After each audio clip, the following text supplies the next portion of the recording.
Good afternoon and welcome back to C-SPAN's coverage of the 2024 Republican National Convention. A live look at the Fiserv Forum here in downtown Milwaukee. We're here for the second day of the 2024 Republican Convention. And the theme for today is Make America Safe Once Again, with a focus on national security, immigration, and crime prevention. You can see now some of the more than 2,400 Republican delegates arriving to the Fiserv Forum, where we expect the gavel to come down in just about 1 hour on the third session of this year's GOP convention. Among the speakers tonight, Nikki Haley, Republican presidential nominee Donald Trump's former rival in this year's GOP primary. After endorsing former President Trump in May, Ms. Haley wasn't expected to speak at this week's convention until that changed just prior to the convention's start. And here's the scene inside, where the delegates are making their way to their seats, and we'll be hearing from some of them shortly. But we also want to hear from you in this hour. Who do you want to hear from tonight and this week? What messages from the Republicans are resonating with you? The third session tonight of this convention begins at 6 p.m. Eastern Time. Following that, we will have more of your calls and your reaction to the Republicans in Milwaukee this week, and that starts at 11 p.m. Eastern Time. And we will then re-air the entire convention at midnight. We want to hear from you in this conversation, and you can join it by calling in at 202-748-8920 for Republicans. Democrats, your line is 202-748-8921. If you belong to another party, 202-748-8922. And if you're undecided in this election, call us at 202-748-8923. You can also post on X with the handle at C-SPAN or on Facebook.com/C-SPAN to join the conversation. Some of the speakers tonight include leadership. The House Speaker, Mike Johnson, will be at the podium again tonight. Elise Stefanik, Tom Emmer, and Steve Scalise, all part of the House Republican leadership. And then also speaking will be Vivek Ramaswamy, Nikki Haley, and Governor Ron DeSantis. All three of those challenging Mr. Trump in this primary, in the 2024 presidential primary. And also, we're expecting to hear from Senator Marco Rubio, Republican of Florida. As many of you know, he made the shortlist as a possible vice presidential pick. The announcement made yesterday that Mr. Trump decided to go with Ohio Senator J.D. Vance. Laura Trump, also the RNC co-chair, will be speaking tonight. I want to show you the front page of the New York Post. This is the headline, "Everything's Coming Up Trump," noting the Republican nominee secured the GOP presidential nomination for the third time in 8 years yesterday. His pick, Senator J.D. Vance, as his running mate, and the dismissal of the federal classified documents case against him. And of course, his narrow brush with an assassination attempt this past weekend. A lot going on tonight in the Fiserv Forum, as well as the 2024 Republican National Convention enters its second day. C-SPAN's Susan Swain is on the convention floor with Brett Samuels of The Hill for more on tonight. Good evening, Greta, and welcome to the next day of the Republican National Convention in the Fiserv Forum. We are front and center with the podium at our backs. And as you said, we're going to talk to Brett Samuels of The Hill, who covers the White House and presidential politics. Let me step over here, Brett, so I can see you. And I wanted to be in front of the podium because there's going to be two interesting speakers here tonight, two people who challenged President Trump for the nomination this year, Nikki Haley and Florida Governor DeSantis. Let's start with Nikki Haley. She was not on the schedule until very recently. Do you know any of the backstory?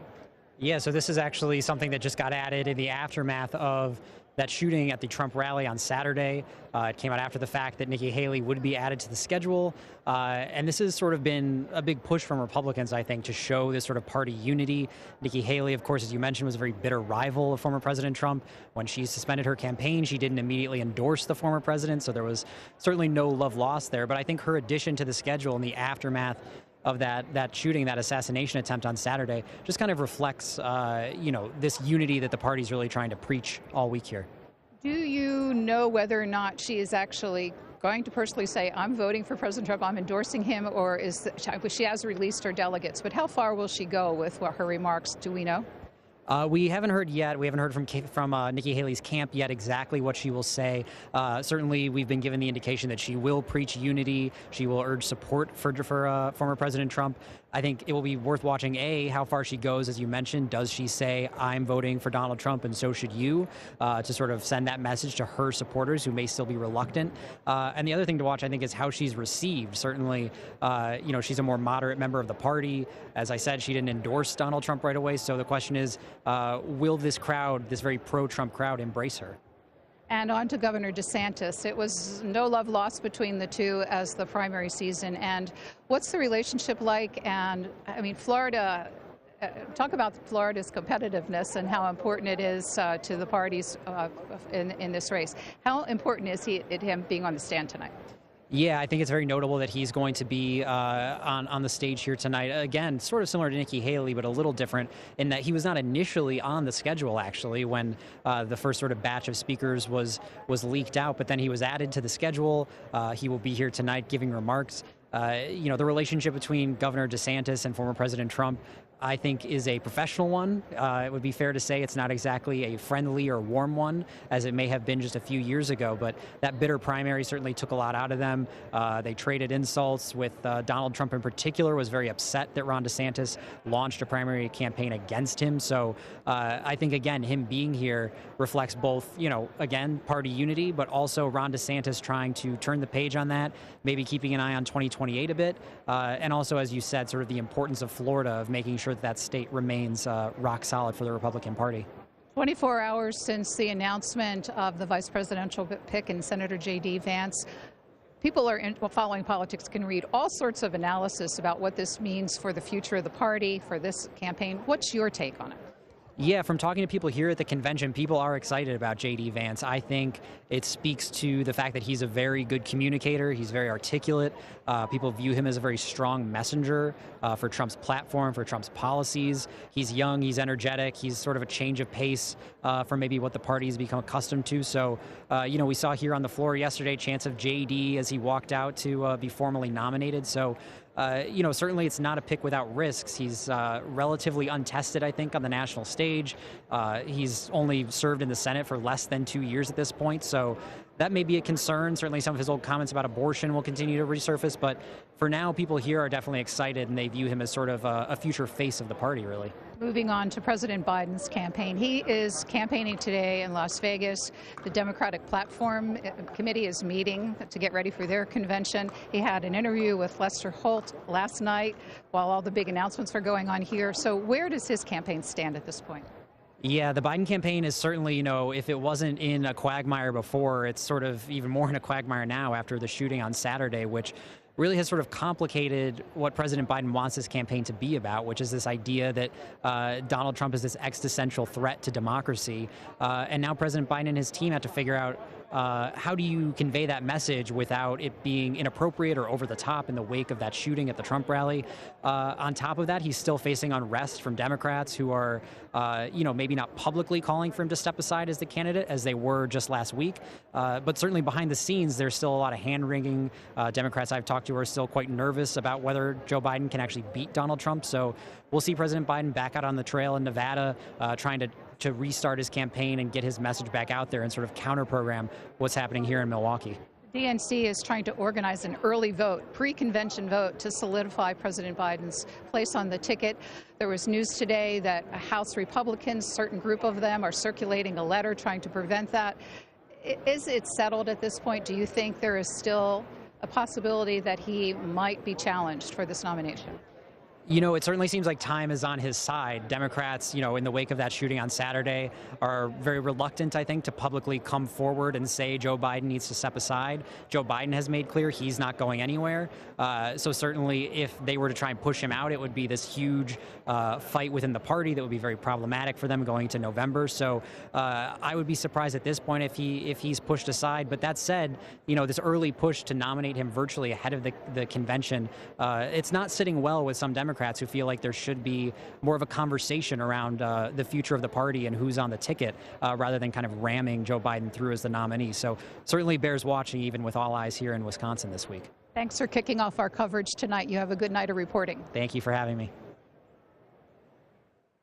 Reporters on the floor. There is a buzz that you can hear as well as the delegates gather, the media, the Republican National Committee. There are many officials and the thousands of volunteers and workers as well for the second day of the Republican National Convention. They're about to start their third session of this convention, and we will, of course, have gavel-to-gavel, uninterrupted coverage, no commentary, no analysis. So keep your coverage here on C-SPAN. You can also watch on our free video mobile app, C-SPAN Now, or online at cspan.org. Kate Martell is tweeting out that the Trump-Vance swag has already made it here to Milwaukee. Take a look at the T-shirts that are on sale here in this city on the second day of the Republican National Convention. Also, a little bit more about the pick of J.D. Vance as the former president's running mate. Elon Musk was apparently a proponent of J.D. Vance. That reported by many news outlets today. He talked to the president about choosing the senator. And then there's this headline in the Wall Street Journal this morning. Elon Musk has said he is committing around $45 million a month to a new pro-Trump super PAC, along with some other businessmen who are forming this PAC. $45 million a month is what they plan to contribute. Another headline for you, why JD? Behind the curtain. This is from Axios' reporting. Vance also had the most chemistry with Mr. Trump, who got to know him after Don Jr., the president's son, pushed his dad to endorse Vance for Senate in 2022. Trump has genuine affection for Vance, rare for the former president, and a real change from his reasoning from picking Mike Pence in 2016. Axios goes on to report what's next. We're told the Trump campaign plans to park Vance in Pennsylvania for the next 4 months, with side trips to Michigan and Wisconsin, using his Rust Belt appeal to try to deny President Biden those blue wall states, which he absolutely must win. You heard it, Wisconsin, where we are for the Republican National Convention, on that list of blue wall states. We want to get your thoughts on the convention, the latest in political developments, and what you want to hear and who you want to hear it from at the Republican convention. Jeff in Calgary, Pennsylvania, Republican. Hi, Jeff. Hi, how are you? Doing well. Go ahead. Okay, I live in the county where the assassination attempt happened, and we're just very happy that the president's okay. I was up there the day before the incident to do a walkthrough. I'm a Trump captain, and I wasn't able to be up there on Saturday because of the heat and my health. And we were very glad to see that the president was okay after the shooting. It was just a very meaningful, touching experience for us because we live in the county. I'm only 10 minutes away from where this happened. What is it like where you live right now following that attempted assassination? It's somber. It's got a lot more support for President Trump. It's hard to explain. We just can't believe it happened here in this town. I mean, this is a very Republican town, and we just can't believe that this happened, so close to home. As a Trump captain, you were doing a walkthrough. Explain to folks what that means. Well, I went up there the day before to see where everybody was going to be, and I saw the building, where the shooter was, and it was like 400 and some odd feet away from where the stage was. And we were just kind of surprised that, he got that close to the president elect, or what do you want to call him? We call him the president-elect around here because we think he's going to win, but we're just surprised that he got so close to President Trump, and we're just glad that he's okay, and he only got hit in the ear. And we're feeling bad about the people that got hurt, and one person got killed in that. Jeff, given where you live, what you're talking about right now, what do you want to hear from the former president, when he speaks on Thursday?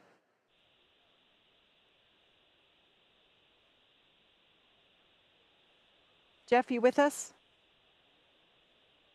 All right, I can't hear Jeff. I'll move on. Sherry in Montgomery, New York, Republican. Hi, how are you? Thanks for taking my call. I must say I love the lineup of the speakers tonight. Sounds real good. I was just worried about, what happened Saturday to Trump. I mean, his supporters are behind him 100%. I mean, for what happened, that guy couldn't have had no clue what the heck was going on at all. I couldn't imagine what was running through my mind.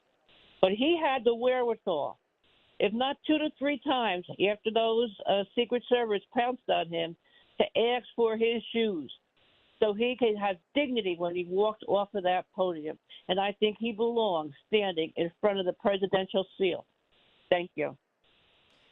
Sherry, before you go, the president reportedly has changed his speech, and he will have a more toned down speech. He had said his original speech was a humdinger, and that he is now going to change it and call for unity. Is that what you want to hear?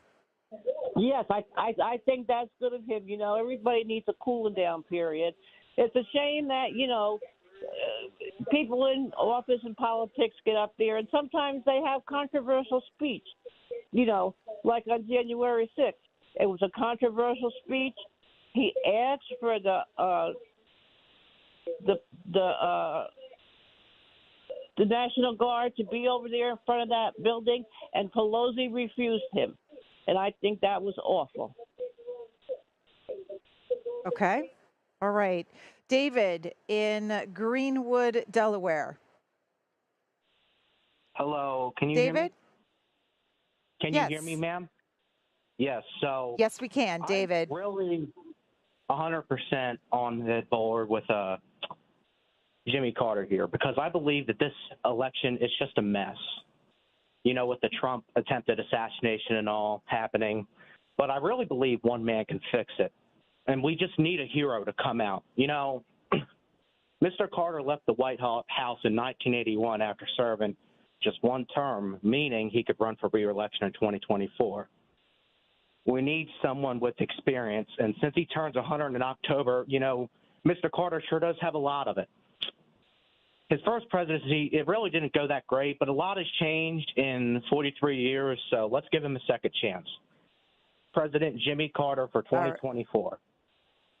All right, David there with sarcasm in Delaware.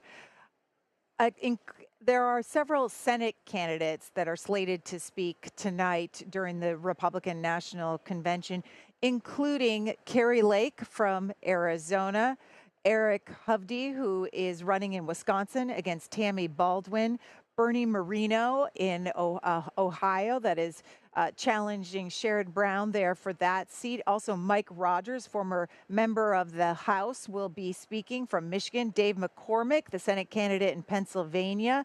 Jim Banks, who's running for that Indiana seat there. Governor Jim Justice of West Virginia, and Hung Kao of Virginia, along with Senator Rick Scott of Florida, who's up for re-election. And then a note about Governor Jim Justice. He is also reportedly bringing Baby Dog tonight when he speaks. His English Bulldog that he lovingly refers to as his 60-pound brown watermelon. He will be on stage apparently tonight as well. Next, we want to go back down to the floor where C-SPAN Susan Swain is with Jessica Taylor of the Cook Political Report to talk more about these Senate candidates that we're going to hear from tonight.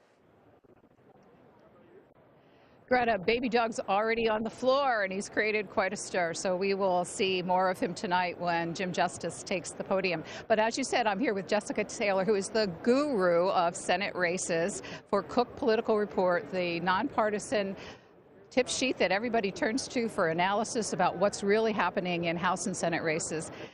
First of all, on the House side, the Cook Political Report after the debate moved a few races into different columns as a result of President Biden's performance. Has that happened in the Senate races as well?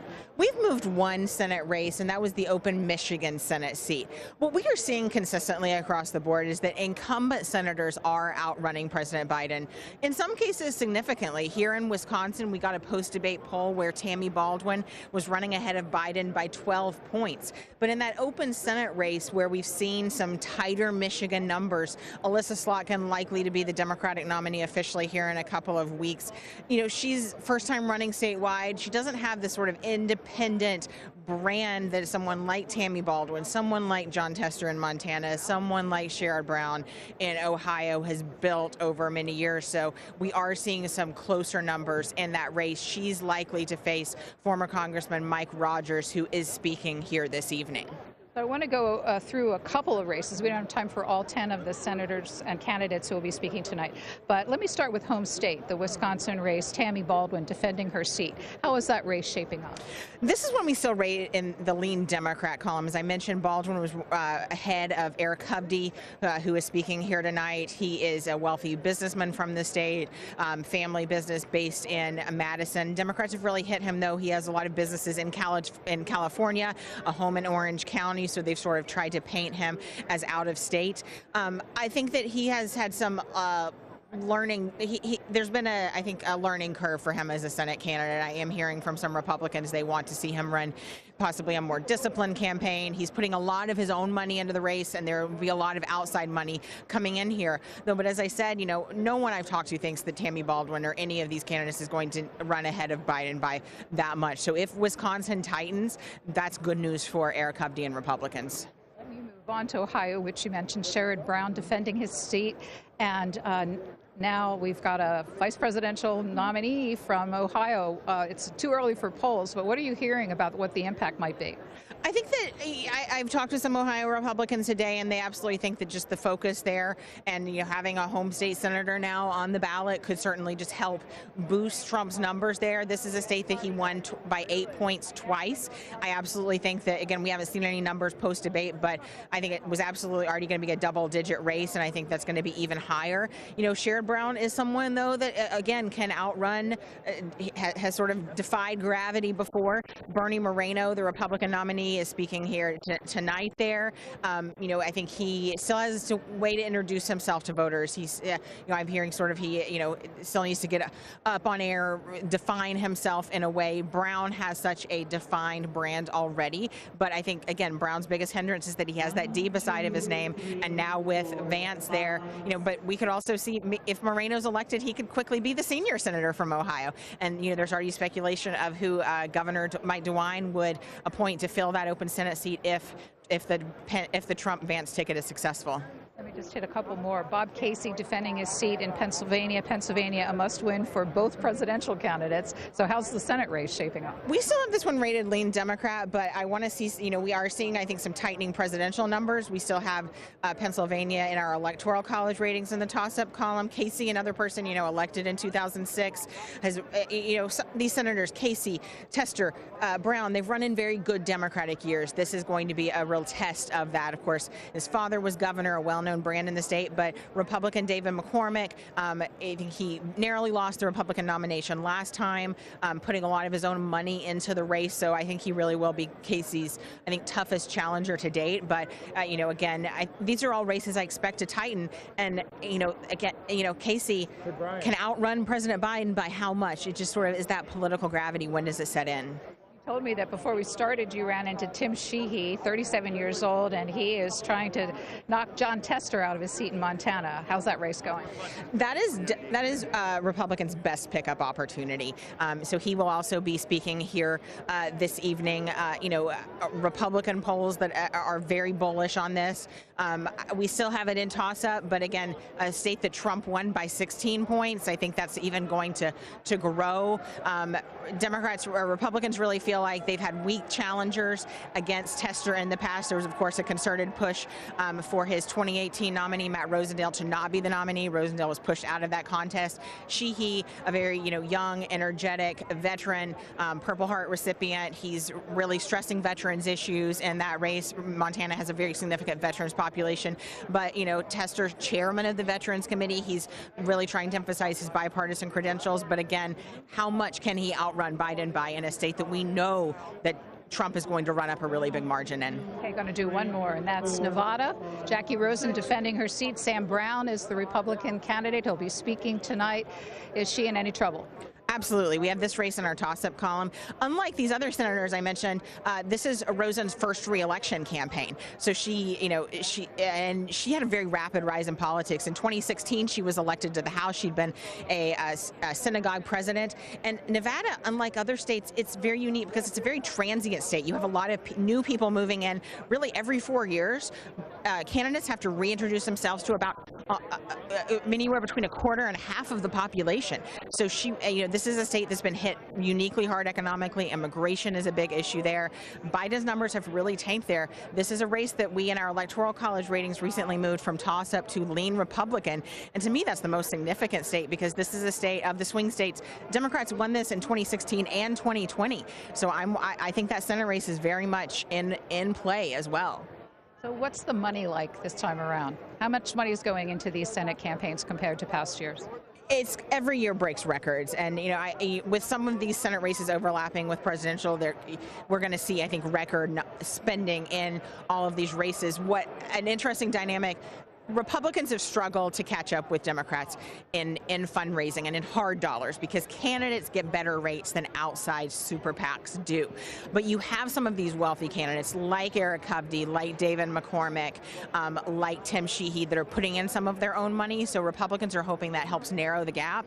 But we are seeing the super PACs already raising, Chuck Schumer's main super PAC, Senate Majority Fund, and Mitch McConnell's main super PAC, Senate Leadership Fund, have already reserved millions of dollars in all of these races. Money will not be an issue, I don't think, in any of these races. It's going to be, if you live in one of these states, good luck watching the advertising this fall. We'll keep watching you as you do the analysis and crunch the numbers over the next couple of months. Thanks for talking to us tonight. Thanks. And it's the second day of the Republican National Convention. C-SPAN Susan Swain down there on the convention floor. We're inside the Fiserv Forum. And down where Susan is, that lower bowl can fit about 10,000 people. Many more people can fill this NBA basketball arena when it's not a party convention hall. You can see that the delegates, more and more of them, are making their way inside of the Fiserv Forum. There's over 2,400 delegates here in Milwaukee. There's 700 plus media outlets, 30,000 some credentialed media, and then the Republican National Committee met their goal of 4,000 volunteers, even more than they expected to pull off this 4-day convention. C-SPAN is here throughout the 4 days, as we always are, for the party conventions, and we will be in Chicago for the Democrats as well. Gavel-to-gavel coverage here on C-SPAN, along with our free video mobile app, C-SPAN Now, or on demand, at cspan.org. The crowd was jubilant last night when they got to see their nominee after officially nominating him to become ahead of their ticket, and then that followed with the announcement of J.D. Vance, and he was quickly nominated to serve on the ticket. So it became a Trump-Vance ticket yesterday. The headlines today in some of the swing states across the country: the Detroit News out of Michigan, GOP vows fight, Trump picks VP is their headline. Some other ones, the Atlanta Journal-Constitution in Georgia, Trump taps J.D. Vance as running mate. That's the Atlanta Journal-Constitution. And then in Pennsylvania, the Pittsburgh Post-Gazette, their headline, Vance fills ticket. And then they also have more on the shooting there. The Arizona Republic, Trump picks Vance to be his running mate, and the Las Vegas Review-Journal validation for Vance. Mickey in Minneapolis, Democratic caller. Mickey, have you been watching the Republicans here in Milwaukee? I have been, and mostly because of you being there. I miss having Steve there, but it's great to see Susan there as well. You're in my old hometown. So a couple things. One is that I wanted to make a point about last night when I was watching the convention when Sean O'Brien was speaking, from the president of the Teamsters Union. I was a little confused with his message, especially bashing Tesla and Elon Musk and talking about workers' rights. It was as if he's in the wrong convention. And I did not see former President Trump clapping at all when he was speaking. So I still don't quite understand why they had him there. I know the dynamics that they want to say they're a party of workers, the Republicans are, but his message was very much against what the Republicans have to say. And on that note, Elon Musk is very brilliant because almost everybody I know who owns a Tesla is a Democrat. So he's now going to sell millions of cars to Republicans. And that $45 million a month that you just mentioned a little bit ago that he's going to be donating to a super PAC supporting Trump will come back to him tenfold. And the other thing that I wanted to ask is that it's very unfortunate that the assassination attempt against former President Trump, I honestly, at first, it did not sink in to me until President Biden came on TV immediately and said that, you know, this was an assassination attempt against the former president. Because of all the unfortunate mass shootings, initially I didn't really realize how serious the matter was. But on that note, I wanted to ask, had, God forbid, I don't condone the issue and I don't want president to be killed, but had Donald Trump been killed, what would have happened with this convention? Has there been a situation in history where the nominee, presumed nominee, has passed away before the convention? If somebody who knows the Constitution or the legalities of this issue, what would have gone on in Milwaukee right now? And my last point is that I have been meaning to call into Washington Journal about President Biden going, stepping away for Kamala Harris to come up. I think that is so wrong that everything to be handed on a silver platter to Kamala Harris. No running for a primary, all the money being raised, and then all of a sudden President Trump setting aside and handing it all to Kamala Harris. I don't want Donald Trump to become president, but I really do not want everything to be handed on a silver platter to Kamala Harris either. And lastly, if you and Susan have time. Okay, Mickey, I let you talk for a while. I'm going to go on to Lee, who's in Macon, Georgia.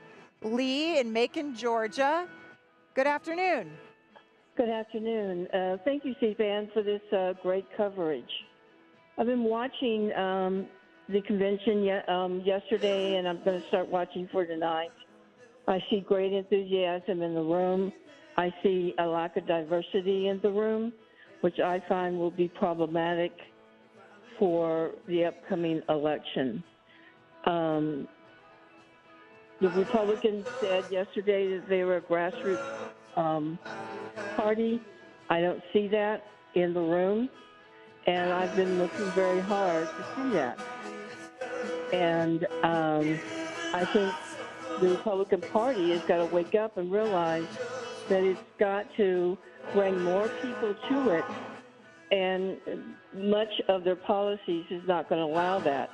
I also think that the choice for the VP is not going to help bring more people to the party.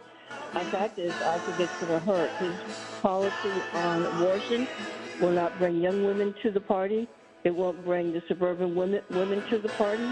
They need those profiles to come into the Republicans. You know, I remember very well the midterm elections where the Republicans kept saying, you know, it's the economy. It's the economy. They thought they were going to have a landslide, pick up lots of seats in the Congress. They picked up very few seats. They do not control the Senate. And it wasn't the economy. All right, Lee's thoughts there. In Macon, Georgia.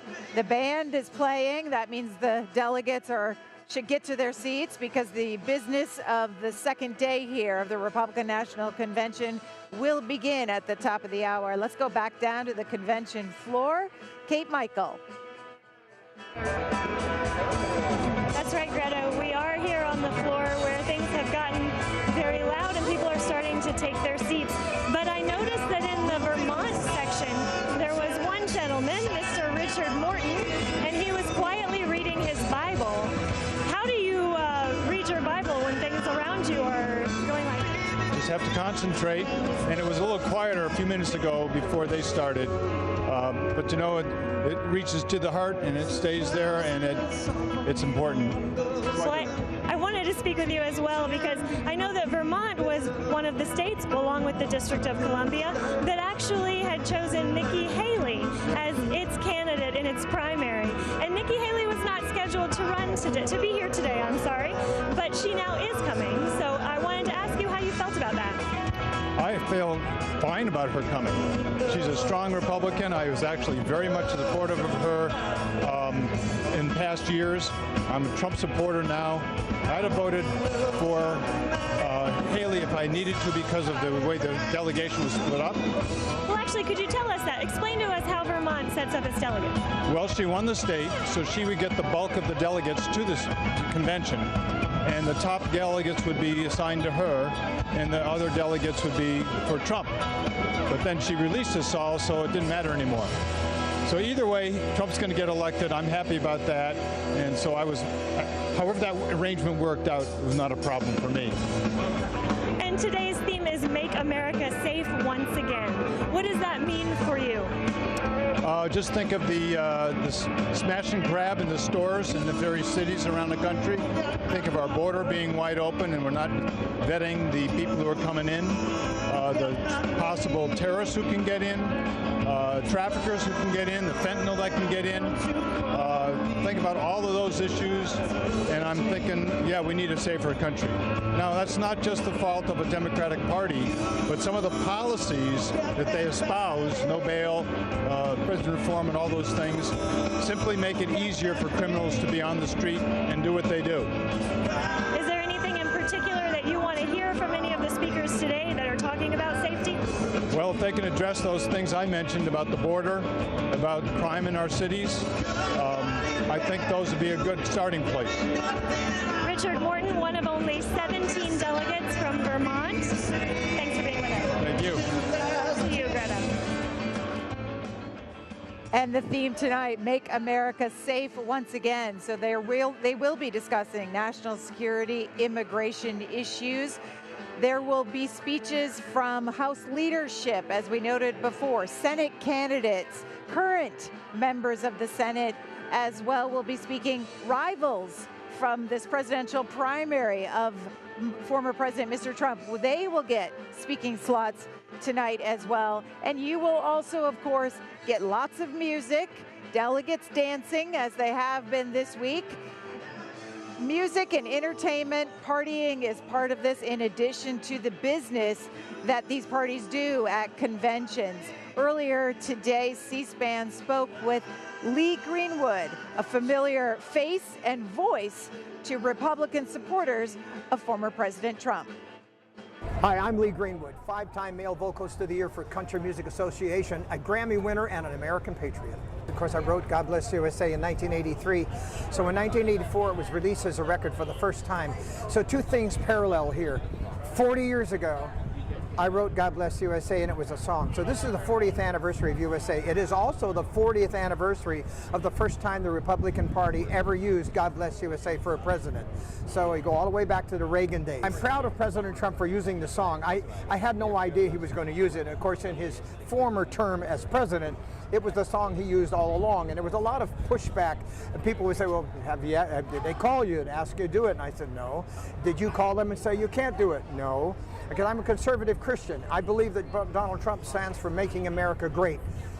And now, making America great again. And he's still using the song. I'm proud of him. And now I sing for him live.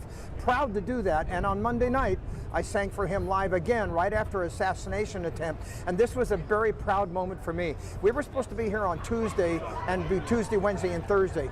But when the Trump campaign called and said the president is going to make an appearance to make sure that he knows the rest of the world that he is defiant, he is courageous, and he wants to let the RNC know he is still on the campaign trail and going to win the presidency. So he said, get Lee Greenwood, I want him to sing live, and I want him to introduce me. Donald Trump has never cut my song in half. And I thought a lot about that. I realize now it's not just a courtesy to me and the writer and the singer of God Bless the USA, but when he takes the stage, he uses the rest of the song so people can get a good look at him, they good pictures of him just standing without talking, and he's perusing the audience. He's seeing who is in the audience so he can make and address them during his speech, because he does that without a teleprompter, by the way. There's a lot of things that make us proud of who we are. I was raised on a chicken farm in California as a teenager. I guess I had all of the right things sent to me. Proud of who you are. Your neighbor is your friend. You help somebody when they need it, and your handshake is your word. As I left home at 16, 17 years old, I had almost 20 years in Nevada, the Greenfield jungle. I even dealt cards there for a while. And shooken by many things that did not bring me to faith. After I came to Tennessee and I married my wife, Kim, we've been married 32 years now, I came back to faith. I came back to Christ. And what makes me a patriot now is the belief that America is the greatest country in the world. We are God-fearing, and we believe in faith and faith in our president, and it's going to be faith in Donald Trump to win the presidency again. Lee Greenwood from earlier today talking about the Trump campaign using his song, God Bless the USA. It sounds like you'll get to hear from him again throughout this week as you did last night. And if you missed any of our coverage, you can find it on demand at cspan.org. We also are breaking down the convention speakers on our website. So if you're looking for a specific speaker that you might have missed, find it again on our website, cspan.org. You can find all of our convention coverage here on C-SPAN throughout the week, but also on our free video mobile app, C-SPAN Now. We're getting your reaction to the political news of the week and the convention. Maria in Webster, Massachusetts. Let's go to you. Hi. Thank you very much for taking my call. And I echo every single thing that Lee Greenwood said. And I think God spared Donald Trump's life because he's meant to bring the nation back to God again. And I thought all the speakers were wonderful last night, and I especially liked Amber Rose and the guy from Goya Foods, the president of Goya Foods, but they were all wonderful. And I just want to say one last thing. You're wonderful, but you know, I just want to remind the rest of the news media how toxic they are to Donald Trump. You know, part of maybe what happened in Pennsylvania is their mean rhetoric all the time. Ever since he came down on the escalator, when he first ran for president, they lie about him, they distort the truth. And that's why I think so many people are mean when on the Democrat side, when they call in, they lie about him all the time. You know, and I want to remind them that someday they're going to face God. They have a bigger boss than them, and they're going to have to account for all the lies that they tell every day and smear him. And I think it's terrible. And I want Donald Trump to know, President Trump, I pray for you every single day, for you and your beautiful family. May God bless you and keep you in the palm of his hand and protect you everywhere and always. I love you, Mr. President. Thank you. All right, that was Maria in Massachusetts. Leonard is next. He's a Republican in Fulton, California. Yes, it'll be my third time for voting for Donald Trump, and I'm doing my part to get out the vote. And I've seen Donald Trump 3 times, but I didn't see him, but he saw me. He was in his car. I didn't see him because it was a black window. So I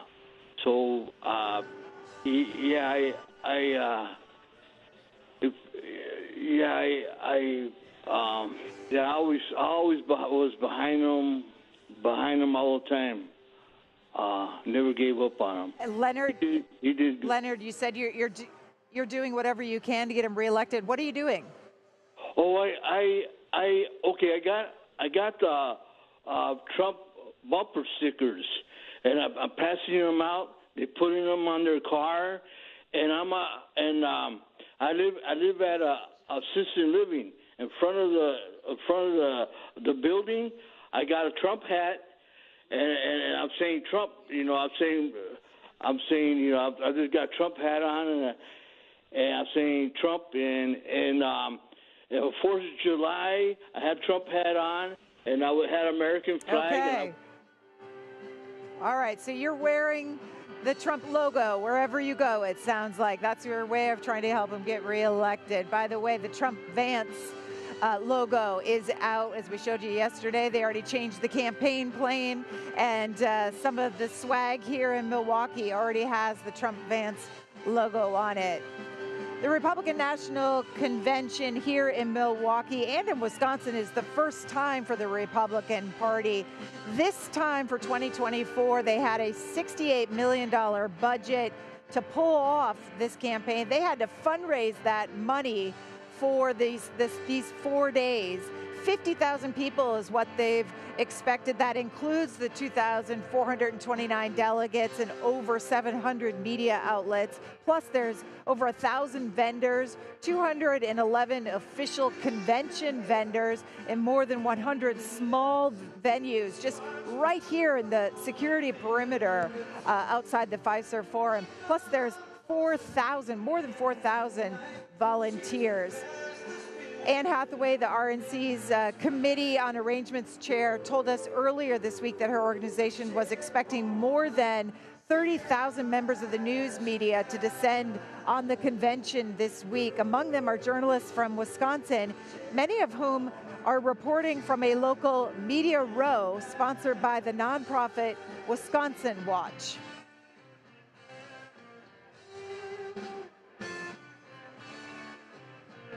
On Wisconsin Media Row, inside here at the Republican National Convention. Wisconsin Media Row was actually an idea born out of the 2020 Democratic Convention, which of course did not take place here in Milwaukee quite the way many folks expected it to. My boss, Matt DeFore, who works with me at Wisconsin Watch, was formerly working with the Wisconsin State Journal and got really interested in this idea of bringing a state-specific media area to a big national convention like this. And so there was some initial interest from the DNC. Of course, the pandemic hit, everything changed, and the world was turned upside down. And so when Republicans announced that they were going to do the convention here in Milwaukee, those conversations picked up. Kind of happened behind the scenes for several months. They were interested. They've been great partners in setting this up for us. And we were able to make it official back in the spring. And of course, here we are now with some 25 news organizations and from all over the state of Wisconsin. So it's been a really great partnership. We wanted this to be for whoever wanted to participate. It was very affordable for news organizations to get a spot in here, and it was open to pretty much any Wisconsin media organization that wanted to be involved. So we did a lot of outreach and coordination in the months leading up to the convention. It was a lot of email chains, and eventually we settled on the 25 news organizations that are here right now. So far as we can tell, we're pretty sure this is the first time that there has been a national political convention from either party that has had a dedicated media area for the state that is hosting the convention. So it's kind of cool, a little piece of history here at the Republican National Convention. I think it's really important, right? Local news organizations and local reporters have built relationships with their communities and can be that trusted voice that sometimes the national, unfamiliar figure can't always lend. And so it's really interesting to see what people would do this week and how they can kind of connect what's happening here in Milwaukee, which is garnering this international attention, and connect it back to communities all across the state, whether it's in Green Bay, in Madison, smaller communities that are kind of spread across the media markets here. So I think it'll be really exciting to see what people do over the next few days. We're doing some exciting stuff at Wisconsin Watch. We have a partnership with a group called GigaFact, where we'll be doing quite a bit of fact checking, both during the Republican National Convention and again next month with the Democratic National Convention. All sorts of newsletter offerings, as many news organizations do, and we'll also be do some videos and some fun video recaps and trying to keep people informed and engaged in a different way. That's kind of a new project for us at Wisconsin Watch. I don't know if I can speak for the whole state, but we definitely have been appreciative of their willingness to work with us to make this happen, and so far things are going smoothly. So we've been very appreciative of the host committee and the RNC for making this space happen. A look at the state media covering their convention here in Milwaukee. And of course, there is a lot of national and international media. Here at C-SPAN, we're part of the coverage, and we will do what we always do on C-SPAN, is bring you down to the convention floor. We're about 10 minutes away from the gavel coming down on this second day. We want you to listen to the sights and sounds before the official business gets underway. We'll be back after with more of your reaction, your phone calls to this Republican National Convention. Live coverage here on C-SPAN.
It's hard to leave when you can't find the door. It's tough to handle this fortune and fame. Everybody's so different. I haven't changed. They say I'm lazy, but it takes all my time. Everybody say, oh yeah, oh yeah. I keep on going, guess I never know why. Life's been good to me so long.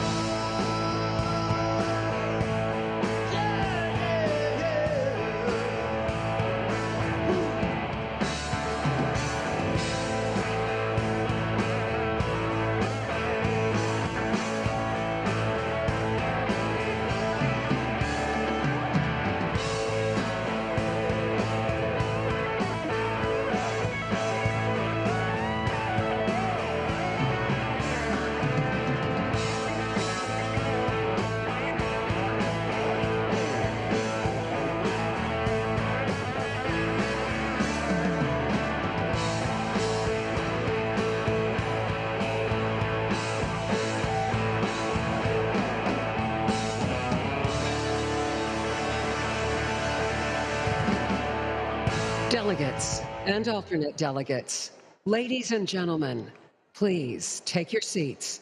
The 2024 Republican National Convention will begin in a few minutes.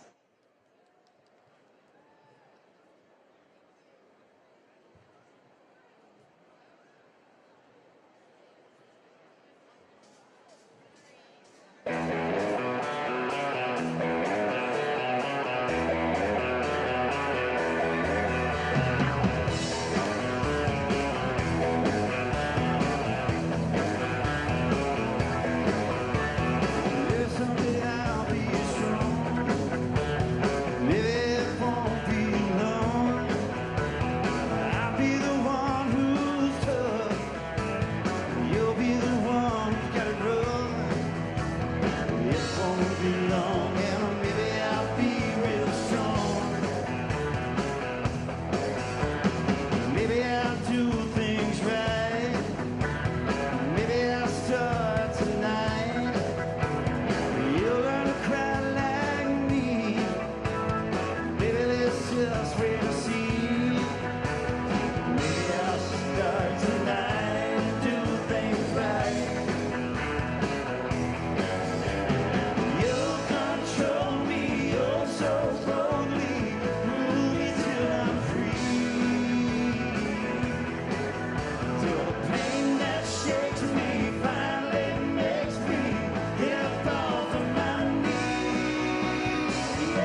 Michael Whatley of North Carolina.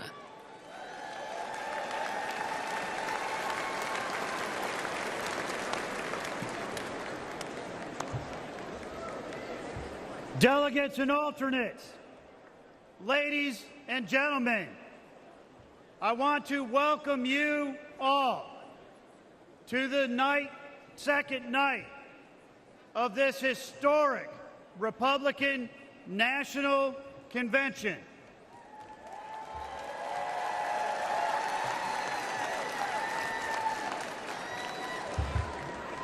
I have to ask, did we have a great night last night?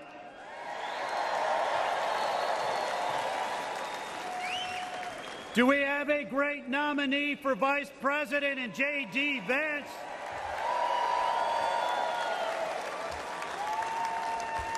And do we have a great nominee for the 47th President of the United States of America, Donald J. Trump?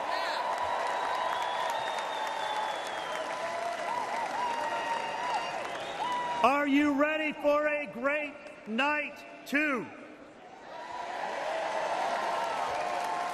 I hereby call this session to order.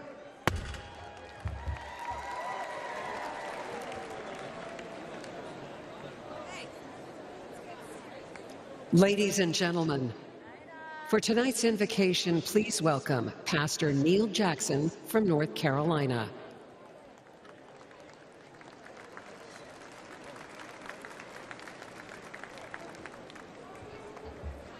Tonight's theme is to make America safe again. That is an impossible task without divine assistance.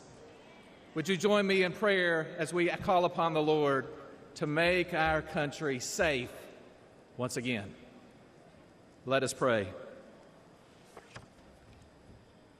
Heavenly Father, we thank you for the blessings upon the United States of America. Thank you for your provisions upon this land, your protection of this land, and your promotion of this land, which is undeniable. Your word says, "Blessed is the nation whose God is the Lord."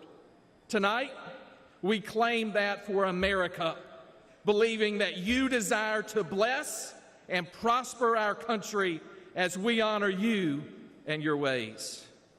Father, forgive us for when we have strayed from your commandments, and grant us mercy. Tonight, we ask that you would protect our country from those who would do us harm. Thank you for protecting President Trump from the many attacks leveled against him, but especially the attack this past Saturday. Tonight, we pray for our military leaders and officers. Pray for our police officers, our firefighters, our first responders, as they risk their lives so we can continue to be the land of the free and the home of the brave. You commanded Joshua to be strong and courageous. Tonight, all across this country, I pray that you would raise up a generation of courageous leaders who follow you with their whole heart and govern with integrity. We ask these things in the name that is above every name, the Lord Jesus Christ. Amen. Ladies and gentlemen, please rise for the presentation of colors. The colors are presented by the professional firefighters of Wisconsin Honor Guard. Let's give them a warm welcome. Left, right, left, left, left, right, left, left, left, right, left, left, left, right, left, left, left, right, left, you left, you left, right, you left, left, right.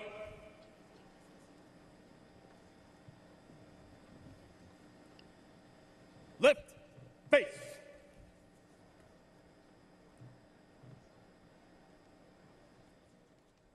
Please remain standing for the Pledge of Allegiance and our national anthem.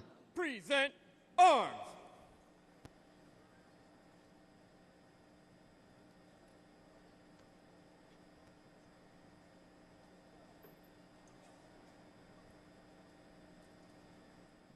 Ladies and gentlemen, please welcome Mary Ann Taylor to lead us in the Pledge of Allegiance.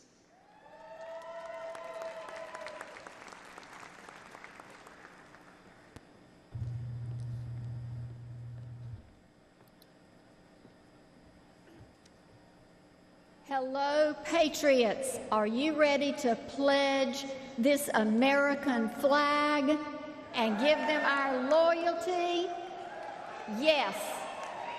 Well, we're going to do this the Southern South Carolina way, a little bit slower. If you are military, and I'm looking out, and a lot of you already are poised, if you're like me from a military family but not military, we're going to stand at attention, place your right hand over your heart, and pledge with me. I pledge allegiance to the flag of the United States of America and to the republic for which it stands, one nation, under God, indivisible, with liberty and justice for all. Ladies and gentlemen, welcome to the stage Grammy Award-winning singer and U.S. Army veteran, Milwaukee native, Daniel Irby, to perform our national anthem.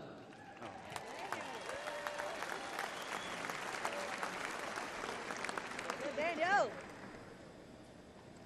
Oh, say, can you see by the dawn's early light what so proudly we held at the twilight last gleaming, whose broad stripes and bright stars through the perilous fight o'er the ramparts we watched were so gallantly streaming,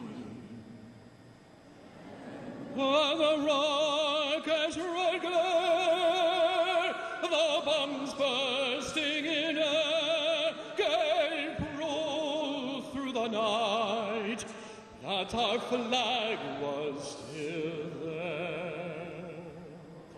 Oh, say does that star-spangled banner yet wave o'er the land of the free and the home of the brave?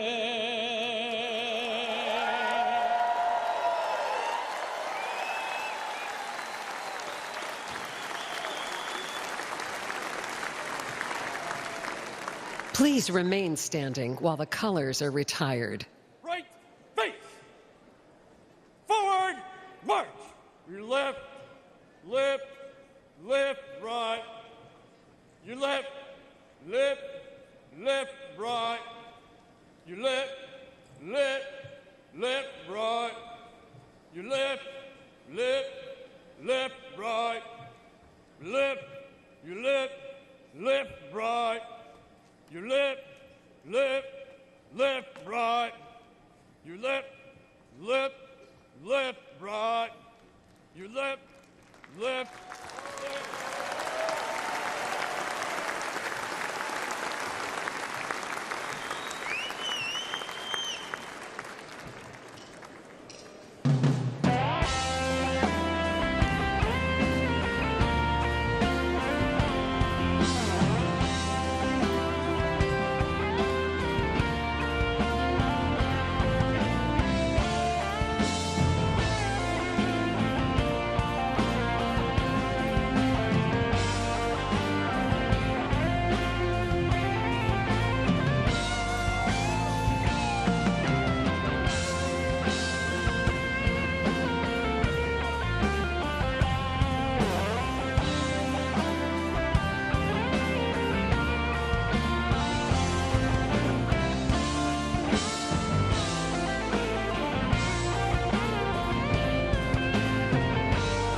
Ladies and gentlemen, please welcome the chair of the Republican Party Committee on Arrangements, Anne Hathaway from Indiana.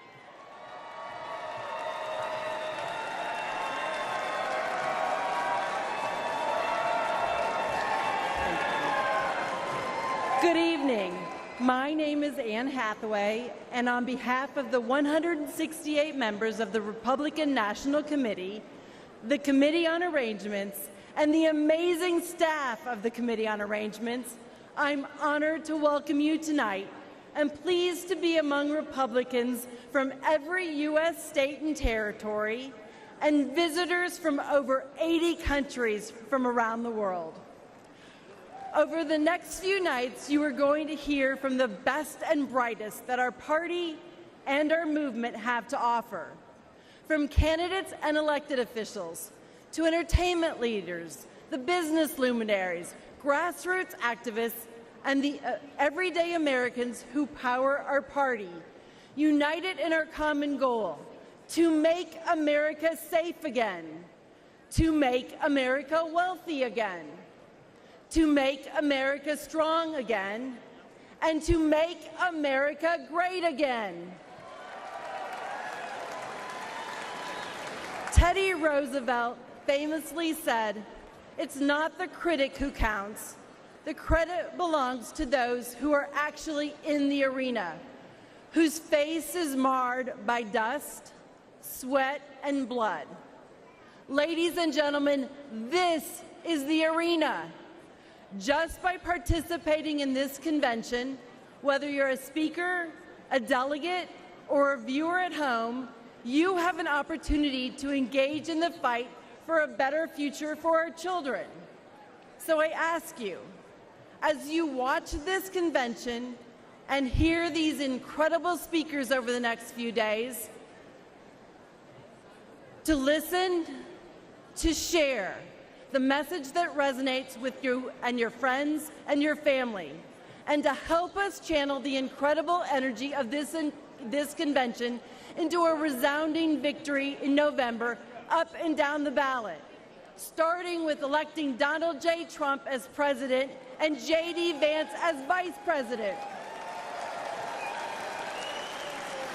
Make sure your friends, families, and neighbors are registered to vote. Get your yard signs. Make a plan to get to the polls. The fate of the free world depends on us giving everything we've got and ensuring that we elect American first candidates up and down the ballot to every office. Thank you, and God bless America. Ladies and gentlemen, please welcome the Governor of the State of Tennessee and Chair of the Republican Governors Association, Governor Bill Lee.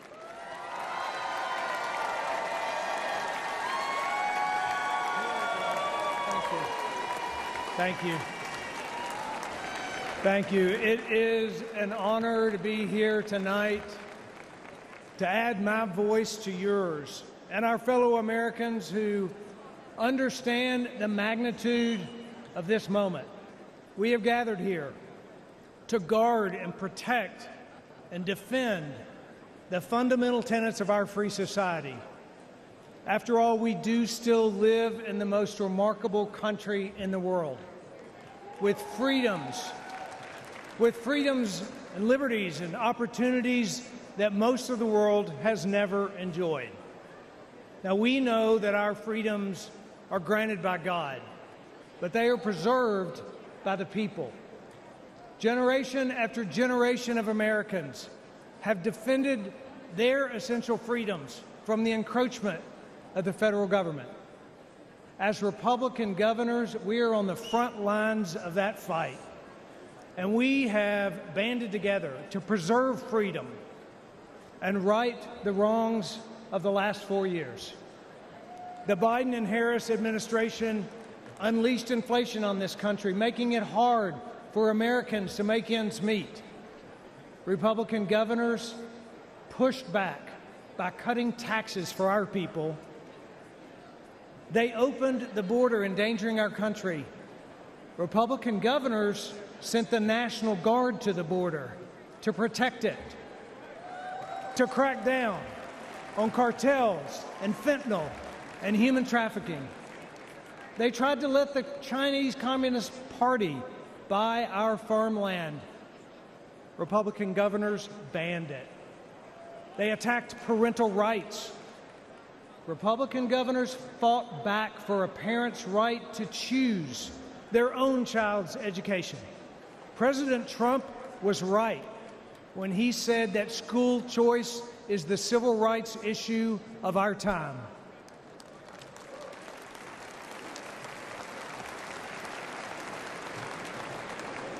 In the storm stirred by Washington, Republican governors across this country have stood as anchors of courage, their states as harbors of hope, and their people as models of freedom. But governors can only do so much. We need strong leadership in the White House. We know what that looks like. We had it before, we need it again. And that's why we, as Republican governors, are joining together, unifying in support for Donald Trump for president.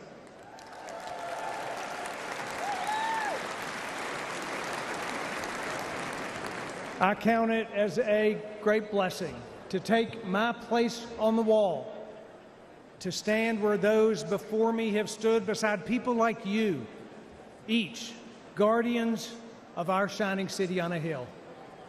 May we as a people call out to the Lord, seek his wisdom, ask him to heal our nation, and bless this country we call America. Thank you.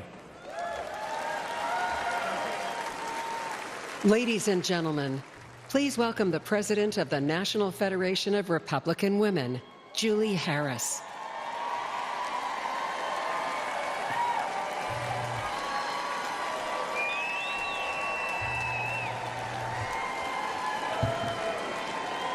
Hello, Milwaukee. I am honored to be here representing the nation's largest grassroots Republican women's organization in our country. I'm the proud mother of 5, the grandmother of 11.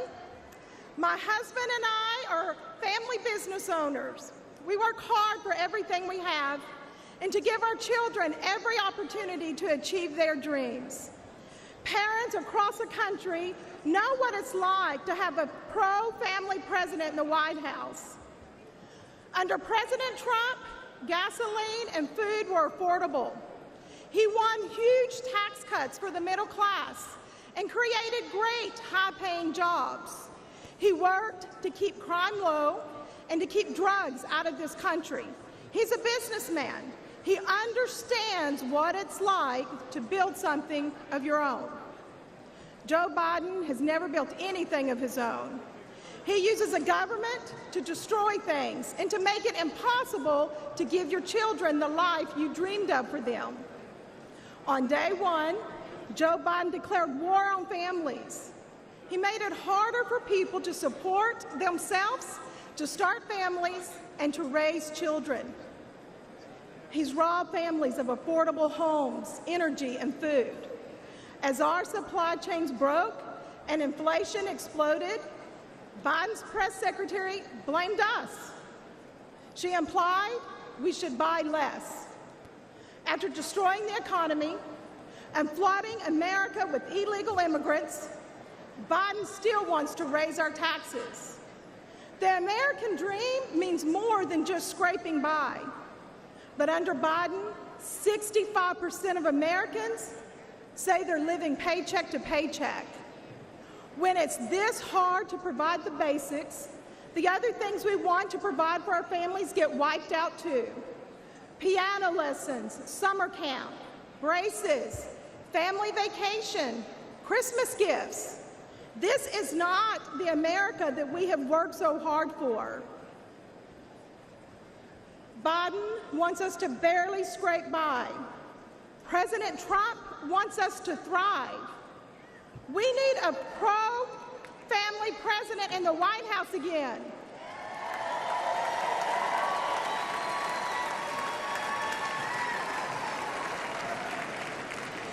And that, excuse me, and that president is Donald J. Trump.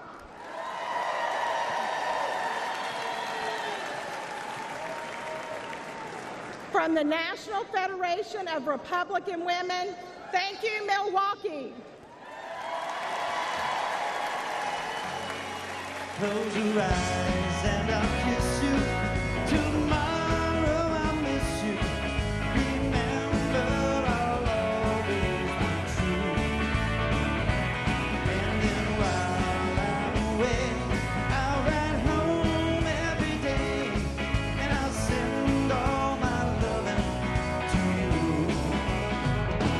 I'll pretend that I'm kissing the lips that I'm missing, and hope all my dreams will come true.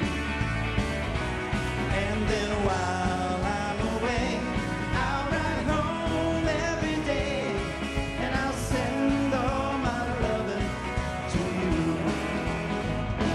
All my loving I will send to you.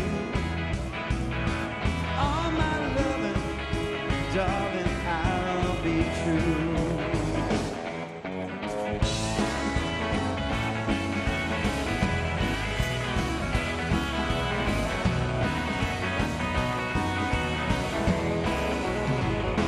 Close your eyes and I'll kiss you. Tomorrow I'll miss you. Remember, I'll always be true. And then while I'm away, I'll ride home every day, and I'll send all my loving to you. All my loving I will send to you. All my loving, darling, I'll be true. All my loving, all my loving, all my loving, I will send to you.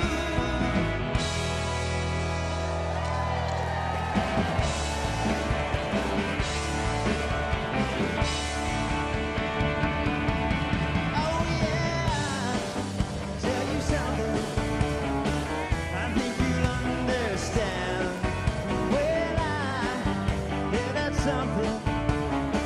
I wanna hold your hand. I wanna hold your hand. I wanna hold your hand. Oh, please, say to me, let me be your man. Yeah, please, say to me, let me hold your hand. I wanna hold your hand.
Ladies and gentlemen, please welcome Young Republicans Chairman Hayden Padgett.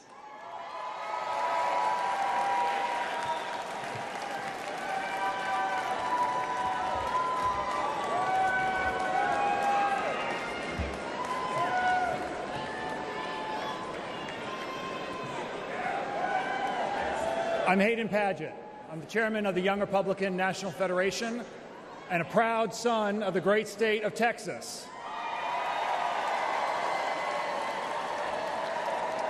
More importantly,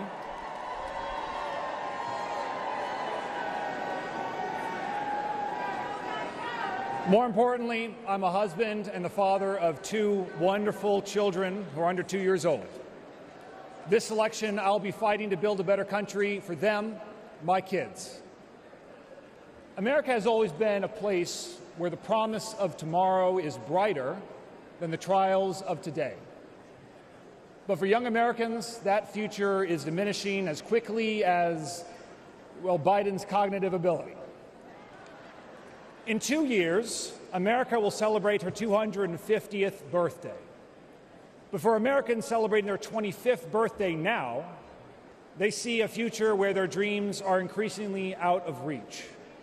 The rising cost of education keeps us in debt. The rising price of groceries and fuel keeps us living one paycheck to the next.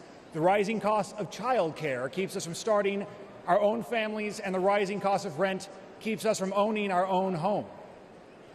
But we know that life can be better, that our lives can be more than making ends meet. Because it was better under Donald Trump.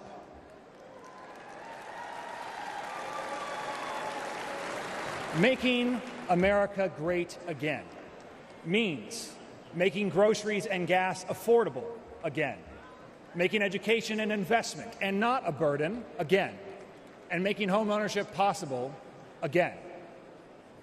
We just celebrated our Independence Day, where we were reminded that our founders did not promise us happiness, but the right to pursue it.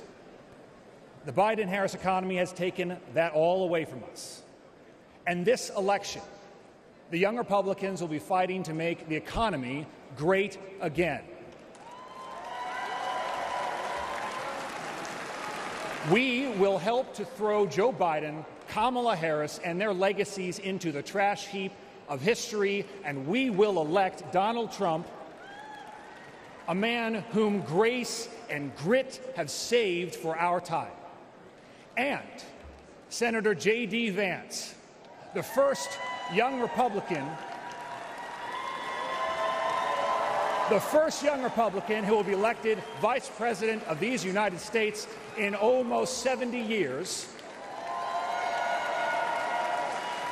And together, we will restore the American dream for young Americans.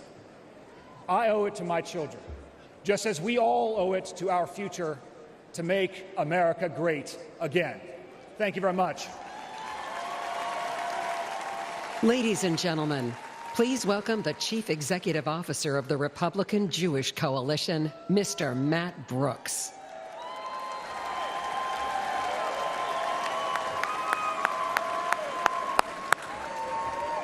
Hello, Milwaukee! Let me hear you cheer if you support Israel.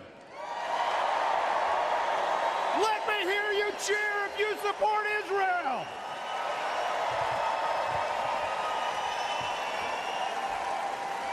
Now, if someone tried that at the Democrats' convention, they'd be booed off the stage. But here, at the Republican convention, we proudly and loudly stand with Israel.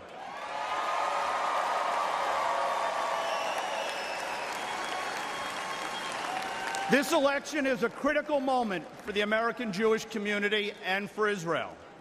This is our chance to continue the incredible pro-Israel legacy of the most pro-Israel president in history, Donald J. Trump.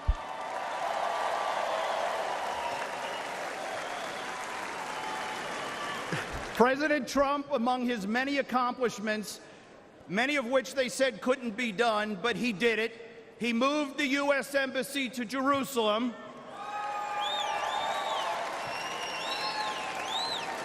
They said it couldn't be done, but he weakened the Iranian regime.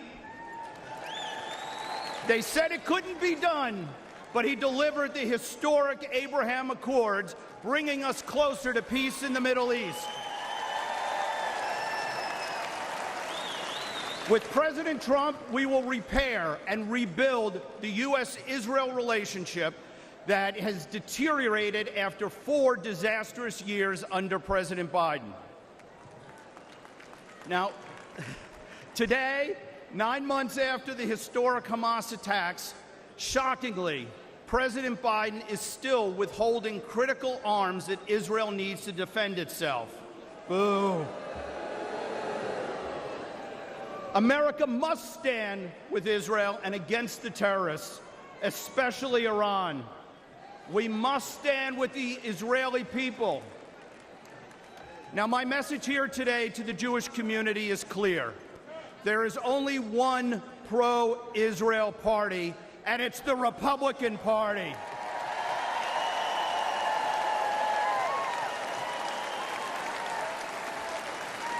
And here at home, under Donald Trump, we will put a stop to the rising tide of anti-Semitism. President Trump will bring back law and order so that American Jews can once again wear a kippah and walk the streets without fear.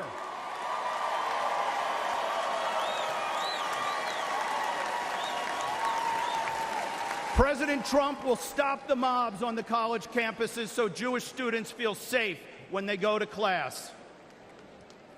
The Jewish community is ready to help elect Donald Trump and J.D. Vance. The Jewish vote continues to increase for Republicans year after year, and I promise you 2024 will be no different.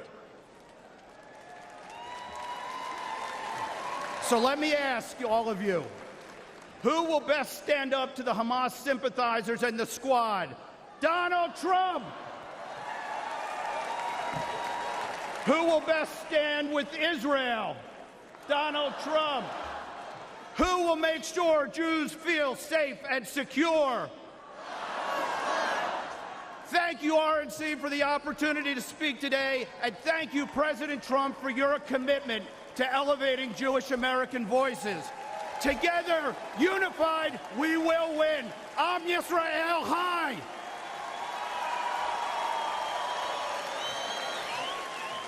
Ladies and gentlemen, please welcome former White House Chief of Staff to Donald J. Trump, Reince Priebus.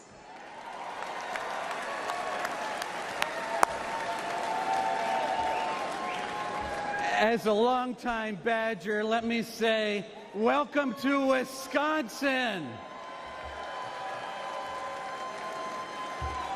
Partners throughout the city of Milwaukee and state of Wisconsin have been preparing behind the scenes for over 2 years to make this convention a reality. I couldn't be more appreciative of everyone who helped make this happen. Milwaukee is a world-class city, and Wisconsinites are some of the kindest people you'll ever meet. While you're here, make sure you experience the beautiful beaches of Lake Michigan. Order a basket of cheese curds, please. And I know you're all going to have a few beers while you're here, right? As the former chair of the Wisconsin GOP and chair of the Republican National Committee, I know firsthand that Wisconsin is the nation's premier battleground state. There's no better place to hold the GOP convention than right here in Wisconsin. And in November, you'll see Wisconsin stand with Donald Trump, and we will help send him back to the White House. I want to say and begin by saying my prayers are with the victims of the shooting in Pennsylvania, and our prayers are with President Trump. As White House Chief of Staff, I saw him right the ship after 8 years of Democrat failed policies, and I'm confident he'll do it again once more. Yet again, Democrat failures of the last 4 years have left many Americans feeling hopeless, unheard, and hurting. But when Donald Trump tells you what he'll do on the campaign trail, well, look out, because he will deliver when he walks into that Oval Office. Let's remember, while president, he decided to drill, baby drill. He shut down the border. He confronted China head-on, made Europe pitch in on NATO, lowered taxes, put conservatives on the Supreme Court, and he defeated ISIS. Republicans can turn the tide in the United States and make America great again.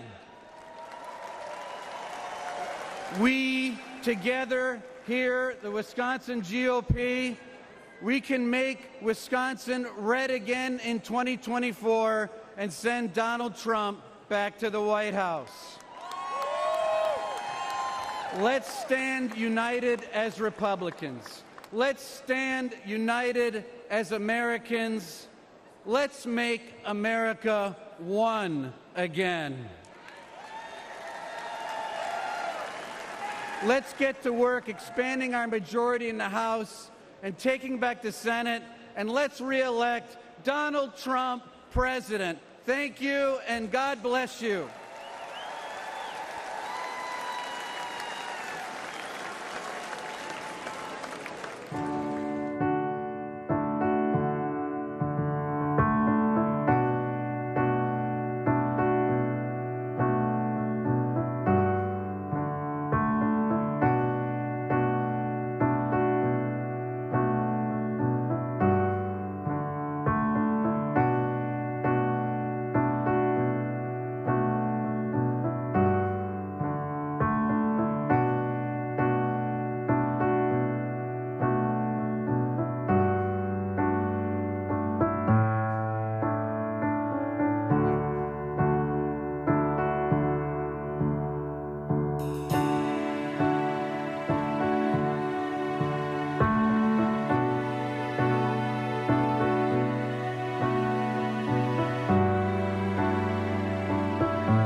Welcome the chairman of the Forest County Potawatomi Nation, James Crawford.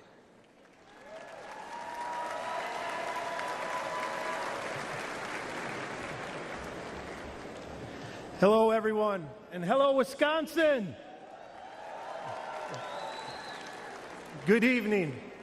I am James Crawford, the chairman of the Forest County Potawatomi community. I'd like to welcome all of you to not only Milwaukee, but also to an area of the state that is part of the homeland of the Potawatomi people. Milwaukee is a particularly special place for Potawatomi. It was once home to several Potawatomi villages, including a village close to where we sit today. Our ancestors occupied these lands for hundreds of years, fishing area rivers and lakes, hunting the land, tapping maple tree groves for sugar, and harvesting crops in fields each fall. The Potawatomi connection to Milwaukee continues. Today, our tribe is part of what makes Milwaukee a great place to live and work.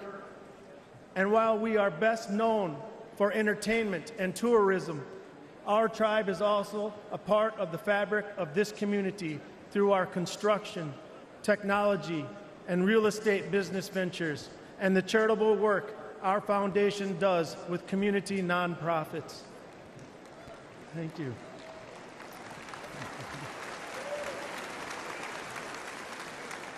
Potawatomi are just one of 11 tribes in Wisconsin and one of 574 in the United States. Even though each tribe is unique with their own histories, cultures, and distinct challenges and opportunities, the tribes still share many commonalities, especially a desire and need to keep our people safe. And right now, Native people are facing real threats to ensure our safety.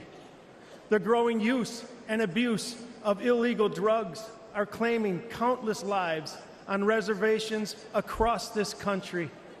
And Native American women and girls continue to be exploited, trafficked, and subjected to violence at reprehensible levels.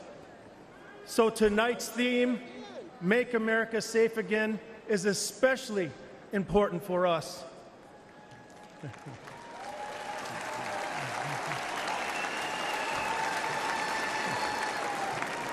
I look forward to working with everyone here to make America safe again.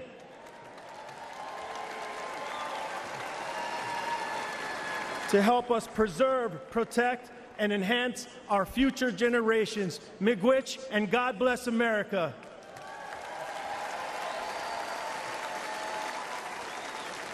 And now, ladies and gentlemen, please welcome businessman Perry Johnson.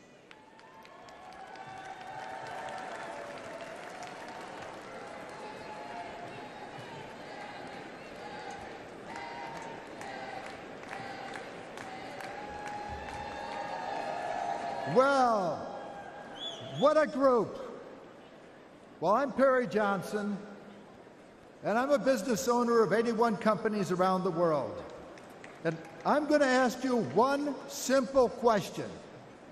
Are Americans better off today than they were 4 years ago? No.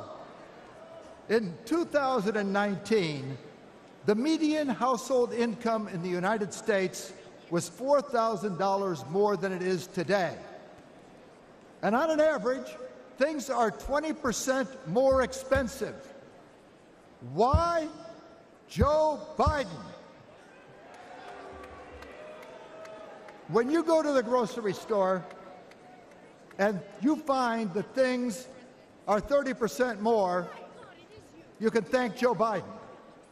When you have to fill up your gas tank and it's 50% more expensive, thank Joe Biden. And when you buy a home and get a mortgage, your payments are almost double what they were 4 years ago. And I know because one of my companies is a mortgage company. Now, what do you say we fire Joe Biden?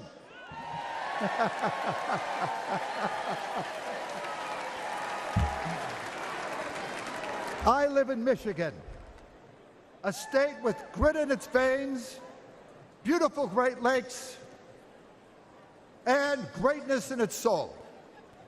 We built the auto industry. We win national championships. Go Blue! But under Joe Biden and Gretchen Whitmer, we can't catch a break. And Michigan isn't alone. Everyone worries about the economy. Do you know that right now, 66% of Americans live paycheck to paycheck? I think that stinks. But Biden says things are looking up. Well, the only person looking up is Joe Biden as he stares into space on the debate stage. In 2016, Americans elected Trump to fix Washington. He built the strongest economy in our lifetime. What do you say we give Trump a hand with no inflation?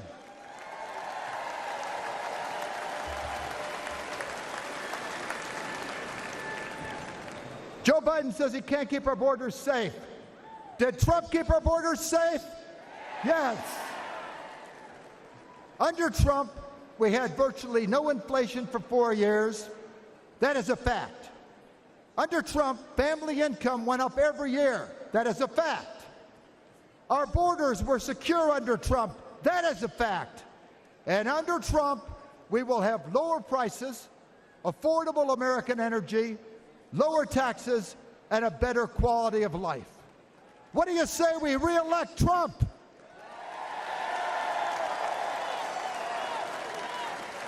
Trump, when I brought quality to the auto industry, it was pivotal in saving the auto industry.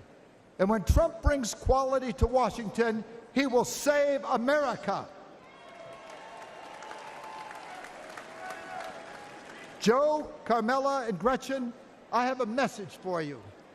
Michigan is the state that gave Donald Trump the win in 2016, and Michigan will be the state that sends President Trump back to the White House in 24.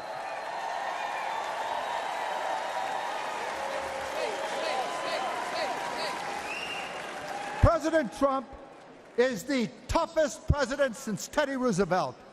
When he was shot, notice, they were carting him his way and his arm was raised because nothing will stop him.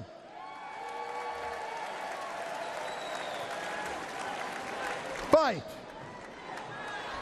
For him, America is always first. He has the heart of a lion, the brain of a genius, and he's done it before. President Trump is ready to save our country, to make America great again.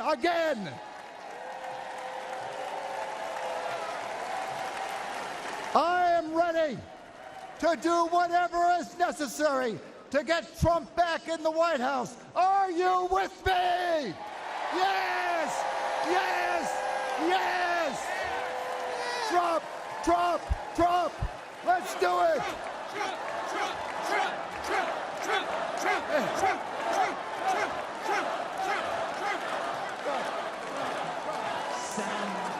Trump! Somebody once told me the world is gonna roll me.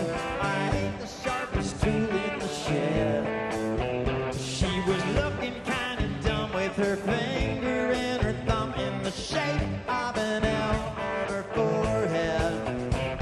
Whether you stop coming and they don't stop coming, bend to the rule and I hit the ground running. Then it makes sense not to let go far. Your brain gets smart and your head gets dumb. So much to do, so much to see. So what's wrong with taking the back street? You never know if you don't go. You never shine if you don't know. Hey now, you're an all-star. Get your game on, go play. Hey now, you're a rock star. Get the show on, get paid. All that glitters is gold. Only shooting stars break the mold. It's a cool place. Say it gets colder when you button up now. Wait till you get older. The media man begs to differ, judging by the hole in the satellite picture. Ice we skate is getting pretty thin. Water's getting warm and you might as well swim. My world's on fire. How about yours? That's the way I like it and I never get bored. Hey now, you're an all-star. Get the game on, go play. Hey now, you're a rock star. Get the show on, get paid. All that glitters is gold. Only shooting stars break the mold.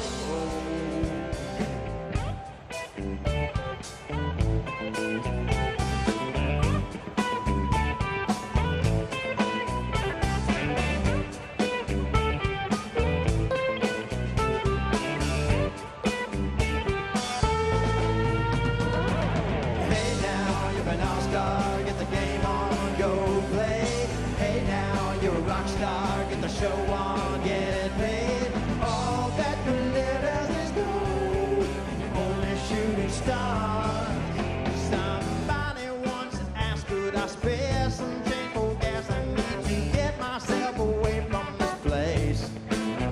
I say, yeah, what a concept. I could use a little fuel myself, and we all could use a little change. They just stop coming and they don't stop coming.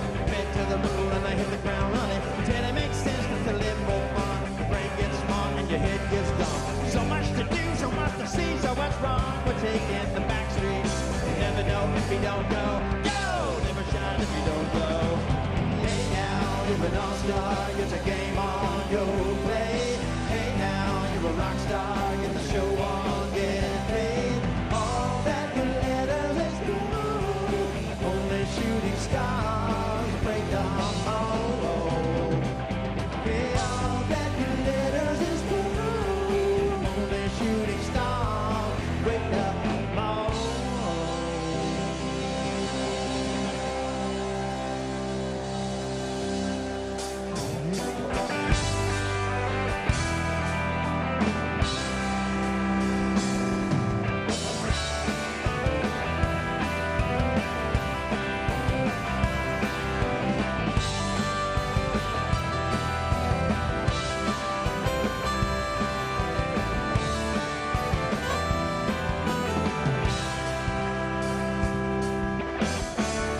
Did you see the sky? I think it means that we've been lost. Maybe one last time is all we need. Well, I can't really help it if my tongue all tied in knots. Jumping off a bridge is just the farthest that I've ever been. Anywhere you go, I'll follow you down. Any place with those I know by heart. Anywhere you go, I'll follow you down. Follow you down, but not that far.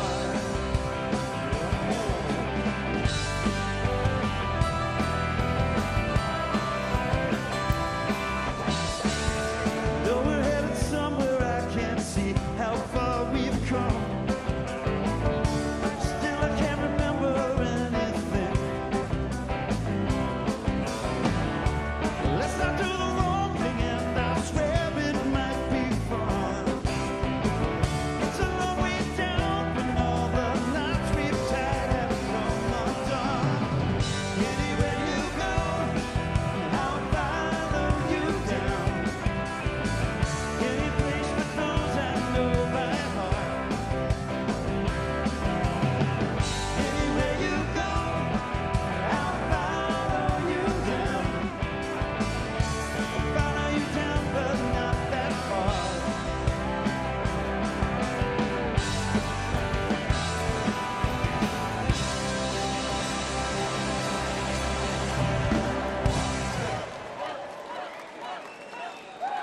Ladies and gentlemen, please welcome the next senator from Arizona, Kari Lake.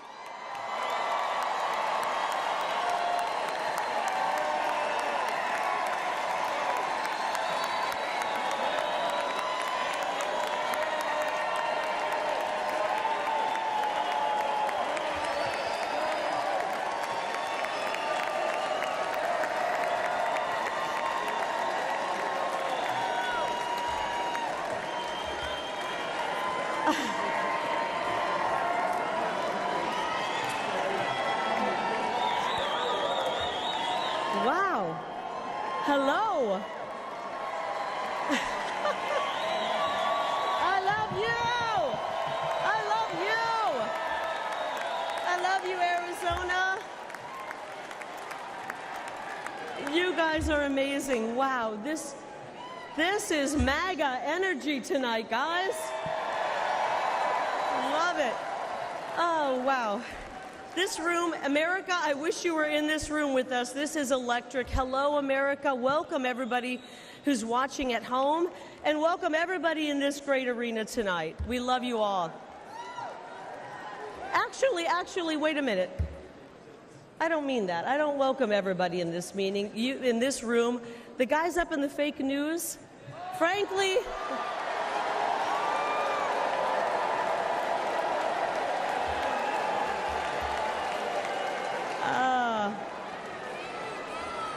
right. Frankly, you guys up there in the fake news have worn out your welcome, right?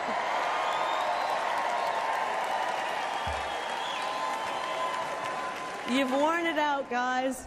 You have spent the last 8 years lying about President Donald Trump and his amazing patriotic supporters.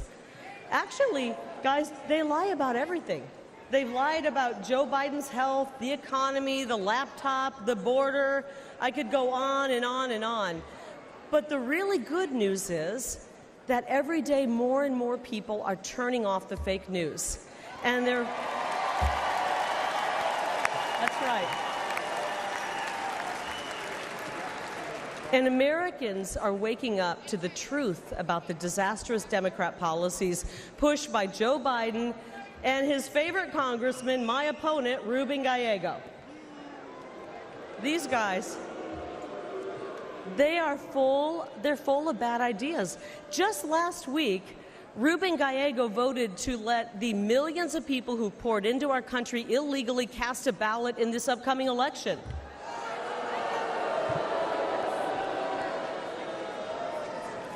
Gallego and the Democrats have handed over control of my state, Arizona's border, to the drug cartels. And because of them, criminals and deadly drugs are pouring in, and our children are dying. Our children are getting their hands on these drugs and dying. I'll tell you, the hardest thing I've had to do on the campaign trail is talk to moms and dads who come up to me and tell me that their 19-year-old son has died because of fentanyl poisoning, or their 22-year-old daughter took a half a pill and she's gone. We are losing a generation of young people to this fentanyl crisis, and it's got to stop. The Grand Canyon State has become the fentanyl state, and it's not okay with this mom. I'm not okay with that. I don't think it's okay with that mom. I don't think it's okay with that mom. It doesn't have to be this way. The problems we face are huge. The problems caused by the Democrat Party. But the solutions, guys, they're really simple. First of all, stop the Biden invasion and build the wall. Easy.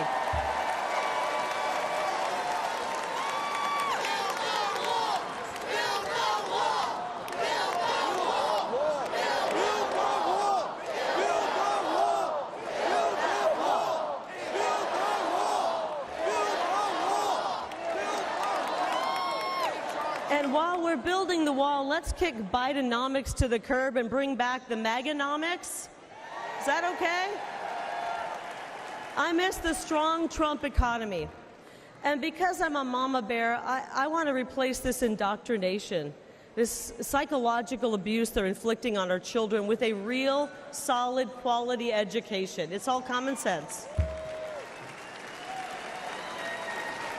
The great news is that we can solve these problems, and to be honest, we must solve these problems for the sake of our children, because that's really what this is all about, right? The next generation, the future of our country.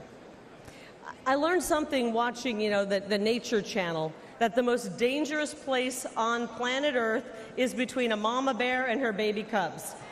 Right? And that's exactly where the radical left have found themselves, and it's not going to go well for them. Because guess what? They have awoken a sleeping giant. Tens of millions of moms and dads from sea to shining sea, they're going to show up on November 5th, and they're going to be hearing from us on November 5th. That's right.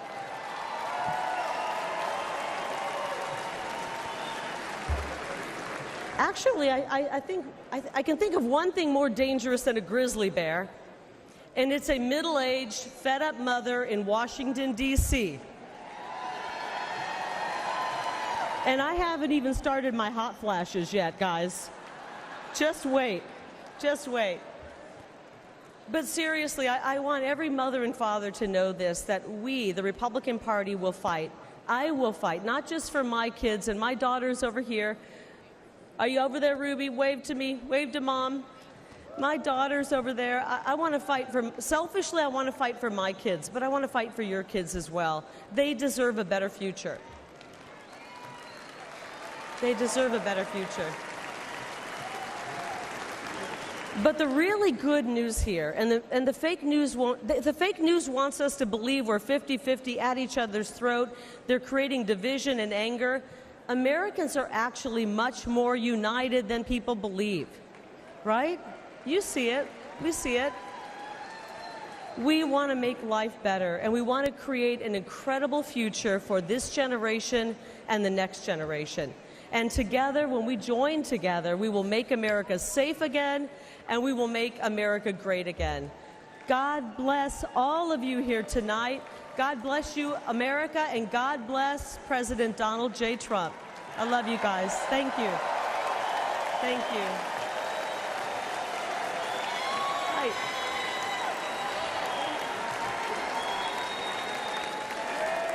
Ladies and gentlemen, please welcome the next senator from Wisconsin, Eric Hovde.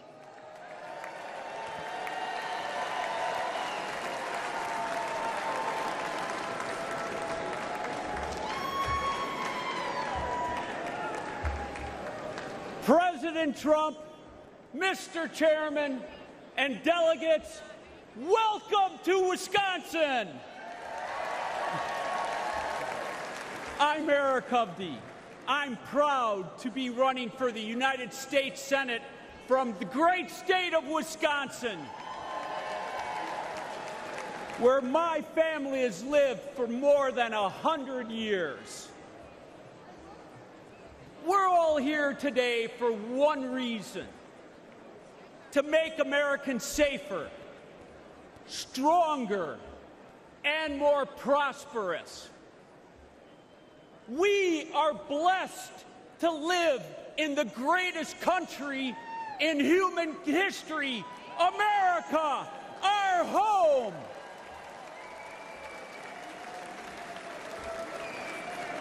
But America is struggling under Joe Biden. And Senator Baldwin has been a rubber stamp voting with him 95.5% of the time. You can believe that. Biden, with Baldwin's help, has weakened us in every way, making Americans less safe. They've eroded us financially by racking up more debt in the last 3.5 years than our country's first 230 years, fueling massive inflation and leaving families wondering how they're going to pay the bills. They've made us less safe at home with their defund the police movement.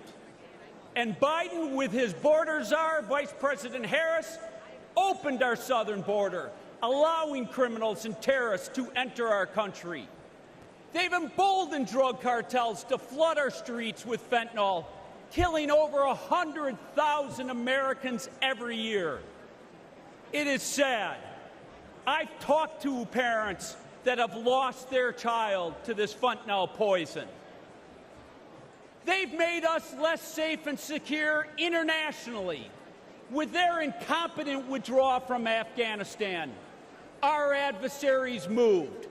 Putin on Ukraine, Iran through their proxies, Hamas on Israel, and China getting more aggressive every day. Despite all of that, Tammy Baldwin called the Biden administration the most successful in generations. Can you believe that one? I mean, seriously. This shows how detached she is from everyday Wisconsinites. It doesn't have to be this way.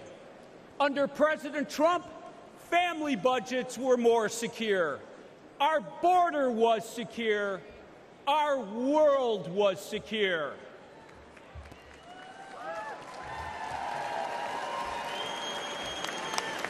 Where Biden and Baldwin have failed, President Trump and I will get the job done.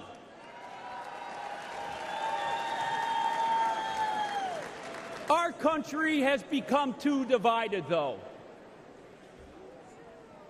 Instead of putting on just the blue jersey or the red jersey, we need to put on the red, white, and blue jersey and come together as Americans.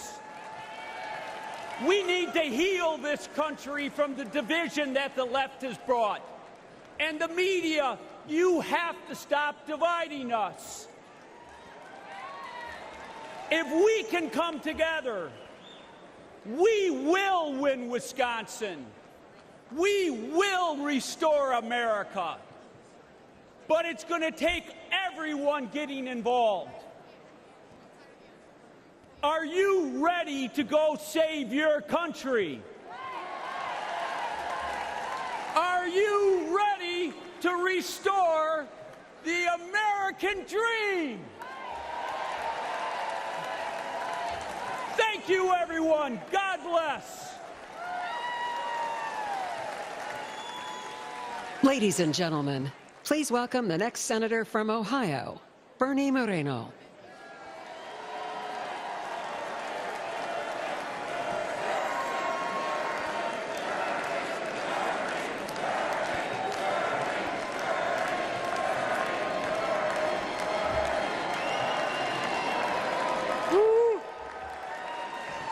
Thank you. Thank you. I'm Bernie Moreno, and I'm honored to stand before you tonight as the Republican nominee for the U.S. Senate from the great state of Ohio.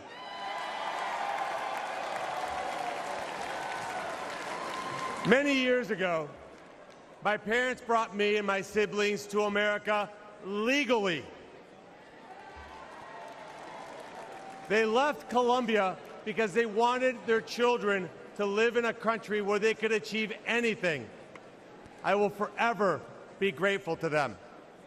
I love America, and I've lived the American dream. I married my best friend, raised a family, built successful businesses, and created thousands of jobs for hardworking Americans. But the American dream that I lived is under attack from Joe Biden and his enablers in the Senate like Sherrod Brown. They have encouraged millions of illegals to invade America.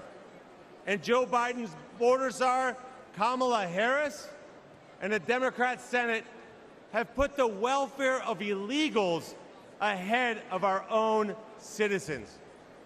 They've destroyed our border. They destroyed our economy. They've destroyed our standing in the world. And they'll destroy America if we don't stop them. In November, we will fire Biden and Harris, and we will re-elect President Donald J. Trump.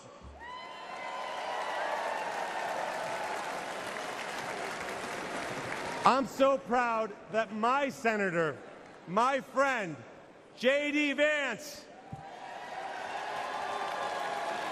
will be the next Vice President of the United States. He represents the best of Ohio, the best of America, and will be an incredible leader and defender of President Trump's plan to always put America first. And he won't stop there. Sherrod Brown votes with Biden virtually 100% of the time.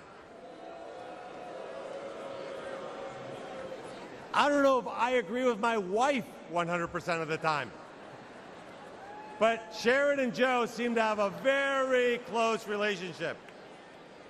Well, tonight, we've got a message for failed lifelong politicians like Sherrod Brown and Joe Biden. It's time to go home. A vote for Trump and Moreno is a vote to put America first. We will end the invasion at our southern border. We will fix our economy, protect American workers, and rescue America's family from Biden's and Brown's inflation. We will end the wars and deliver peace. I will fight alongside Donald Trump to make America stronger, safer, and more prosperous. Thank you, and may God continue to bless the United States of America.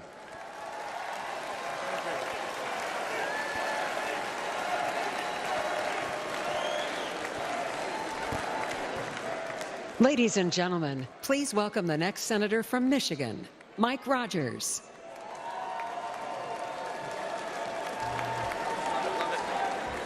Hello, America. I'm Mike Rogers, candidate for the United States Senate for the great state of Michigan. And I want to give a quick shout out to my fellow Michiganders, the hardest working people in the United States. God bless you right there. I said, because Joe Biden and my liberal opponents' runaway spending, American families have been crushed by inflation. High costs of groceries and gasoline and rent. I was talking to a grocery clerk just recently. She said, I got it when the carts got a little skinny at the beginning of Joe Biden's administration because of high costs. But what breaks my heart is at the end of ringing up an order, they have to reach up and pull something off the counter and put it back in their cart, thanks to the Democrats in Washington, D.C. The most expensive vehicle to operate in Michigan in 2024 is your grocery cart, thanks to the Democrats in Washington, D.C. And while pockets are pinched, Biden is trying to force you to buy an electric vehicle.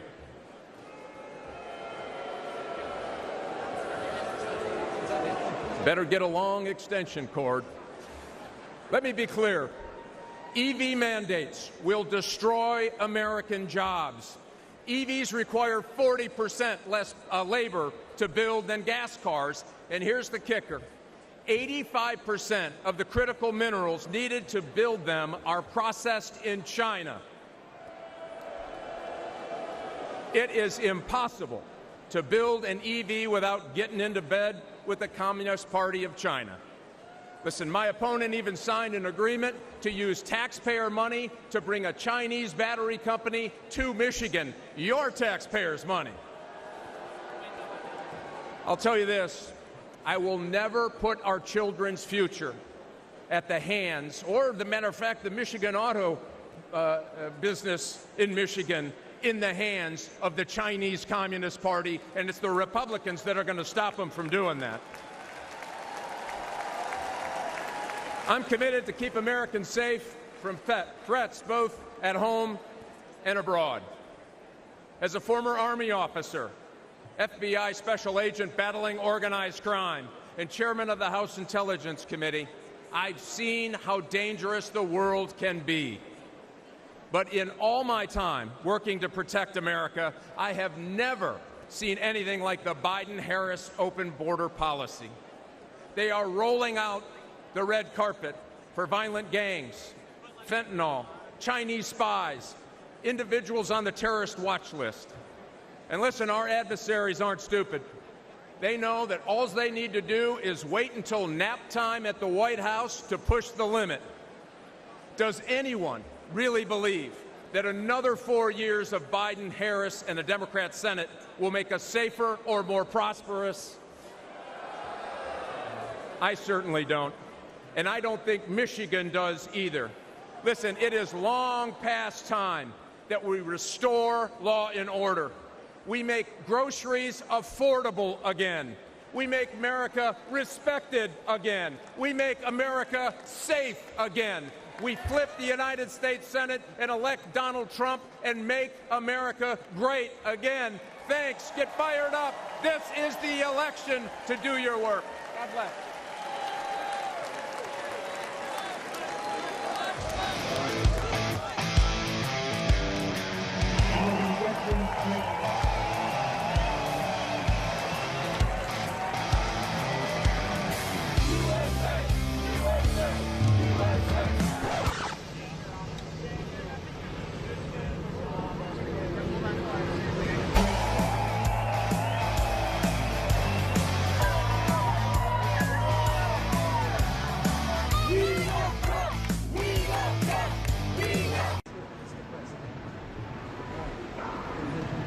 Hey.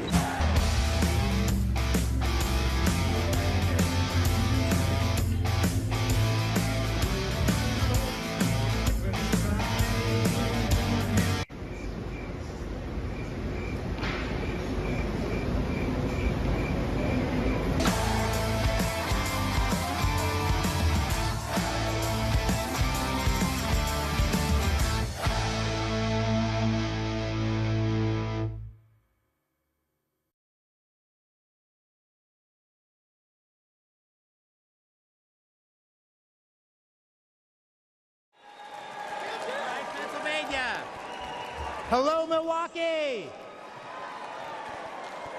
Who's ready? Who's ready to retire Joe Biden and border czar Kamala Harris and send her back to California? Who's ready for that? And who's ready to make Donald Trump our 47th president? Are you ready for that? And who's ready to make J.D. Vance our new vice president? And who's ready to send Chuck Schumer packing? I'm ready. I'm ready. My name is Dave McCormick, and I'm running to be the Pennsylvania's next United States Senator, the great Commonwealth of Pennsylvania. And I want to first acknowledge what transpired just a few days ago in my home state, where I witnessed firsthand from a front row seat in Butler President Trump's remarkable strength and resolve in a terrifying and unpredictable moment. The president rose brilliantly to the challenge. But what a sad and frightening day for the families of those who were injured or lost, and for our great country. And we all thank God that President Trump is okay.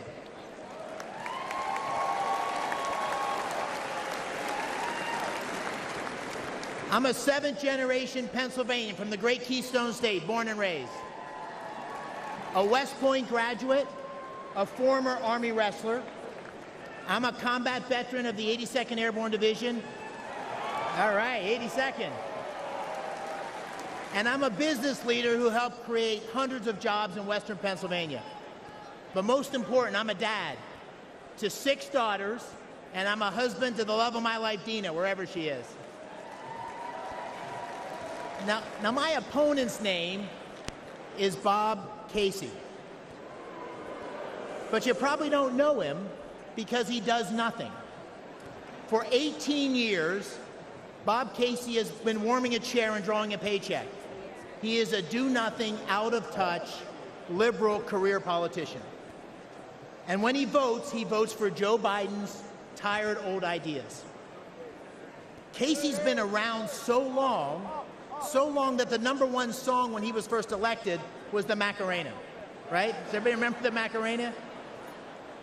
But sadly, this is no joke, because politics is about choices, and the policies of Biden and Bob Casey are dangerous for Pennsylvania and America. They won't keep us safe. Drugs have poured across the Biden-Harris, Casey wide-open borders, killing 100,000 Americans, including 4,000 Pennsylvanians last year alone. Illegal immigrants have victimized innocent young women who could easily be your daughter or mine. And time again, Casey has voted for pro-criminal judges who have made our streets across Pennsylvania more dangerous. Biden and Casey's failed policies have crushed working families with sky-high prices for gas and groceries and rent, and regulations to kill Pennsylvania natural gas. Under President Trump, America's future was strong and prosperous, and our adversaries feared stepping out of line. My friends, the choice this November is clear. It's a choice between strength and weakness, a choice between America's greatness or its sad, disgraceful decline. This is, my friends, the most important election of our lifetimes.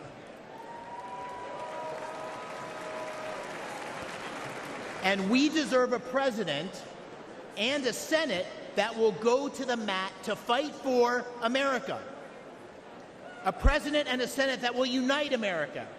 And in Pennsylvania, that means voting for Trump and McCormick in November.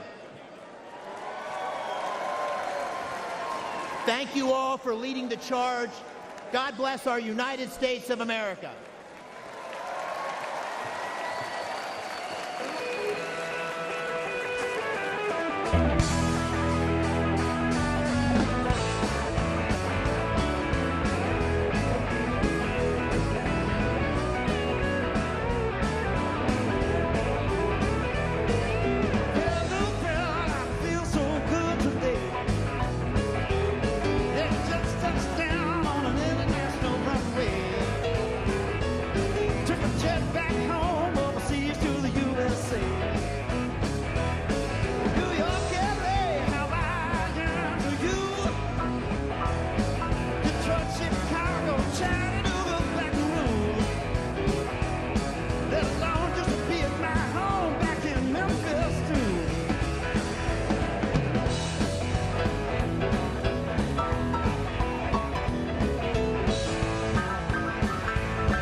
Ladies and gentlemen, please welcome West Virginia Governor and the next Senator from West Virginia, Jim Justice, and Baby Dog.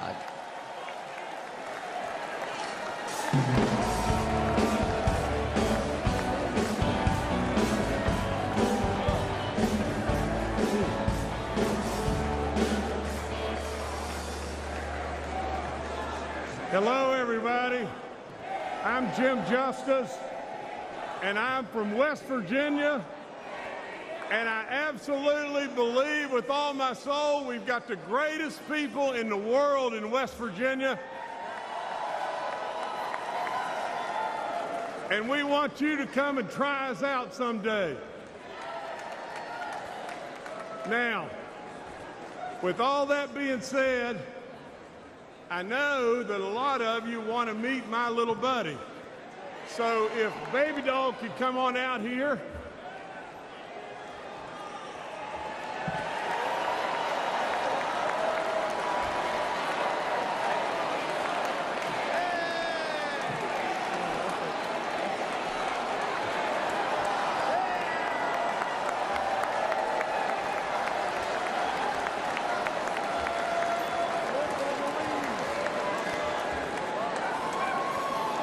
Now, as the world watches, you didn't really expect that, did you? But with that being said, let me just say just this. She makes us smile, and she loves everybody. And how could the message possibly be any more simpler than just that? Now, I've got to tell you just this. The foundation of my life is the truth. I've got to tell you just this and tell you this right now. I challenge the media all the time to find something that knowingly I've told them it's not the truth, and they can't do it because I'm not going to do that. Now, I want you to listen to this and pay really close attention. The bottom line to why we're here, the bottom line to every single thing that's going on in this great country today is one thing.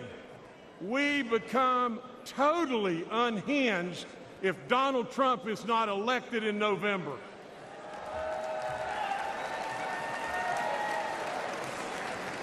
I want to talk to you tonight about my relationship with President Trump. I want to talk to you about an incredible man. I want to tell you the truth about him and his family. He's tough. He's super smart. He's a business guy. But maybe there's something that you've missed, and that is he genuinely cares.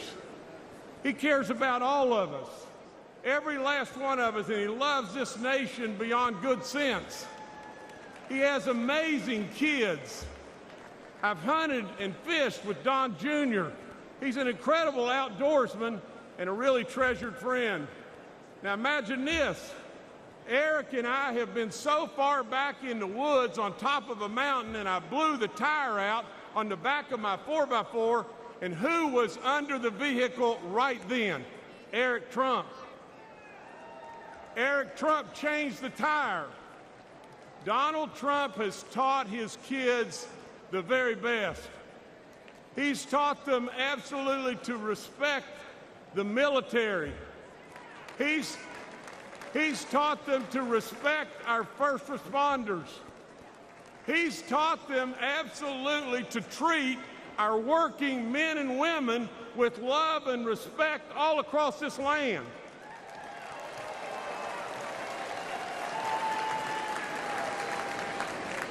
Let me tell you just this. I was in the green room with President Trump, and there was a MAGA hat laying there. I picked it up. We had just had our first grandbaby, a boy named JC. JC absolutely was just not old at all. And all of a sudden I asked President Trump if he would sign that hat for our grandbaby JC. He took it. You know what he wrote on it? He wrote, JC, always work hard. Now let's review. Donald J. Trump, my friend, my close friend. He's tough. He's super smart. He's a business guy. He loves America. He taught his kids the right values, and he's a hard worker. Sure sounds like a leader to me.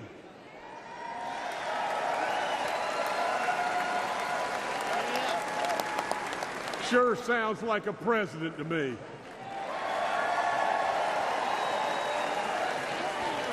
Then ask yourself, why does Donald Trump fight every day for us and continue to take this senseless persecution? Why? And I know the answer. Because we're worth it. Now, Baby Doll's got a prediction for everybody here. And here's the prediction. Baby Dog says we'll retain the House, the majority in the House.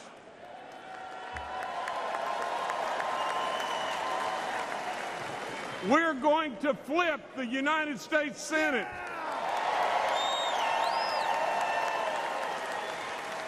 And overwhelmingly, we're going to elect Donald J. Trump and J.D. Vance in November.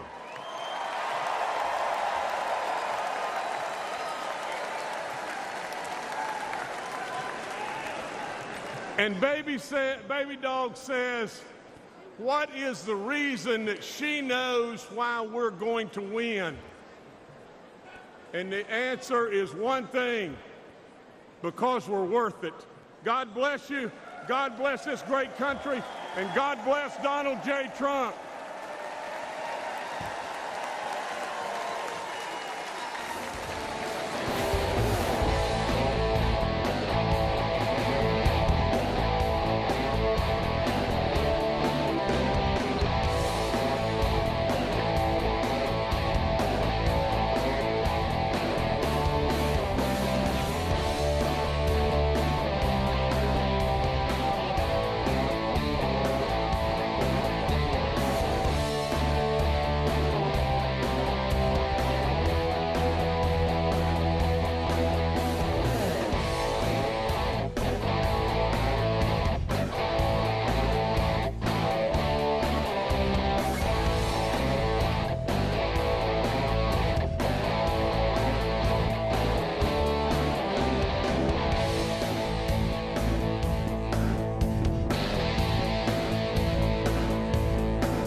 Ladies and gentlemen, now please welcome the next senator from Indiana, Congressman Jim Banks.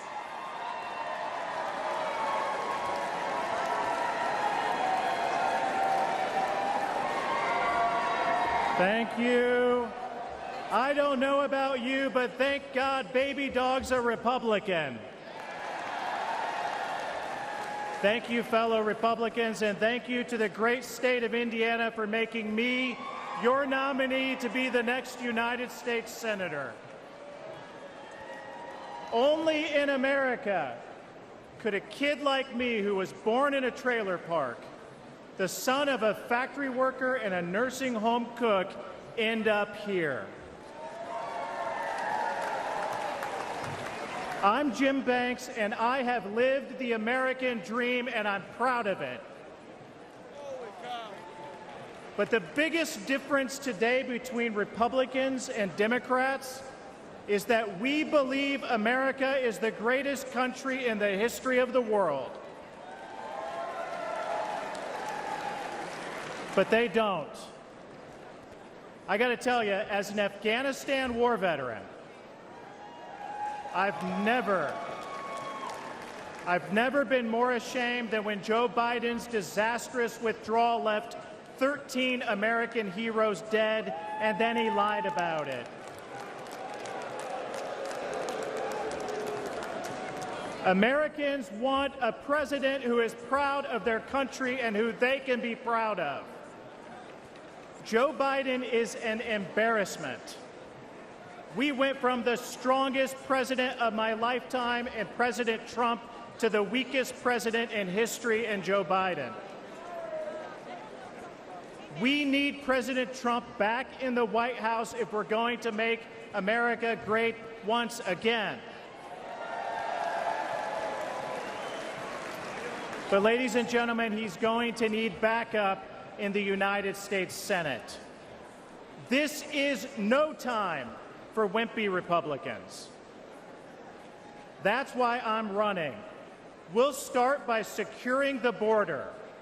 If you came here illegally under Joe Biden, you're going back to where you came from under Donald Trump.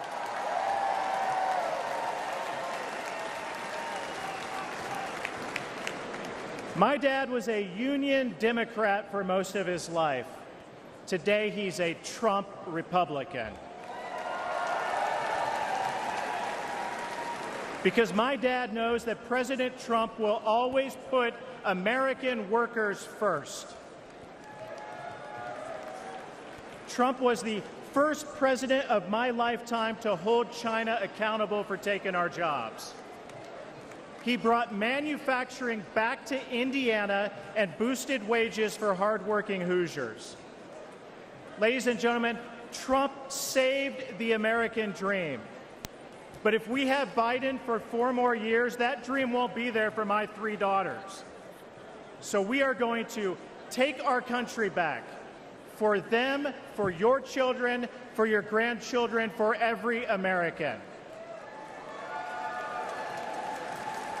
My friends, I can't wait for November 5th at 6:01 p.m. Eastern Time, when the great state of Indiana is once again the first state on the board to give our Electoral College votes to the greatest president of my lifetime, my friend, Donald J. Trump.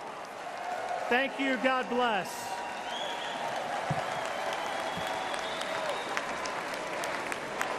Ladies and gentlemen, now please welcome Captain Sam Brown, the next senator from Nevada.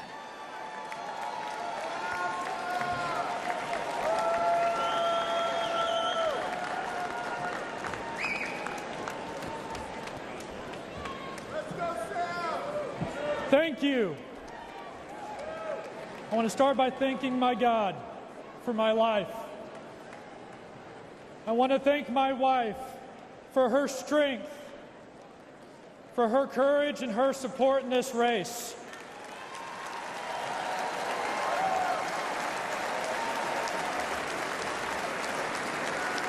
And back home, I want to thank my children.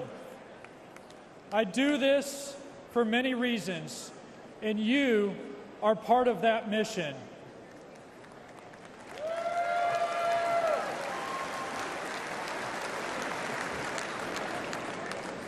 Tonight, I offer a message of hope, because I know the importance of hope in difficult times.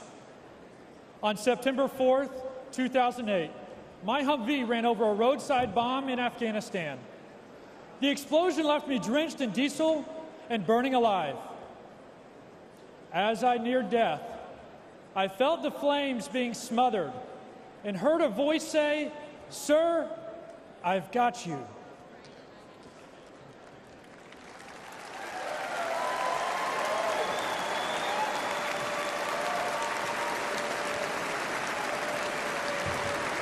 Through the pain and anguish of recovery and the years that followed, I never lost hope.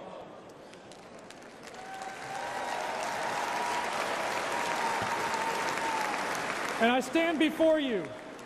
I stand before you today as a Republican nominee for Senate from the great state of Nevada.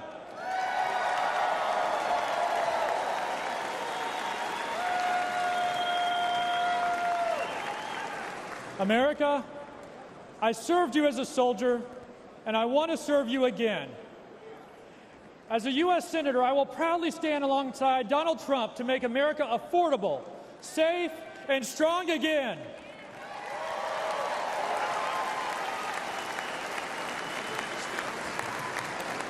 We have a tough fight ahead, but it won't be my first. Nevadans are suffering right now. The unemployment rate in Nevada is nearly 25% higher than the national average.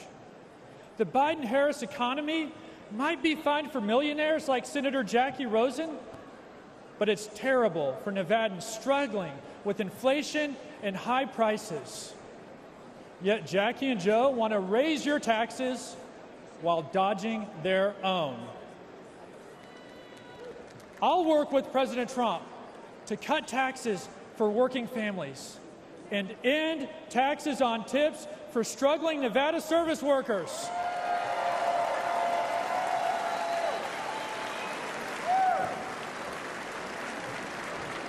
Because life must be affordable for millions, not just millionaires.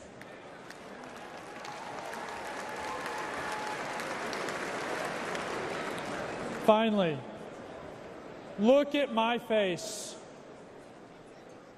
This is the high cost of war. If Joe Biden stays in office, more service members will pay this price. He has brought our nation humiliation, defeat, and to the brink of more war. I've been through the fire. President Trump has been through the fire.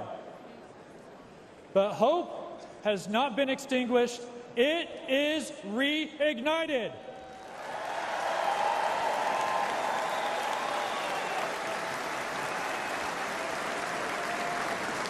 And we are more united than ever to save America's future. On November 5th, I ask Nevadans to vote Sam Brown for Senate and Donald Trump for President. Together, we will put America first again.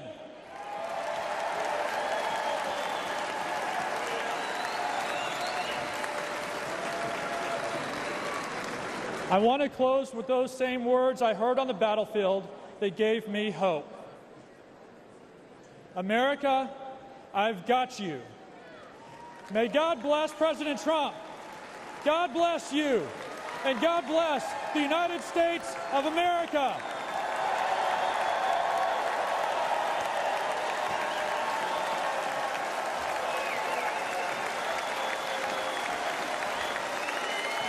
Ladies and gentlemen, please welcome the next senator from Montana, Tim Sheehy.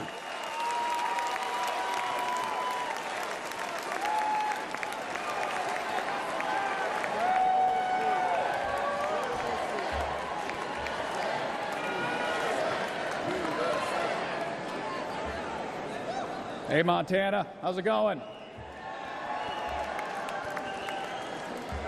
Hey, everybody, my name is Tim Sheehy. Those are also my pronouns.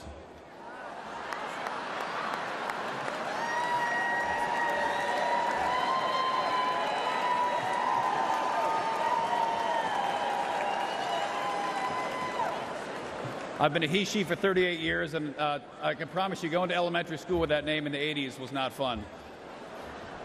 That is a joke, but it also shows the lunacy we're living with in Joe Biden and John Tester's America. I'm a former Navy SEAL. My wife was a Marine.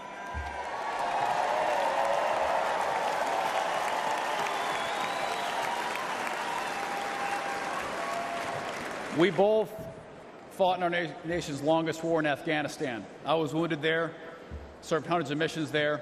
We came home to live the American dream in Montana, the great state of Montana, I might add.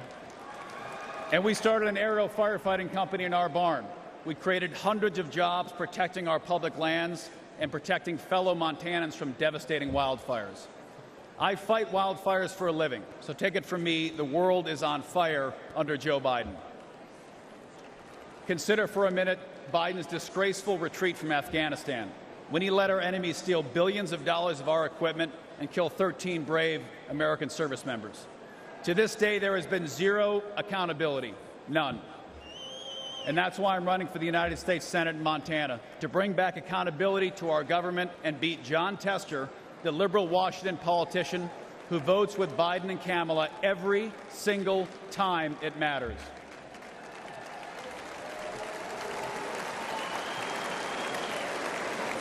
And some of you may not know who Jon Tester is, but Jon Tester is the deciding vote for Biden's America Last agenda. He's got an F from the NRA.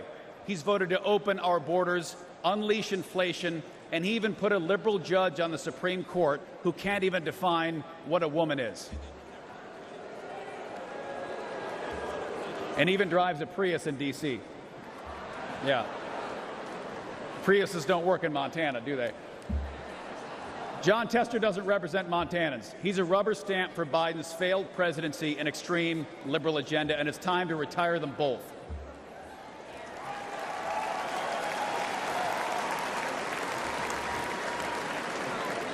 And listen, I'm an optimist. You can't jump out of planes at night into enemy territory if you're not. And I truly believe America's future will be better than our past. But that future is not given. And we need political outsiders like President Trump to return common sense to our nation.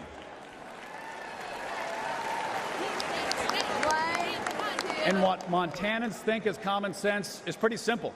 It's not complicated. They want a secure border, safe streets, cheap gas, cops are good, criminals are bad, boys are boys, girls are girls.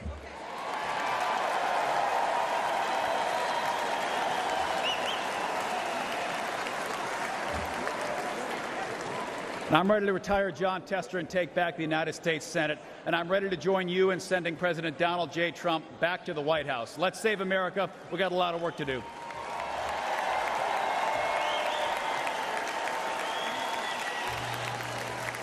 Ladies and gentlemen, please welcome the next senator from Virginia, Hung Cao.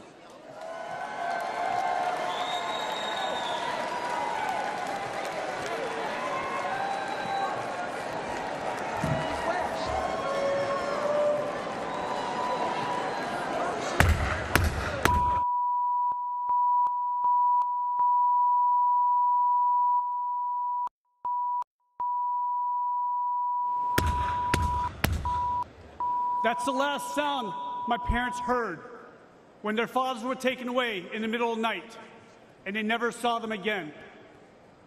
That's my family's real-life story. We escaped from Vietnam just days before Saigon fell to the communists.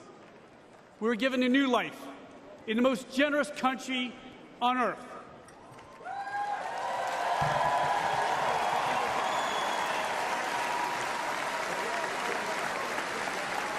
My name's Hung Cao, and America saved my life.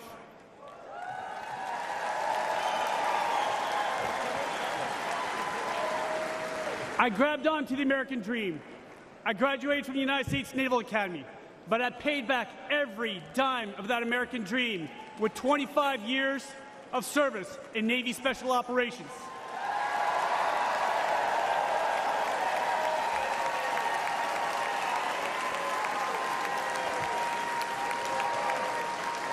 I saw combat in Iraq, Afghanistan, and Somalia.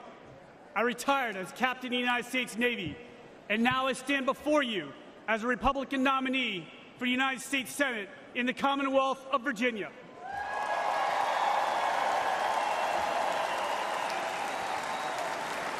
Only in America, ladies and gentlemen, only in America. But we're losing our country.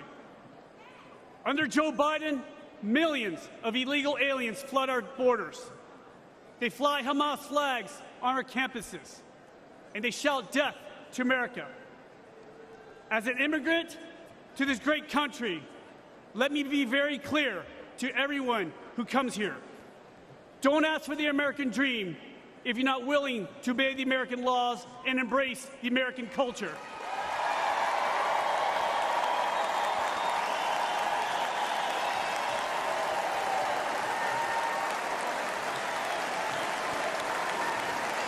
Because I did.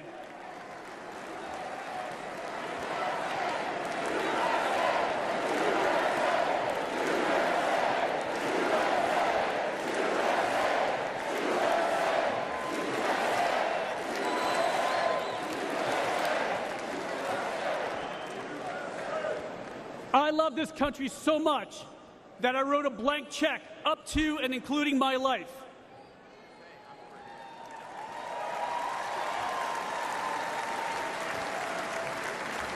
I'm running against Hillary's running mate, Senator Tim Kaine. Kaine is a weak man in a dangerous world. We only have one thing in common. The American taxpayer signed our paychecks for 30 years. Except Kaine is a career politician with millions of dollars to show for it. I've been a warrior with scars to prove it, and I'm damn proud of it.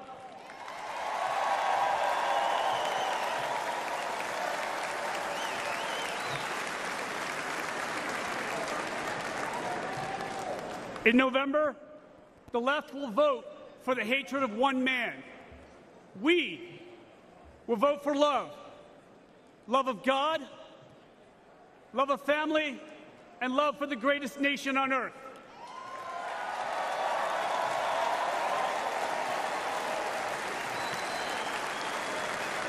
And Virginia will elect me and President Trump, and together we will save America.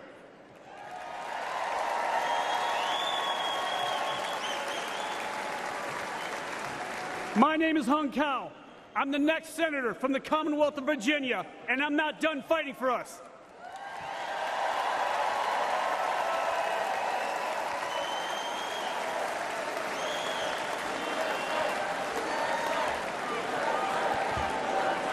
May God bless you, may God bless President Trump, and may God bless the United States of America.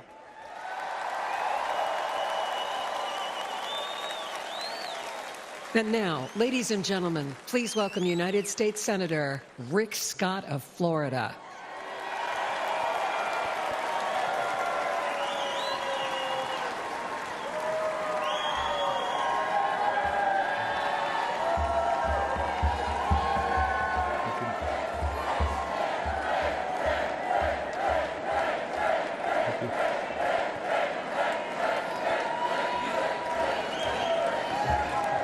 Thank you, thank you, thank you. You can tell I'm from the great state of Florida.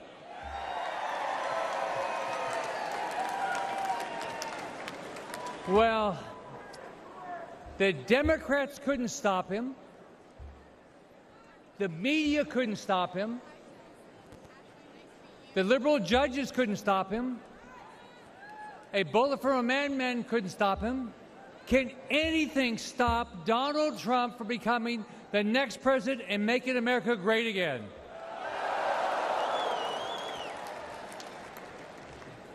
I've known Donald since before each of us ran for office, and it's an honor to be here to do everything I can to get him reelected back in the White House where he should belong every day going forward.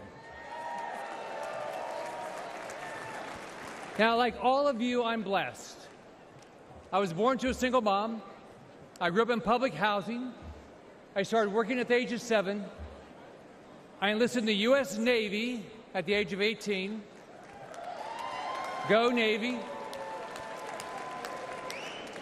But only because I grew up in America, I was able, like many of you, to come from absolutely nothing to build one of the biggest companies in the world, be the 45th governor of Florida, a U.S. senator, where we have to fight every day to stop the radical Democrats from absolutely destroying our great country.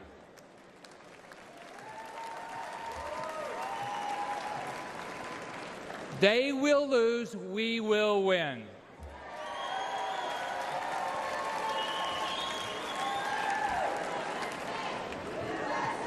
USA, USA. We will win. Now, let me tell you about a dream I had recently. I had a dream and I did some time traveling. I traveled into the future to an imaginary world where actually Joe Biden got reelected. Yeah. So, remember the Christmas Carol, the ghost of Christmas past? Well, in my dream, I met the ghost of Biden's future. So I got to see a Biden second term. Now, it wasn't a dream, it was a nightmare. Mortgage rates skyrocketed to 15%. Only rich people could buy groceries. Gas was $10 a gallon. In my nightmare, Biden and the Democrats erased our southern border and flew so many illegals into our country that the Mexican cartel started getting frequent flyer miles. It was easy for Democrats to rig the elections. They simply allowed all the non-citizens to vote. America did nothing to protect Israel from terrorists or to stop China from invading Taiwan. Now, do any of you think this is far-fetched? No. If you do, you haven't been following it. Biden and the Democrats are doing everything they can to tear down this great country and rebuild it in their woke, radical image. Their dream's not new. It's an old, evil idea that has failed every time it's been tried. It's called socialism. And Donald J. Trump will not let socialism happen in this country.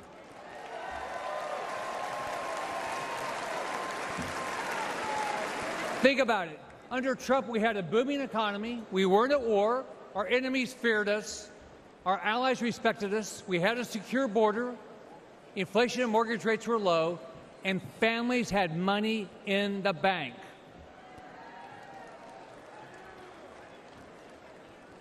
Donald Trump has given up a lot for this country. His family's been slandered. He's been impeached, censored, treated as a criminal, all because he never backs down.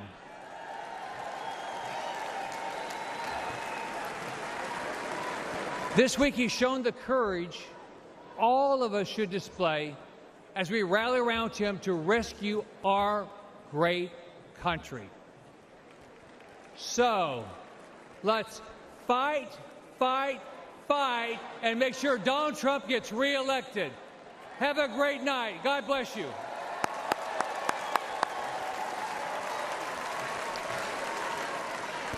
Ladies and gentlemen, please welcome Congressman Jeff Van Drew of New Jersey.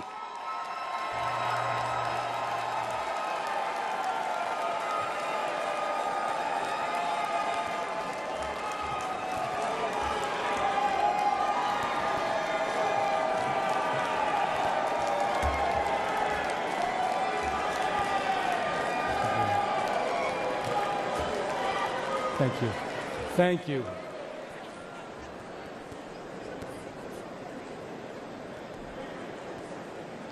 Good evening. My name is Jeff Van Drew.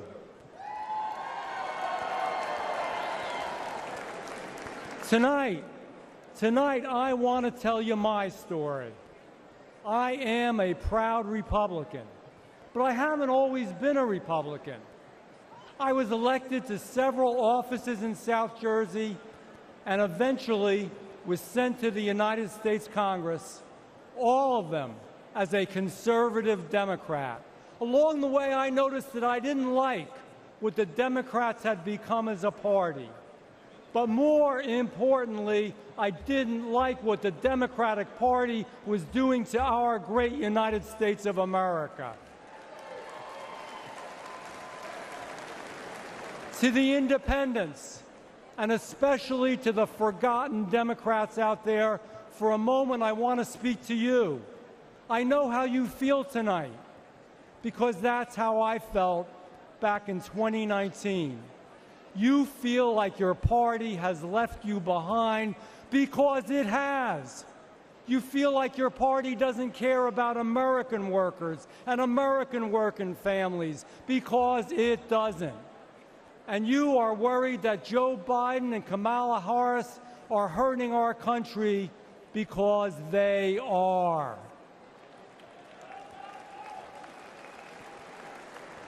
I felt the same way. So after being a Democrat to vote against impeaching Donald Trump, I took a long walk with my chief of staff. I remember saying to her that perhaps my time in elected office was done. And you know what? I was okay with that. There was no way I could be a Democrat anymore.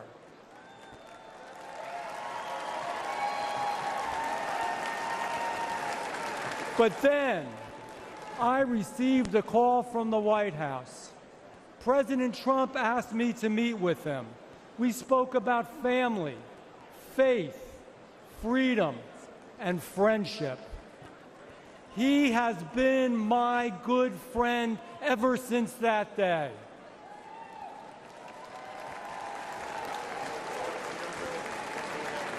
He said that I should be a Republican. I said, Mr. President, I will be a Republican.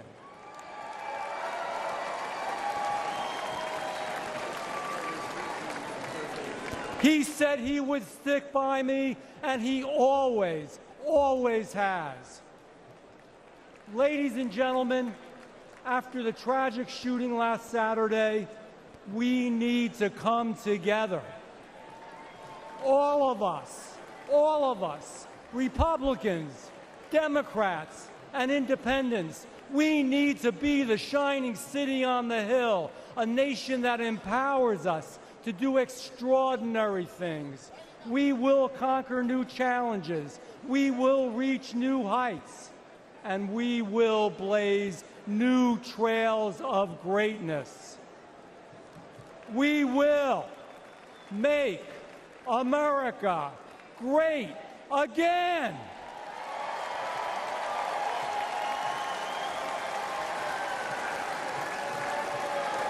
And we will elect Donald Trump this November.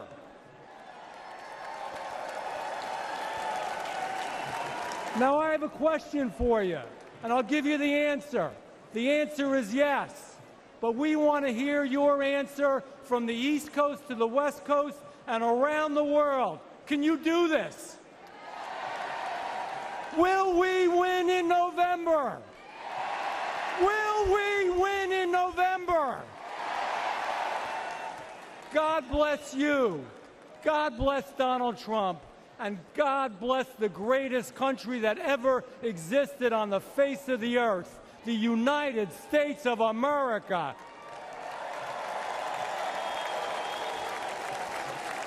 Ladies and gentlemen, please welcome the chair of the United States House of Representatives Republican Conference, Congresswoman Elise Stefanik of New York.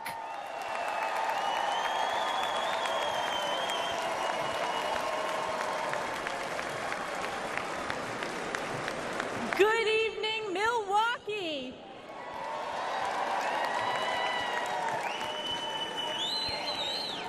We always say that this is the most important election in our lifetime, but we know deep down this one truly is.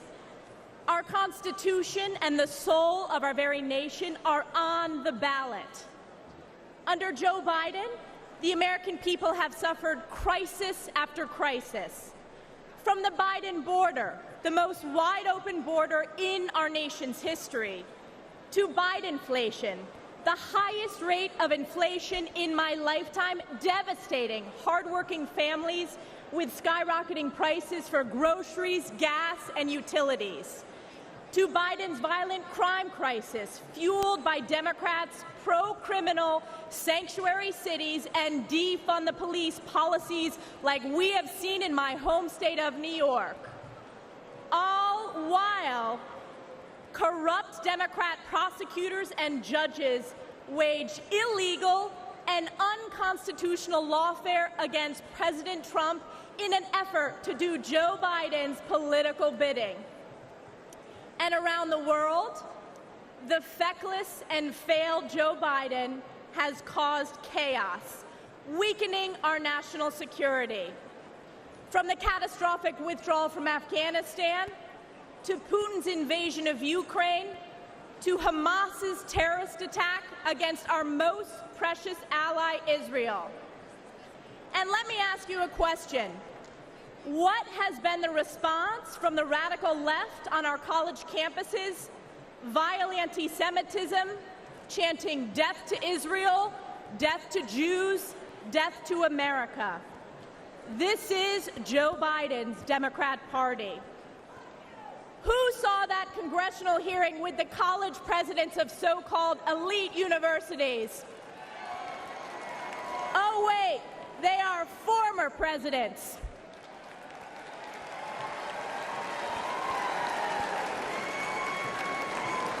You know, I asked one simple question at that hearing. It was not a political question, it was a moral question, and that was this. Does calling for the genocide of Jews violate your university's code of conduct? And one after the other said it depends on the context. Let me tell you, America knows it does not depend on the context.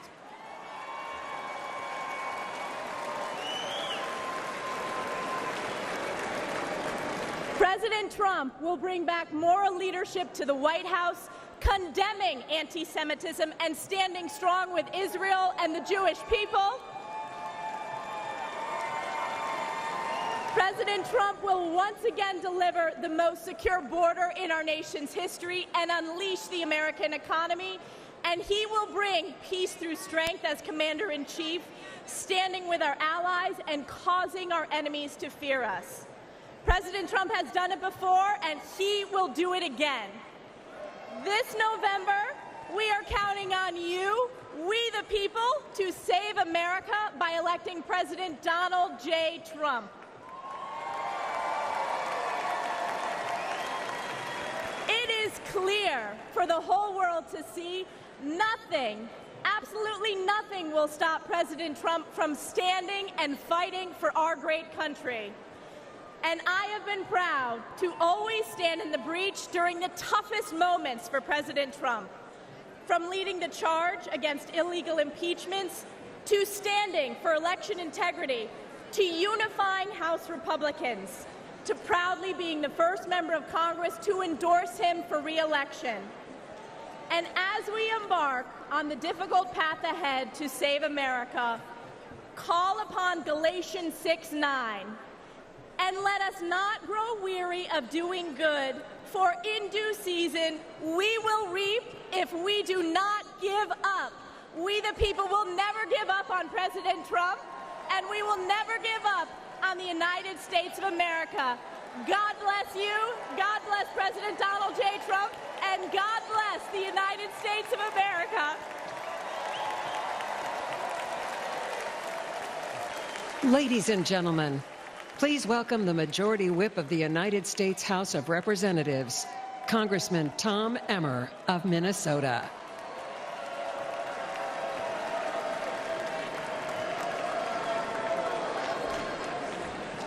How about that, Stefanik? Thank you. Thank you. I'm Tom Emmer, a proud American and a proud Minnesotan and the Majority Whip in the United States House of Representatives.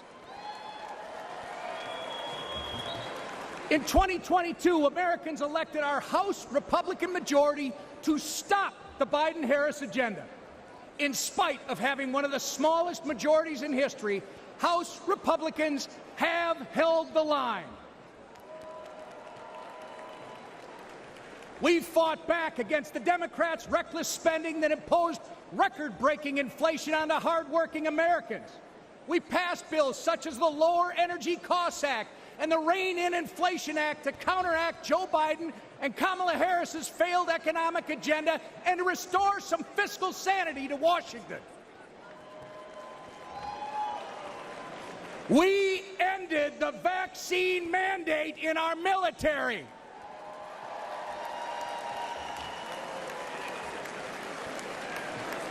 We passed over a dozen bills gutting specific Biden-Harris regulations. We passed the Parents' Bill of Rights. We investigated the Chinese Communist Party. We stopped the D.C. crime bill that would have made our nation's capital simply too dangerous to visit. And we passed the strongest border security bill in decades.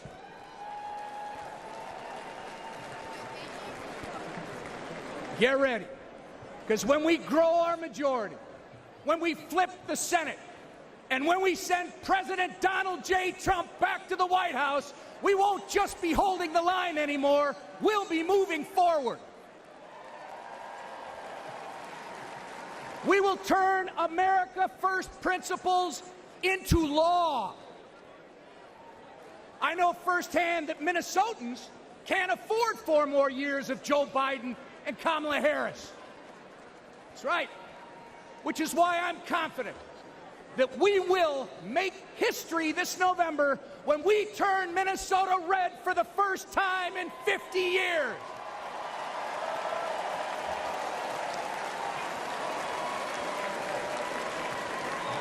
The Democrats' disastrous record on crime, trade, and regulation has ruined the lives of countless Minnesotans.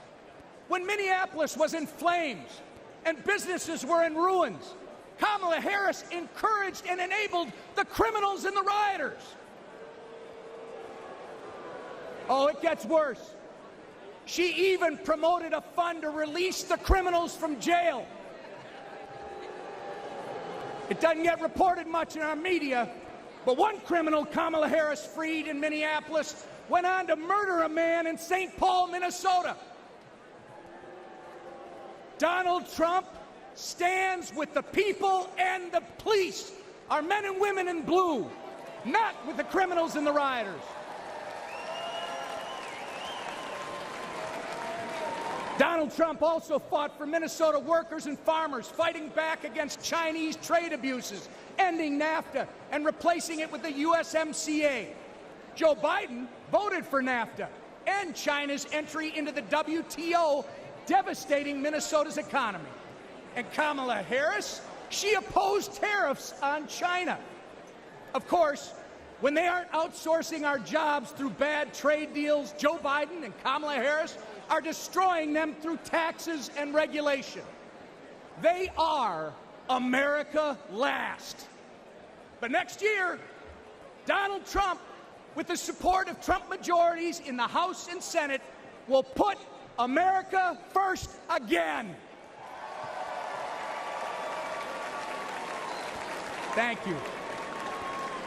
And I'm confident that together we are going to make America great again.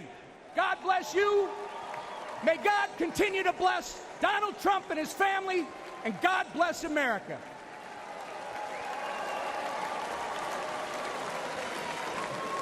Ladies and gentlemen, please welcome the Majority Leader of the United States House of Representatives, Congressman Steve Scalise of Louisiana.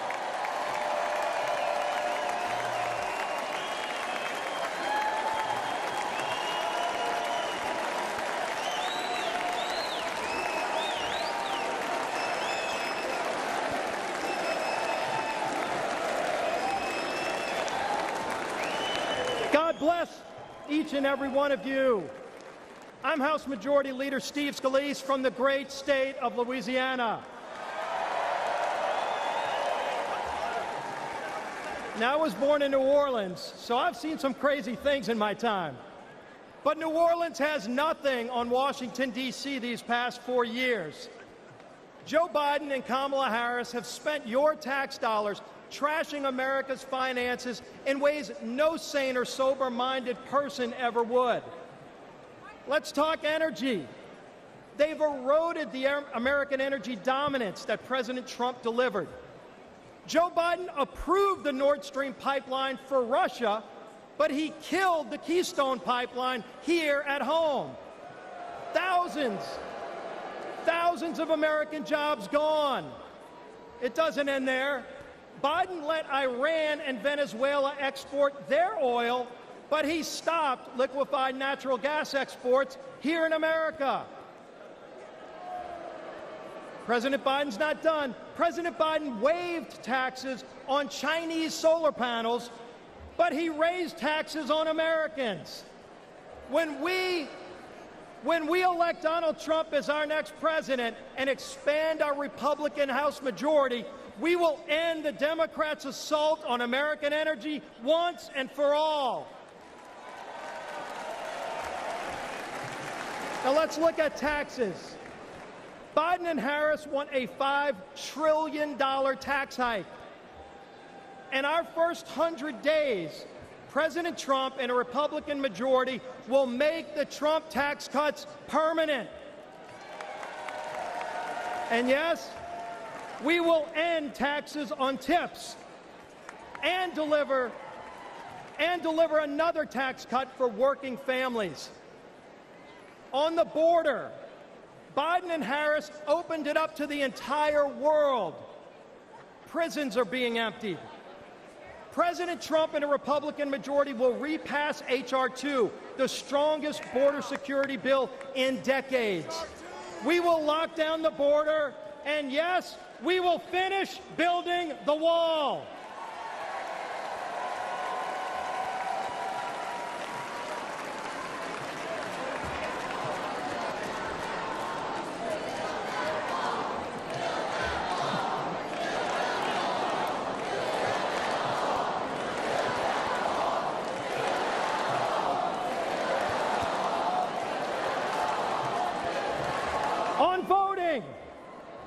Our most sacred right as citizens, voting. Biden and Harris want illegals to vote now that they've opened up the border. Republicans will repass the SAVE Act to block illegal aliens from voting in our elections. On foreign policy, Biden and Harris brought us weakness and war. President Trump and a Republican majority will begin rebuilding our military and will end the woke indoctrination in its ranks. We will restore American power and peace. On education, Biden and Harris opposed school choice. They actually investigated parents at school boards. President Trump and a Republican majority will pass legislation expanding school choice and will repass the Parents' Bill of Rights. Parents should be free to choose what their children are taught and where. Now, lastly, I need to say something about Saturday's attempt on President Trump's life. Many of you know I was the survivor of a politically motivated shooting in 2017. Not many know that while I was fighting for my life, Donald Trump was one of the first to come console my family at the hospital.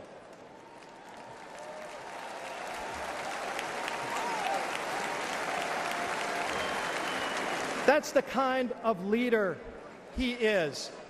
Courageous under fire. Compassionate towards others. Let's put Donald Trump back in the White House this November so we can make America great again. God bless you. May Donald Trump continue to receive God's blessing, and God bless these great United States of America.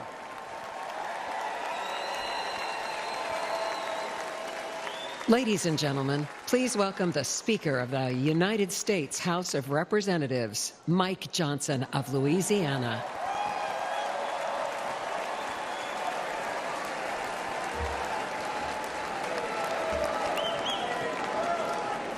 Good evening, my friends. What an amazing crowd, and what a great time it is to unite our party and to send President Donald Trump back to the White House. That's what we're going to do.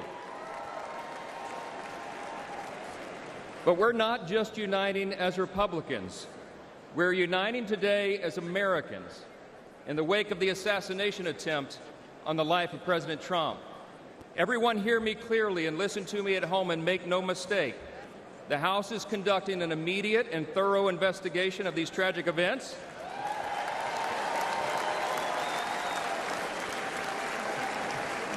And that work has already begun. The American people deserve to know the truth, and we will ensure accountability. I promise you that. I promise you that. This has always been an important principle to us. We in the Republican Party are the law and order team. We always have been, and we always will be, the advocates for the rule of law. And we all know that that principle, as well as many others, is in serious jeopardy today. See, we've come to a moment in America where the basic things that we once took for granted are being openly challenged like never before. My friends, we are no longer just in a battle between two opposing political parties. We are, but it's not just ours versus D's anymore. We're now in the midst of a struggle between two completely different visions of who we are as Americans and what our country will be. The Republican Party stands for the foundational truths that made America the greatest nation in the history of the world. We are the most free, the most powerful, the most benevolent nation that has ever been. It's not even close. It's not even close. But we have no guarantee that this grand experiment in self-governance can endure unless we respond to the call to keep it. 248 years ago, we boldly proclaimed in our Declaration that all men are created equal, not born equal, created equal, and that we're endowed by our Creator with certain inalienable rights. See, we understand that our rights do not come from government. They come from God.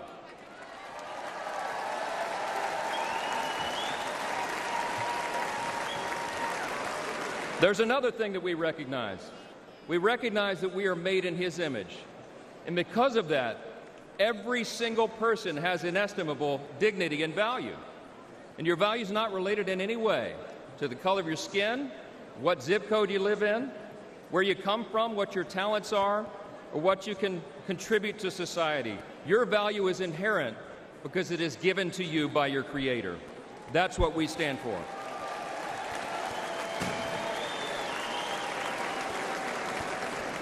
I speak a lot about what I call the 7 core principles of American conservatism. What do we stand for as Republicans, they want to know. I think it boils down to a few things: individual freedom, limited government, the rule of law, peace through strength, fiscal responsibility, free markets, and human dignity. Indeed, those are the 7 core principles of American conservatism, but they're actually the core principles of our republic itself. And while they resonate in our hearts and in the hearts of most Americans, listen to me, the radical, woke, progressive left has disdain for those principles, all right? They have a very different vision for what America should become. They want to tear down those foundations and remold us into some sort of borderless, lawless, Marxist, socialist utopia. We're here to say, not on our watch. We will not allow that to happen.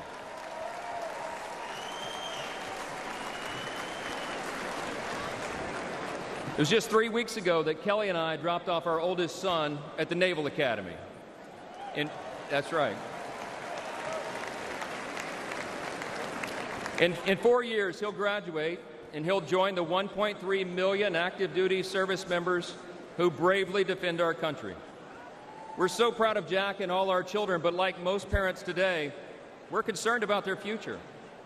America can't risk 4 more years of Joe Biden's weakness that has invited so much aggression by our enemies. We can't survive the dramatic increases in violence, crime, and drugs that the Democrats' policies have brought upon our communities. And we cannot allow the many millions of illegal aliens they've allowed to cross our borders to harm our citizens, drain our resources, or disrupt our elections. We will not allow it.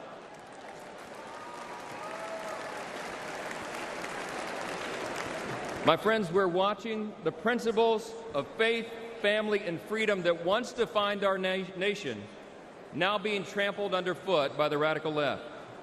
As President Trump raised his fist and gave a rally cry on Saturday, now is our time to fight, and we will.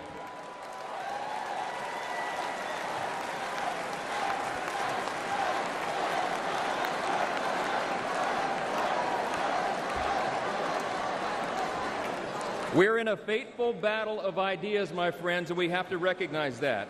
But in this battle, and in November, the American people will reject the party of self-destruction, and they will elect the party of peace and prosperity and opportunity. The GOP will grow our House majority, we will take back the Senate, and we will return Donald J. Trump to the White House.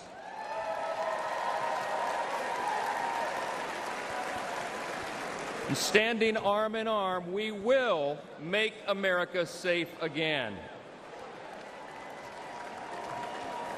Listen, we reach out tonight to everyone watching at home. We invite all Americans who believe in the promise of our great nation to join us in this fateful battle.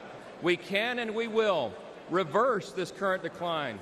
We can restore our founding principles, and we can preserve this exceptional nation that God has entrusted to us, and what Abraham Lincoln referred to as the last best hope of man on the earth. Thank you so much. God bless you, God bless our troops, and God bless America.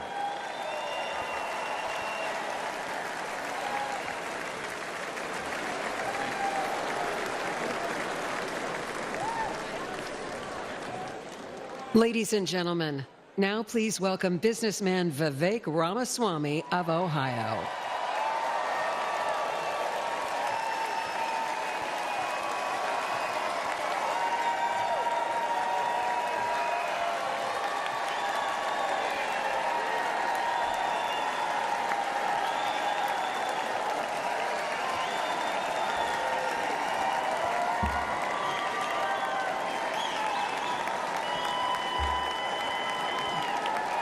Love it. Thank you, guys. Thank you for the warm welcome. It's good to be back in Milwaukee. This time last year, I was a candidate for U.S. president, and I'm proud to say that I achieved the impossible, which is that most of you actually know how to say my name by now. So thank you for that. It's good to be back.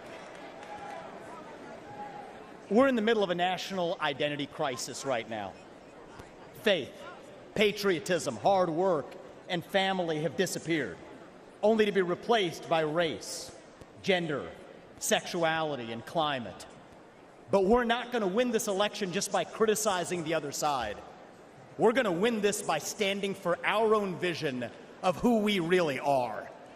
What does it mean to be a Republican in the year 2024? What does it mean to be an American in the year 2024? It means we believe in the ideals of 1776. It means we believe in merit, that you get ahead in this country not on the color of your skin, but on the content of your character and your contributions. It means we believe in the rule of law, and I say this as the kid of legal immigrants to this country. That means your first act of entering this country cannot break the law. That is why we will seal the southern border on day one. Thank you. It means the people who we elect to run the government ought to be the ones who actually run the government, not unelected bureaucrats in the deep state. These are not black ideas or white ideas. They are not even Democrat ideas or Republican ideas. They are American ideas that we fought a revolution to secure. And the man who will revive these ideals in the United States of America is your next president, the 47th President of the United States, Donald J. Trump.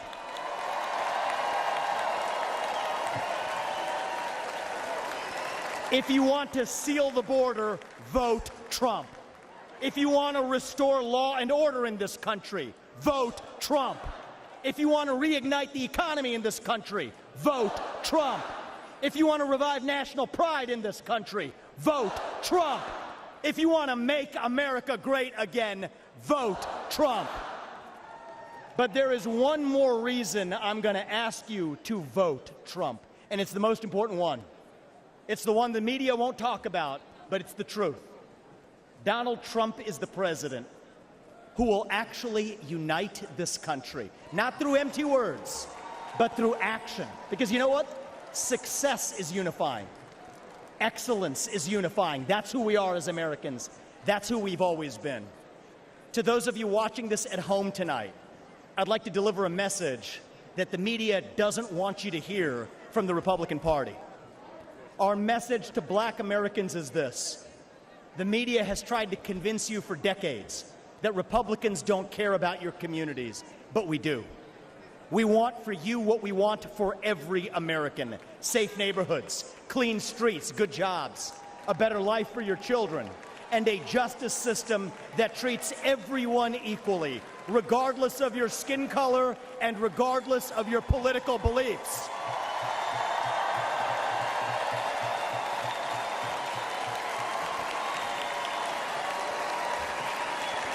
Our message to every legal immigrant in this country is this: you're like my parents. You deserve the opportunity to secure a better life for your children in America. But our message to illegal immigrants is also this: we will return you to your country of origin, not because you're all bad people, but because you broke the law. And the United States of America was founded on the rule of law.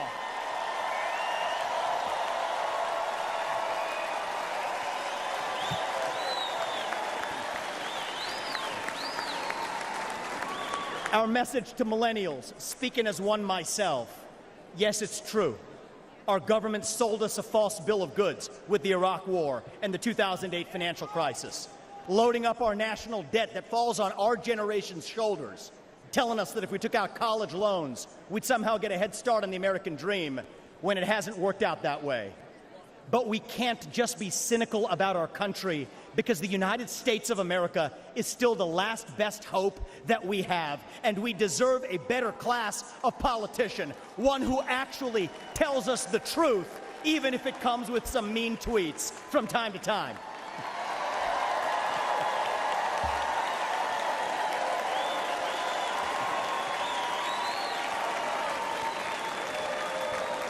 And our message to Gen Z is this: you're going to be the generation that actually saves this country. You want to be a rebel? You want to be a hippie? You want to stick it to the man? Show up on your college campus and try calling yourself a conservative. Say you want to get married, have kids, teach them to believe in God and pledge allegiance to their country. Because you know what? Fear has been infectious in this country, but courage can be contagious too. That too is what it means to be an American. And you know what?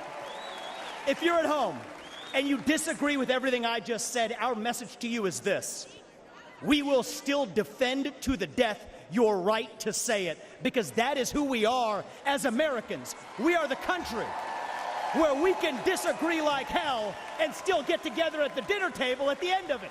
That is the America I know. That is the America we miss. We do not have to be ancient Rome. We don't have to be this nation in decline. We can still be a nation in our ascent. A nation whose best days, not in some fake politician way, but in a true way, a nation whose best days are actually still ahead of us. Still on our way to that shining city on a hill, that country where no matter who you are, or where your parents came from, or what your skin color is, or how long your last name is, that you will still get ahead in this country with your own hard work, your own commitment, your own dedication, and that you know what? You are free to speak your mind at every step of the way. That is the American dream. That is what won us the American Revolution. That is what reunited us after the Civil War. That is what won us 2 world wars and the Cold War. That is what still gives hope to the free world. And if we can revive that dream over group identity and victimhood and grievance, then nobody in the world, not a nation, not a corporation, not a virus, not China, is going to defeat us. That is what American exceptionalism is all about. And that is what we will revive this November when we send Donald J. Trump back to the White House. Thank you all. God bless you and your families. And may God bless our United States of America. Thank you. Thank you. Thank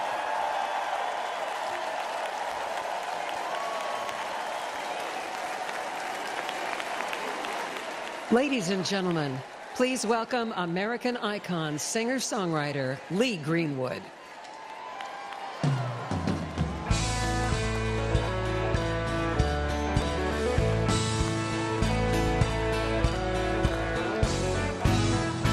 They say love is a gamble, you can win or lose. Well, life dealt me a queen the day I found you.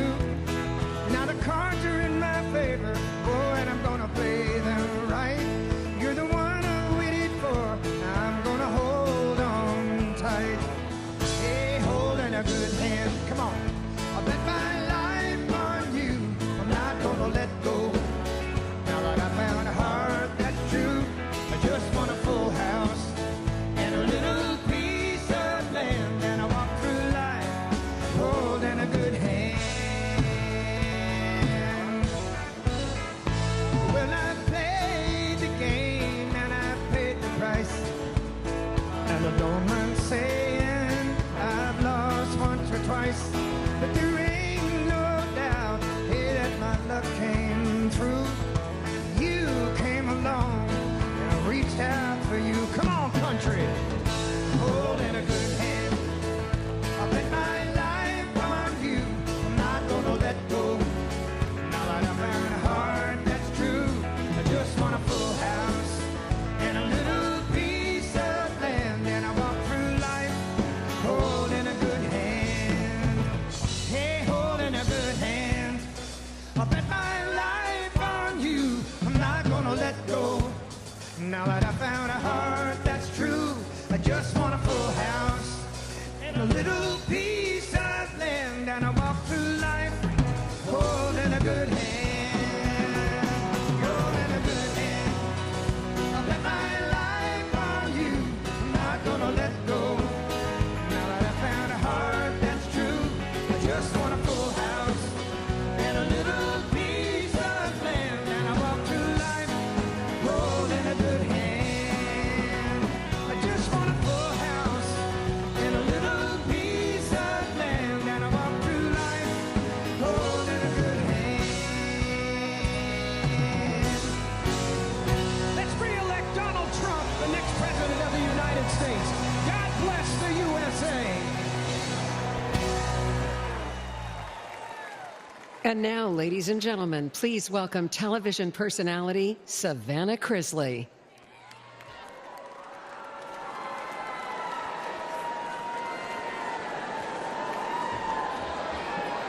Good evening.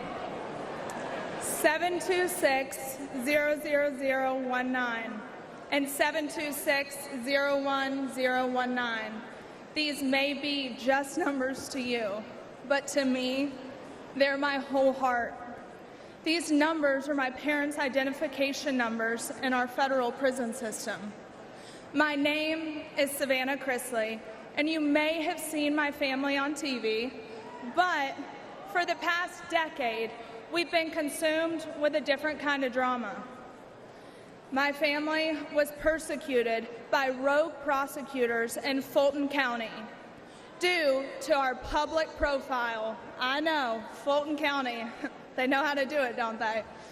Due to our public profile and conservative beliefs.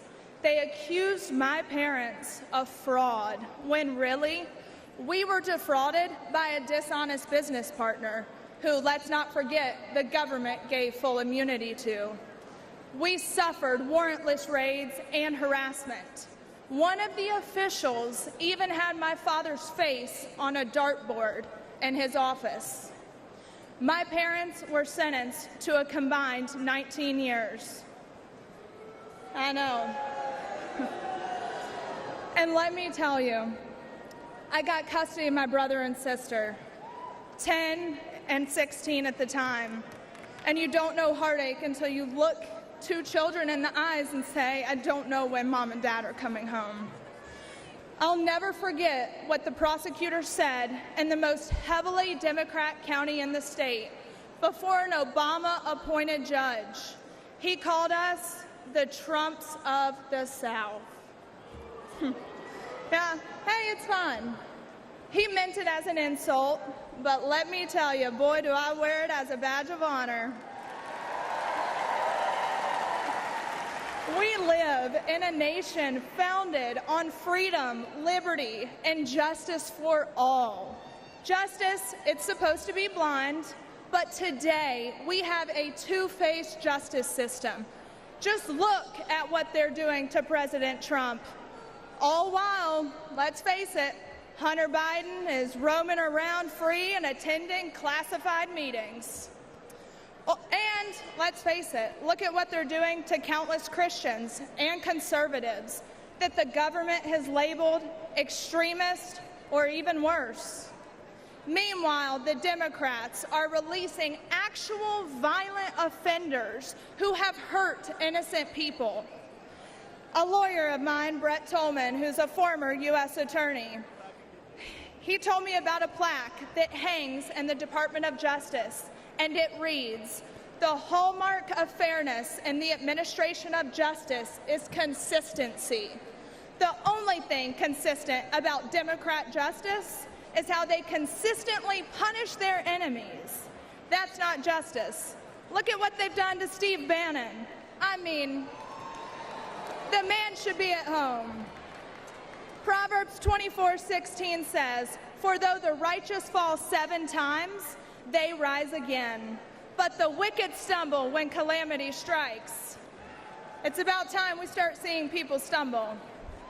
We need to rise above the persecution. We need to hold rogue prosecutors accountable. There should be no immunity. We need to expose the Democrats' corruption, and better yet, the Biden family's corruption. And guess what? I know just the man for that job. Donald J. Trump has only one conviction that matters, and that is his conviction to make America great again. Thank you, and God bless America.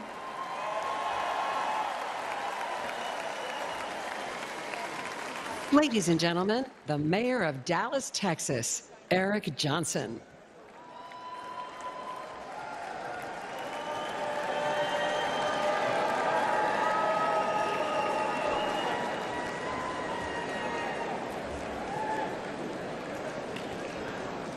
Four years ago, progressive activists stood on my front lawn with the stated goal of intimidating my family. They wanted me to defund the police. I said no.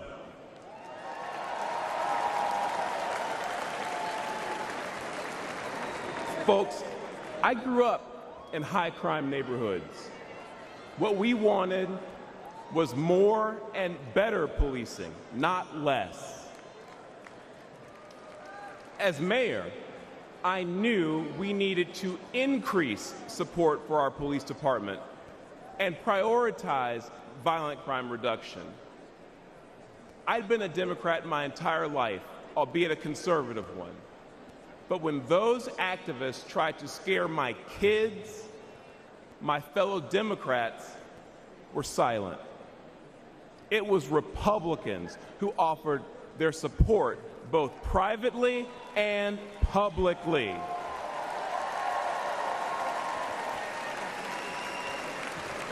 Party affiliation didn't matter.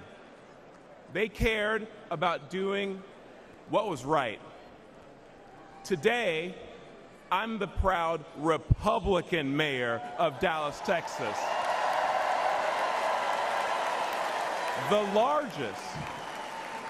largest city in the United States led by a Republican.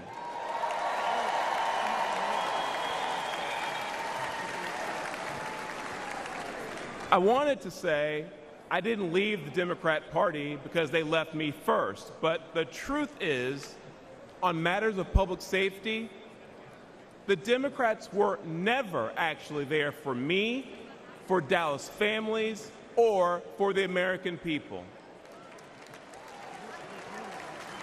With their words and their actions, and sometimes with their silence and their inaction, Democrats in power demonstrate they don't care about stopping the killers or the thieves who terrorize black and brown communities. They don't care about securing our border, and they don't care about dangerous homeless encampments. No, the heart of today's woke Democrat Party is with the criminals, not with their victims. Democrats are good at using safe words, but terrible at building safe neighborhoods and safe cities. But there is a better way. Dallas bucked national trends and achieved a remarkable 3 straight years of violent crime reduction. Today, Dallas is viewed as America's safest large city, and Republicans lead 11 of the top 15 safest cities.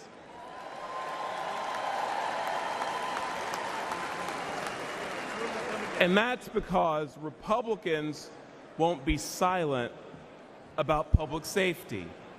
Folks, let's make our city safe again by supporting Republicans who will stand up and fight for our safety.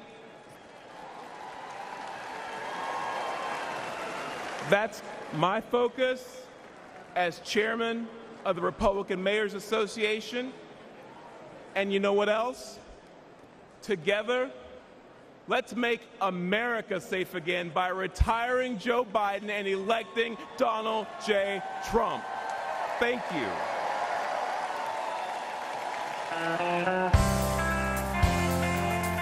Ladies and gentlemen, please welcome Vice Presidential nominee, Senator J.D. Vance.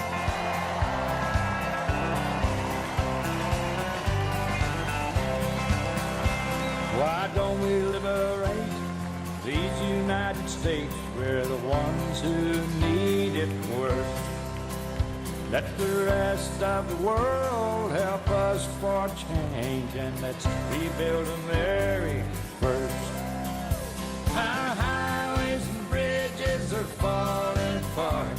Who's blessed and who has been cursed? There's things to be done all over the world, but let's rebuild America first.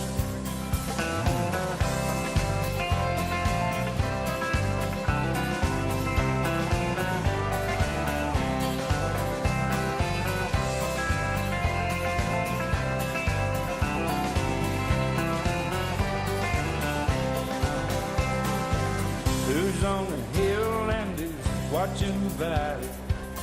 Who's in charge of it all? God bless the army and God bless our liberty. That comes the rest of it all. Yeah, men in position are backing away. Freedom is stuck in reverse.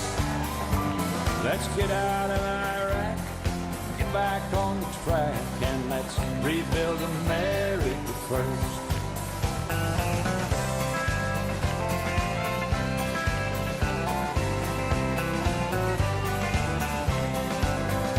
Once more.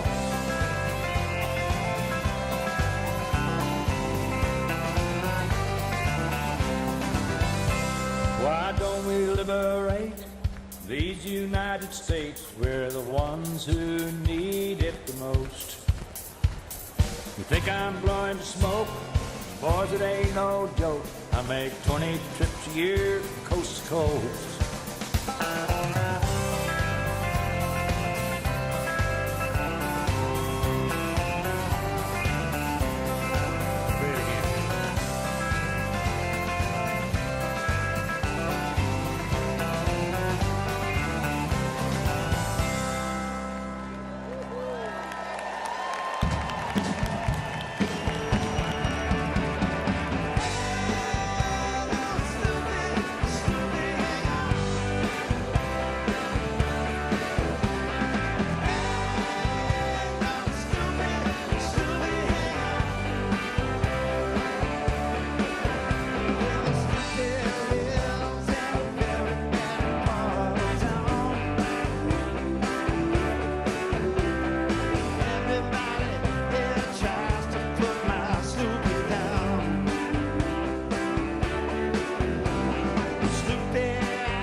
Ladies and gentlemen, please welcome the next President of the United States, President Donald J.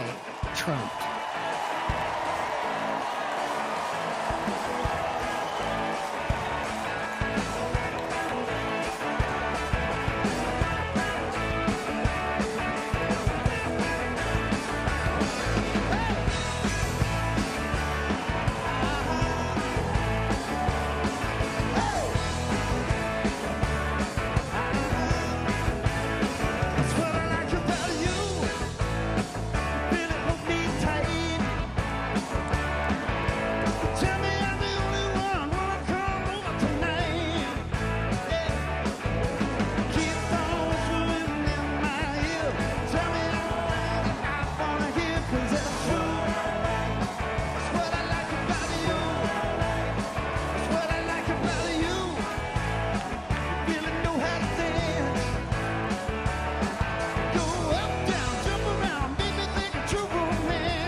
This is the man responsible for your family's safety, and he's failed you terribly.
Gentlemen, please welcome United States Senator Ted Cruz of Texas.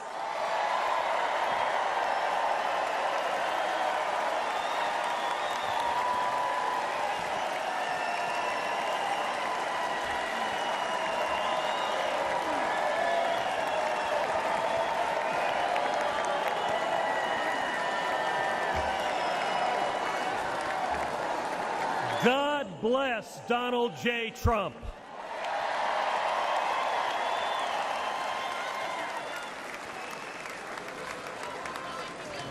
And let me start by giving thanks to God Almighty for protecting President Trump.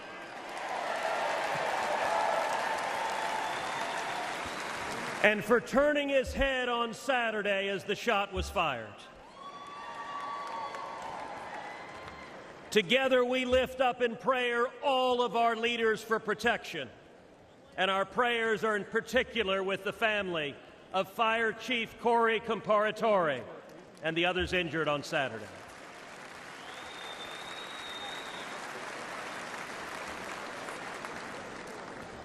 Never before has an election mattered so much. We are facing an invasion on our southern border. Not figuratively, a literal invasion. 11.5 million people have crossed our border illegally under Joe Biden. Look around you. This arena holds about 18,000 souls. Now imagine 639 arenas just like this, filled to the brim. That is 11.5 million people, larger than all but 8 states in the nation. But the numbers don't show us the true price that our country is paying. Every day, Americans are dying. Murdered, assaulted, raped by illegal immigrants that the Democrats have released. Teenage girls and boys wearing colored wristbands are being sold into a life of sex slavery. This is evil and it's wrong. And it is happening every damn day. Think of Kate Steinle. She was 32, walking with her father on a San Francisco pier when a bullet tore through her heart. The man who fired that gun, he'd been deported 5 times. Every damn day. Think of Laken Riley. Just 22 years old, a nursing student with dreams of healing others. She went for a jog and never came home. Her life taken by someone who should have never been here. Every damn day. Or Rachel Marin, a beautiful mother of 5, raped and murdered in suburban Maryland by an illegal immigrant the Democrats released. Every damn day. Or Jocelyn Nungary, only 12 years old. It was just 1 month ago today that she was brutally raped and murdered in Houston by 2 men who were supposed to be detained and monitored, but instead released and allowed to roam free. Every damn day. These aren't just stories or statistics. They're our daughters, our sisters, our friends. The families don't care about the empty numbers. They care about the empty chairs at the dinner table, about the voices they'll never hear again, about the laughter lost, and about the dreams that will never be fulfilled. I've sat with these families in living rooms where the silence is so loud that it hurts, where photo albums are opened with trembling hands. How did we get here? It happened because Democrats cynically decided they wanted votes from illegals more than they wanted to protect our children.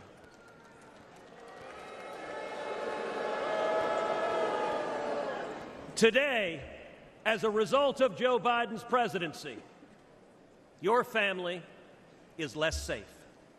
Your children are less safe. The country is less safe. But here's the good news. We can fix it. And when Donald Trump is president, we will fix it.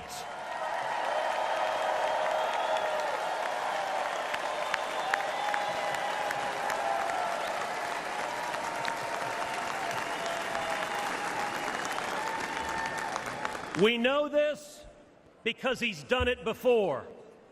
I know this because I worked hand in hand with President Trump to secure our border, and we achieved the lowest rate of illegal immigration in 45 years.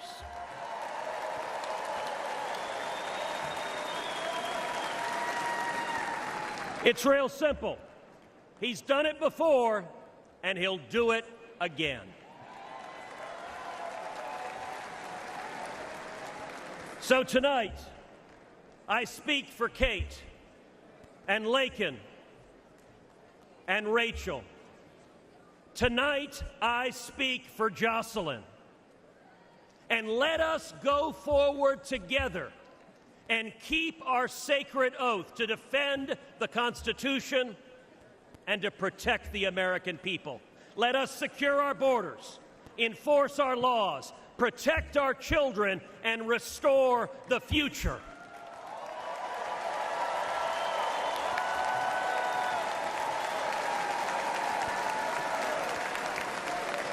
Because when we do that, when we remember who we are and who we love, and we act to protect them, then and only then will we truly make America great again.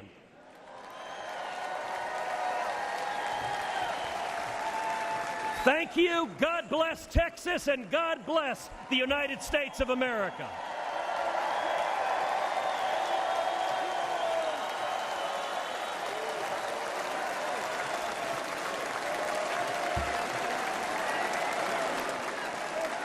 Ladies and gentlemen, please welcome former law enforcement officer Randy Sutton.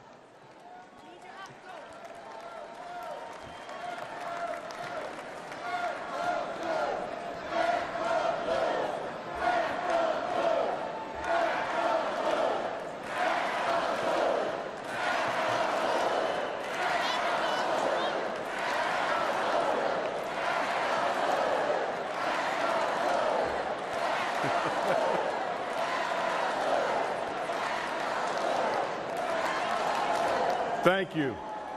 Thank you for that. Thank you for that. Hello, America. My name is Randy Sutton, a police lieutenant. I was a police officer for 34 years.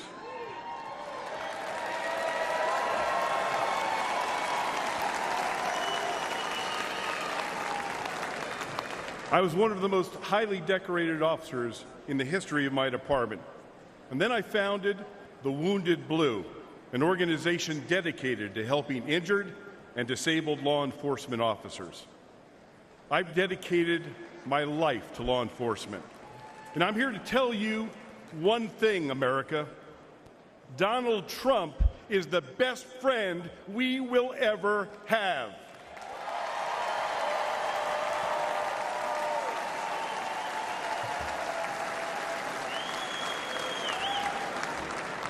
Ladies and gentlemen, we're experiencing a plague of crime across America. The endless tsunami of illegal aliens no consequences for violent crime. The abuse of our criminal justice system. It's all made America more dangerous than ever before. Police are the thin blue line between criminal predators and their victims.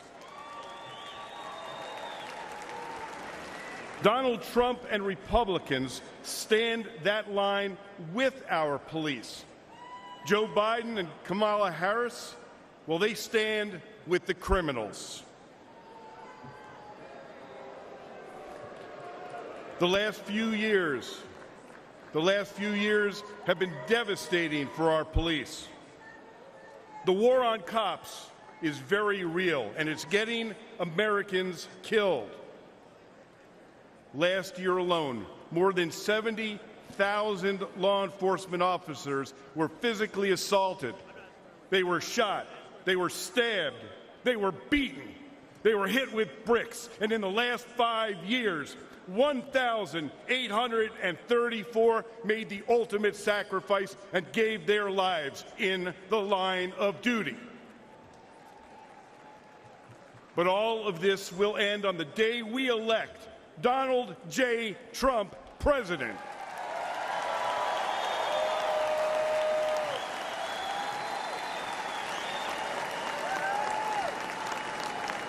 But my friends, it's not just the physical violence. It's the relentless effort to divide the people from the police. This is about the soul of America. Make no mistakes. If the radical left succeeds in defunding and destroying policing as we know it, they will break apart the cornerstone of our system, law and order. Well,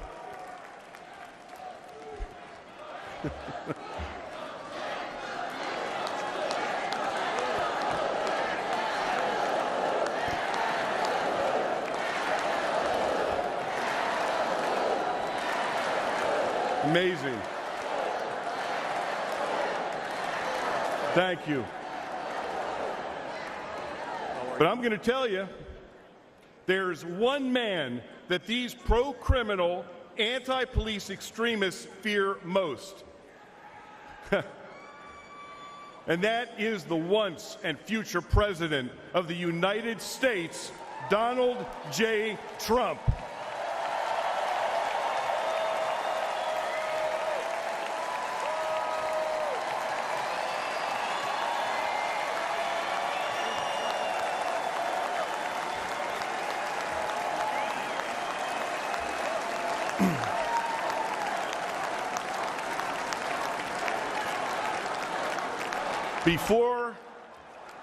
Before I finish my remarks, I want to do one thing, and that is salute our president.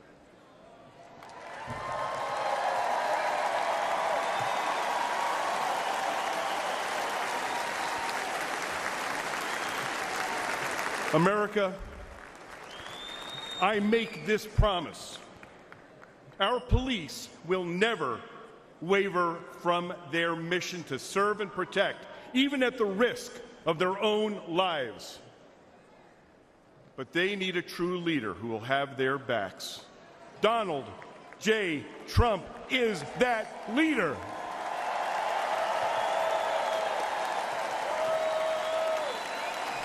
Thank you. May God bless you. May God bless those that walk the line. And may God bless America.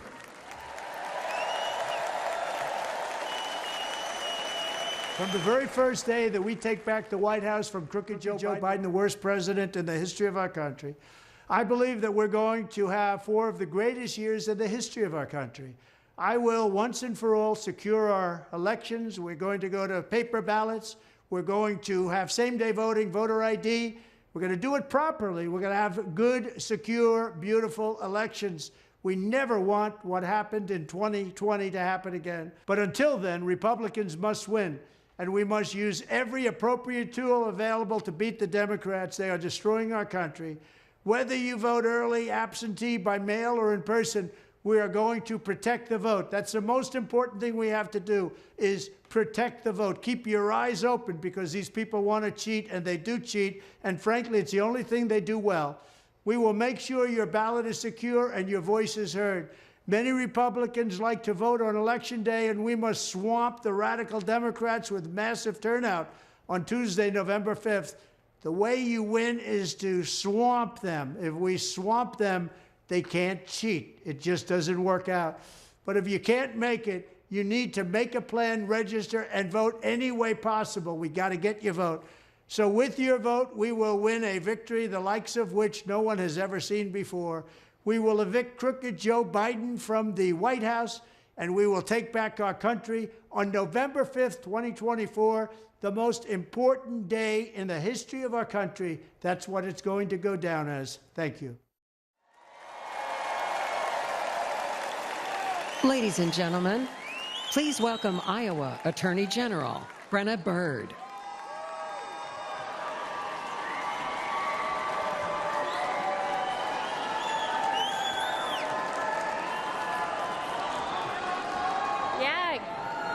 Good evening, Milwaukee.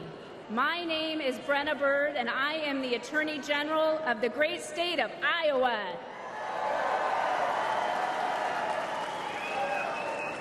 A few years ago, I was a local prosecutor locking up bad guys. But in 2022, I ran for Attorney General and beat the incumbent Democrat who was first elected when I was just 2 years old.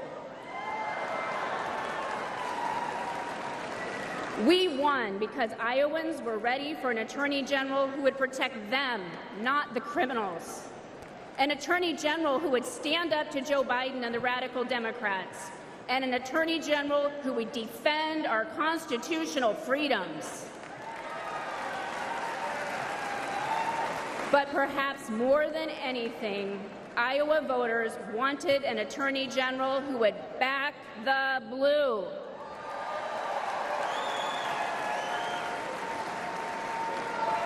Unfortunately, Democrats like Joe Biden and Kamala Harris have made life miserable for law enforcement.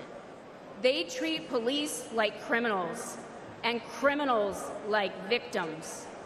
And tragically, many crime victims feel abandoned by a justice system that doesn't seem to put their interests first. They deserve better than what these defund the police Democrats deliver.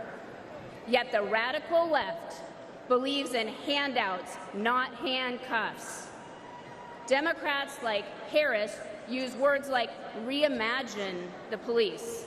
They're probably imagining more DEI programs for the police. Harris even said that putting more cops on the street wouldn't make communities safer. American families disagree. Never forget.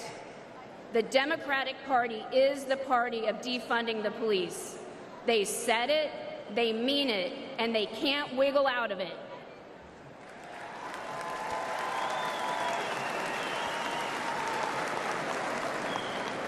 Republicans get justice for victims, and we put criminals where they belong, in jail. That's why we need to elect President Donald J. Trump. President Trump knows that keeping Americans safe isn't a 10 a.m. to 4 p.m. job. And rank and file cops know that President Trump, he has their back. It touched our hearts when earlier this year, President Trump attended the wake of a fallen New York City police officer. We all owe heroes like Officer Jonathan Diller a debt we can never repay. President Trump knows this, and he shows his gratitude. Joe Biden was also in New York City that day, but instead of honoring our heroes, he attended a glitzy fundraiser with Barack Obama and Bill Clinton. None of them went to pay their respects.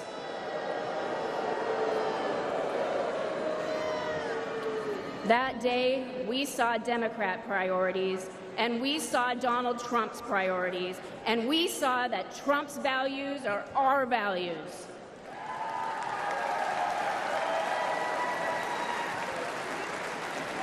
I urge everyone listening to stand with law enforcement and vote to make America safe again. I urge you to vote for Donald Trump on November 5th. Thank you, Milwaukee, and God bless you.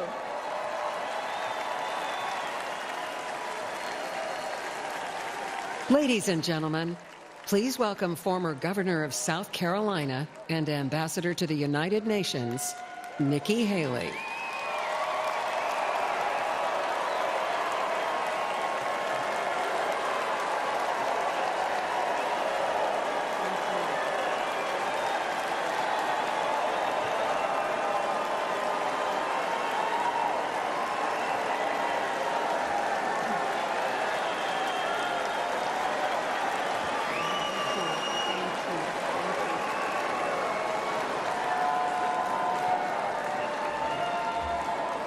My fellow Republicans, President Trump asked me to speak to this convention in the name of unity.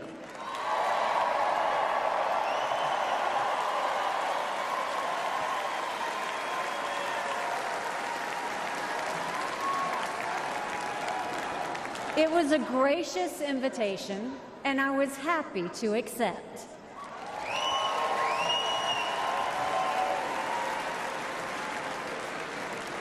I'll start by making one thing perfectly clear. Donald Trump has my strong endorsement, period.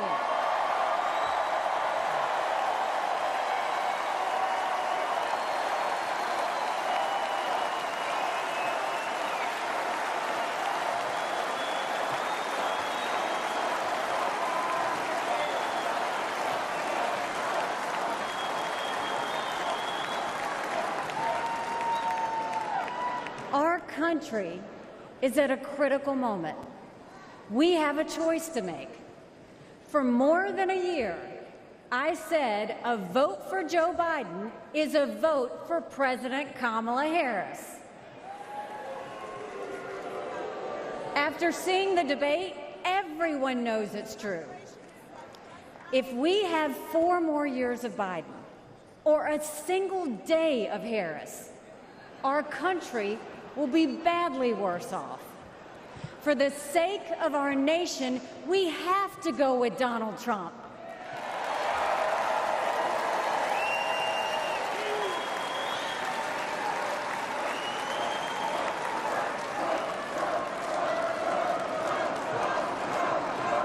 But there's more to it than that. We should acknowledge that there are some Americans who don't agree with Donald Trump 100% of the time. I happen to know some of them. And I want to speak to them tonight.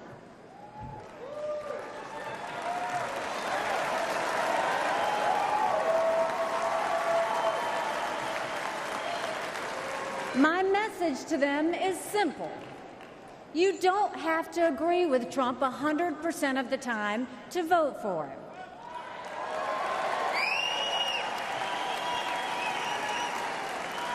Take it from me, I haven't always agreed with President Trump. But we agree more often than we disagree.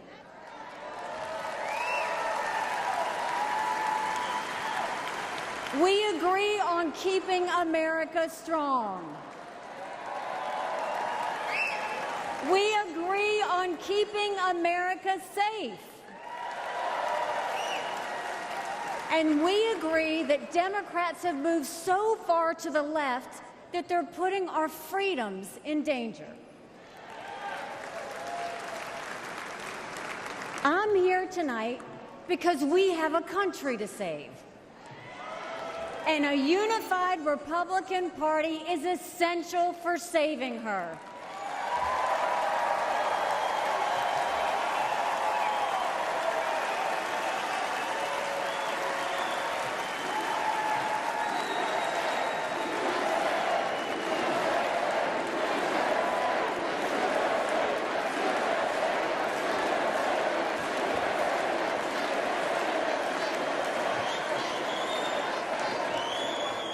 For those who have some doubts about President Trump, I want to tell you a few things about the Commander-in-Chief I know and worked with. As ambassador to the United Nations, I had a front row seat to his national security policies. We sure could use those again.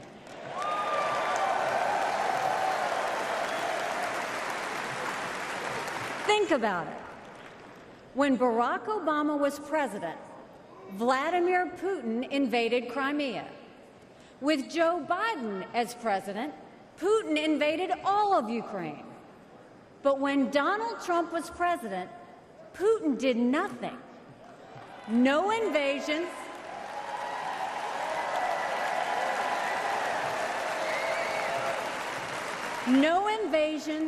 no wars. That was no accident. Putin didn't attack Ukraine because he knew Donald Trump was tough. A strong president doesn't start wars. A strong president prevents wars.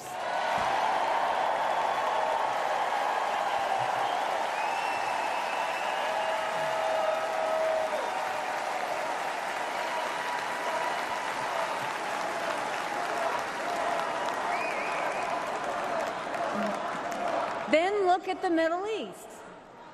Every problem in that part of the world can be laid at the feet of Iran. The dictators who chant death to America are the bankrollers and weapons suppliers for Hamas and Hezbollah. They're behind the barbaric massacres and the hostage-taking. Once again, compare Trump and Biden. Trump got us out of the insane Iran nuclear deal.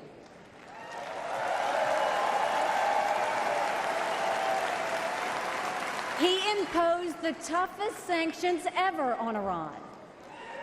And he eliminated the arch-terrorist Qasem Soleimani.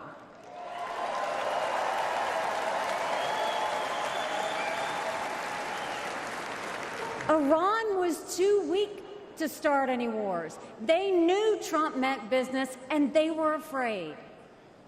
And then there's Joe Biden. He lifted the sanctions. He begged them to get back into the nuclear deal. He surrendered in Afghanistan. He sent every possible sign of weakness.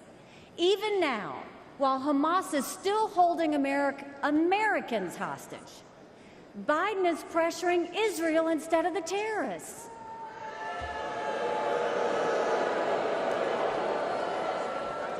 Between Israel and Hamas, Donald Trump is clear about who is our friend and who is our enemy.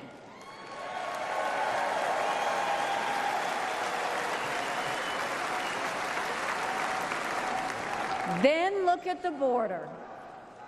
It's the single biggest threat Americans face. Under Joe Biden, migrants are coming into our country by the thousands every day. We have no idea who they are, where they end up, or what they plan to do. And let me remind you, Kamala had one job, and that was to fix the border. Now imagine her in charge of the entire country.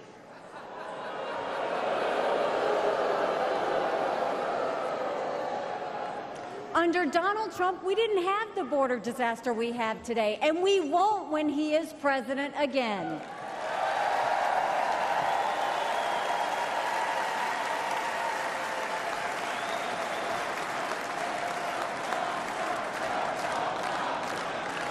I was proud to serve America in President Trump's cabinet, and I'll tell you something you won't hear from the critics.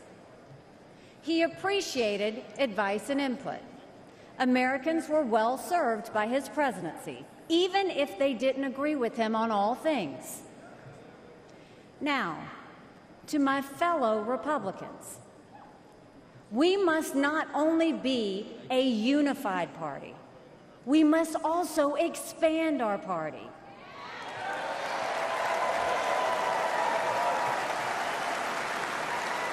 We are are so much better when we are bigger. We are stronger when we welcome people into our party who have different backgrounds and experiences. And right now, we need to be strong to save America. This is a defining moment, not only for our party, but for our country. Our fellow Americans are fearful right now. Families are suffering from inflation and wages that don't keep up with prices. Young people are being indoctrinated to think our country is racist and evil. The Jewish community is facing an obscene rise in anti-Semitism. Too many minorities are trapped in communities devastated by crime. Our foreign enemies win when they see Americans hate each other. They see that today, whether it's on college campuses or in a field in Butler, Pennsylvania.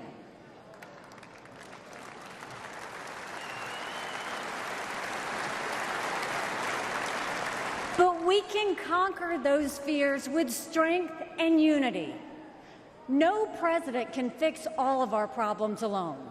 We have to do this together. America has an amazing ability to self-correct. In this moment, we have a chance to put aside our differences and focus on what unites us and strengthens our country.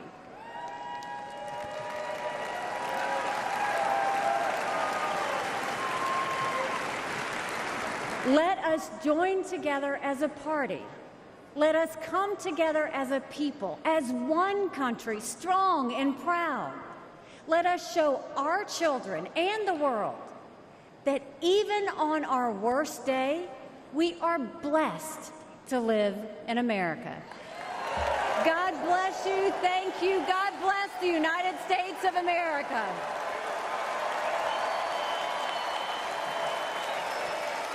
And now, ladies and gentlemen, please welcome the Governor of Florida, Ron DeSantis.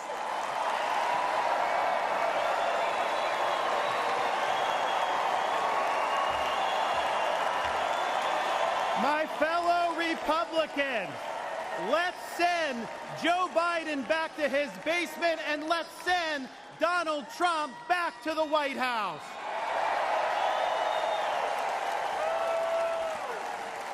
Life was more affordable when Donald Trump was president. Our border was safer under the Trump administration, and our country was respected when Donald Trump was our commander-in-chief.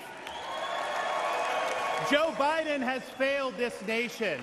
As a veteran, I was appalled when 13 of our service members were killed in Afghanistan due to Joe Biden's dereliction of duty. As a citizen, as a husband, and as a father, I am alarmed that the current President of the United States lacks the capability to discharge the duties of his office. Our enemies do not confine their designs to between 10 a.m. and 4 p.m. We need a commander-in-chief who can lead 24 hours a day and 7 days a week. America cannot afford 4 more years of a weekend at Bernie's presidency. But let's be honest. Let's be honest here. Biden is just a figurehead. He's a tool for imposing a leftist agenda on the American people. They support open borders, allowing millions and millions of illegal aliens to pour into our country and to burden our communities, but just don't send any to Martha's Vineyard, then they get really upset.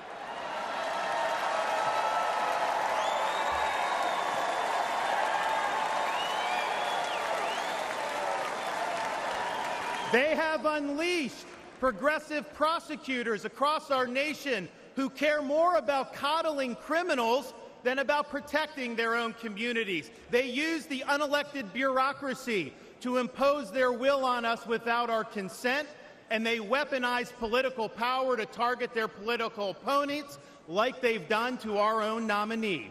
They want to ban gas automobiles, eliminate Second Amendment rights, and impose gender ideology on everyone from our infantrymen to kindergartners. They stand for DEI, which really means division, exclusion, and indoctrination, and it is wrong.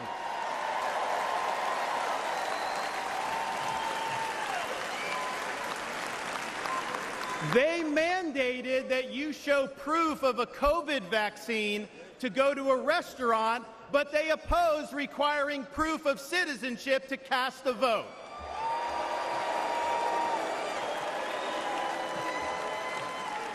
They can't even define what a woman is.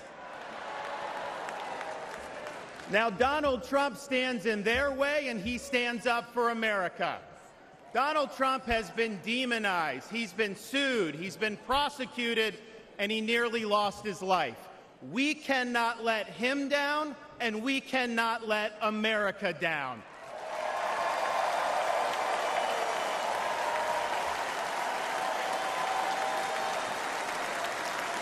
It is the values of this Republican Party that reflect our nation's founding principles.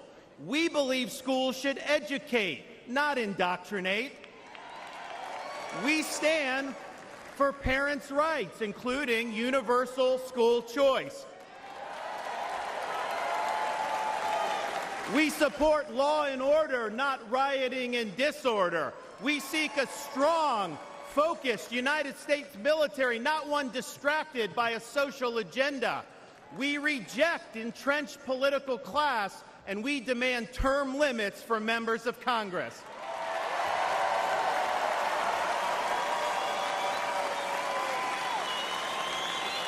We stand for fiscal sanity, for low taxes, and for reduced debt. We seek to reclaim the constitutional government as envisioned by our founding fathers by bringing the administrative state to heel once and for all. We believe that you must be a citizen in order to vote, and that photo ID should be required before casting a ballot.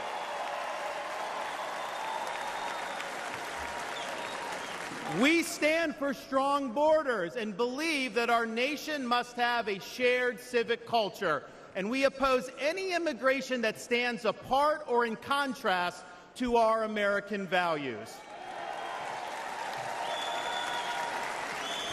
We believe in the principles articulated in the Declaration of Independence that our rights come not from the generosity of the state, but from the hand of the Almighty, including the right to life, liberty, and the pursuit of happiness.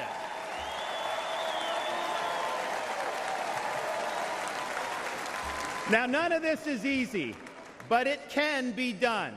For decades, my home state saw elections determined by razor-thin margins.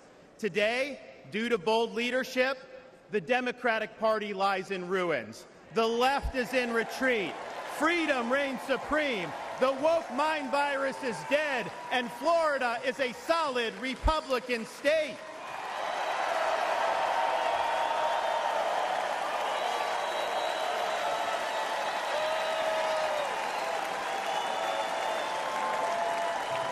Now, electing Donald Trump gives us the chance to do this all across America.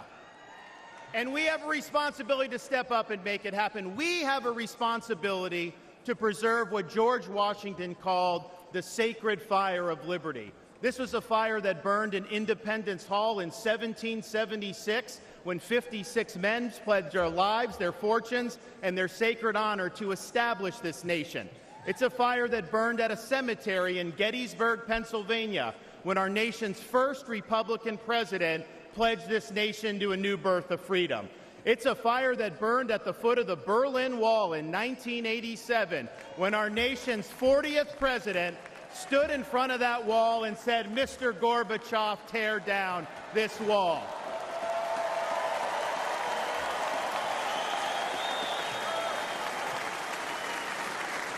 This is not a responsibility we should fear.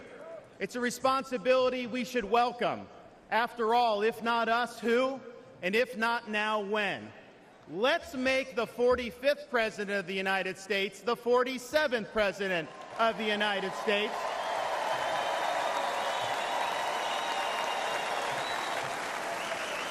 Let's elect Republicans up and down the ballot, and let's heed the call of our party's nominee to fight, fight, fight for these United States. Thank you. God bless you. Let's win in November. Thank you so much.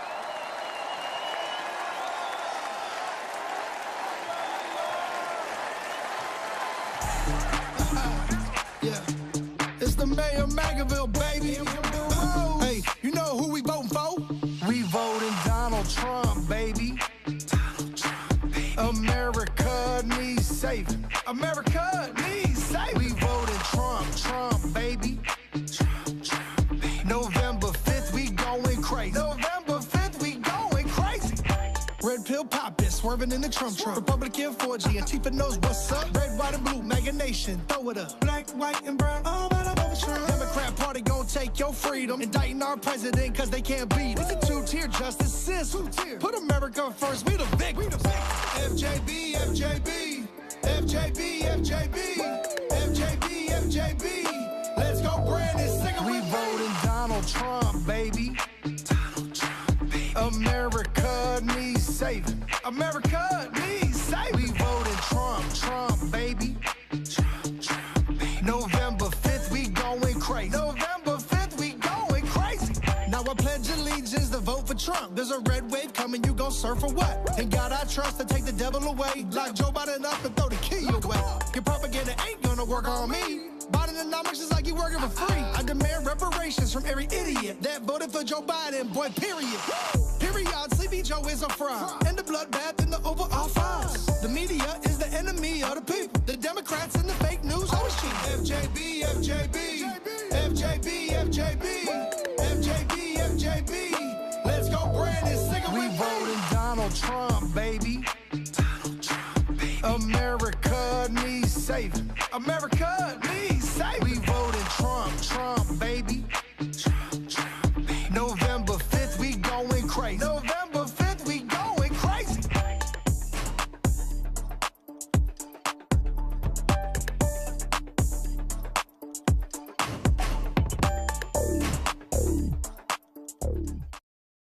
Welcome, United States Senator Eric Schmitt of Missouri.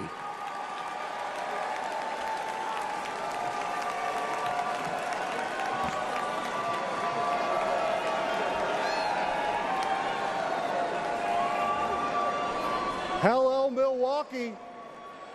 Hello, America.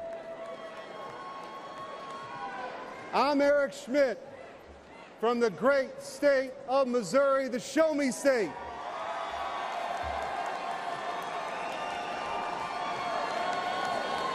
It's not lost on me how unlikely my presence is on this stage. As the grandson of a butcher, the son of a man who worked 7 days a week in the midnight shift, my blue-collar roots run deep. And I'm proud the Republican Party is the party of working families.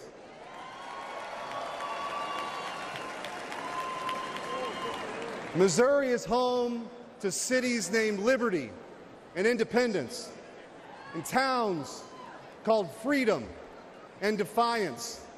So it should come as no surprise that we are sick and tired of Joe Biden and Kamala Harris. And I am here with a simple message. Enough is enough. We're ready to take our country back.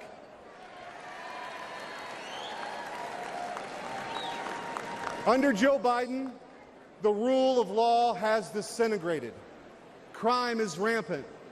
Our communities are under siege, and our brave law enforcement officers are constantly being vilified. He stood idly by as liberal DAs and mayors pushed a defund the police agenda and empowered criminals, all while endangering law-abiding citizens. Kamala Harris shares in these failures. She campaigned as a progressive prosecutor and even called for us to reimagine public safety. Americans don't need to reimagine safety. We know exactly what safe communities look like. But the weakness and the wokeness of the Biden-Harris administration has made us less safe. Biden and Harris opened our border to terrorists, to criminals. They allowed drug cartels to flood our communities with Chinese fentanyl that's killing more than 200 Americans each and every day. It doesn't have to be this way. As Missouri's former Attorney General, I went toe-to-toe with the radical defund the police crowd and had the backs of our men and women in blue. When Soros-backed officials refused to prosecute violent criminals, I stepped in and put those dangerous felons behind bars.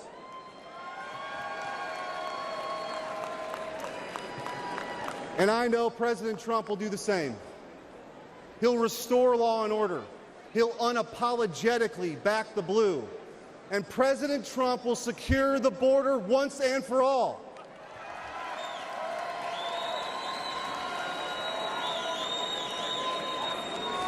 I believe in an America where our best days are ahead of us.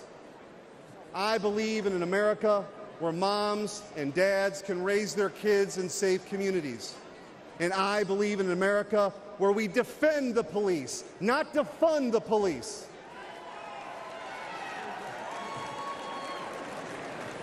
President Trump will make that dream a reality, and that's why we need him back in the White House. Ladies and gentlemen, a vote for President Trump is a vote to make America safe again. Thank you. God bless you. And God bless the United States of America.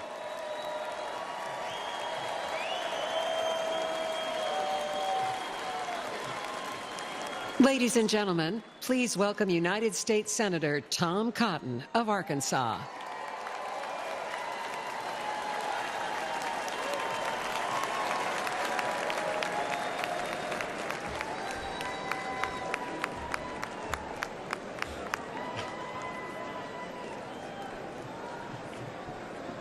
I want to share two stories about immigration and two presidents. Manuel was a house painter in Arkansas and a green card holder from Mexico. He couldn't vote in 2020 yet, but his family could. Manuel proudly told his contractor that they had just cast their first votes for president. For whom? Donald Trump, of course.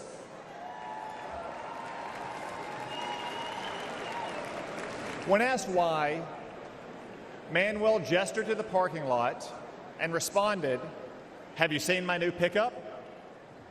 And did you know that my brother and sister both have full-time jobs?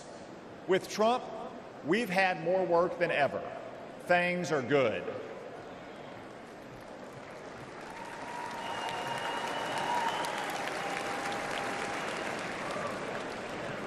Manuel became a citizen last year, and he's excited to vote for the first time for Donald Trump.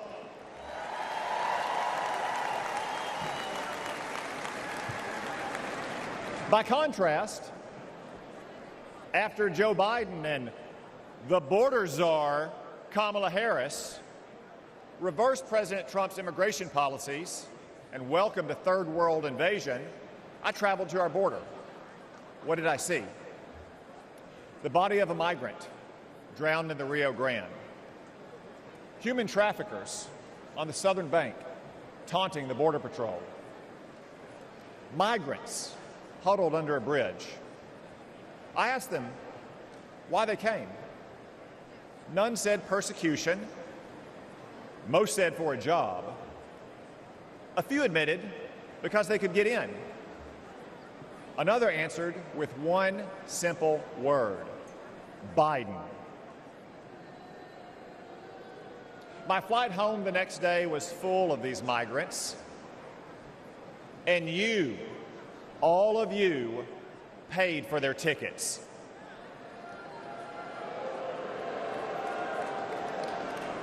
That's our choice.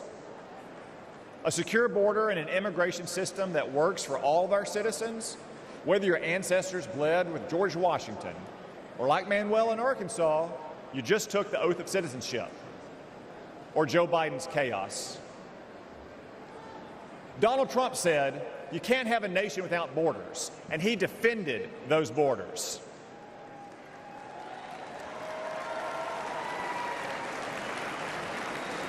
Joe Biden thinks borders are racist. Donald Trump will secure our border once again.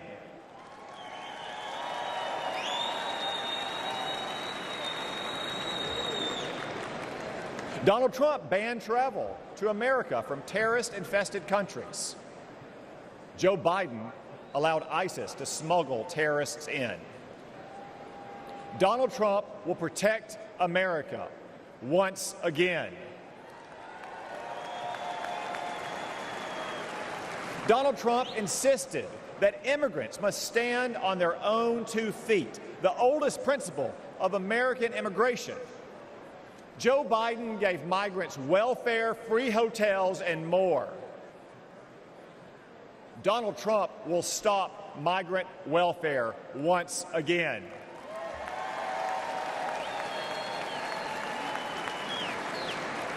Donald Trump ended bogus asylum claims. Joe Biden created an app to let illegals schedule their arrival. Seriously. Donald Trump will stop this migrant fraud once again.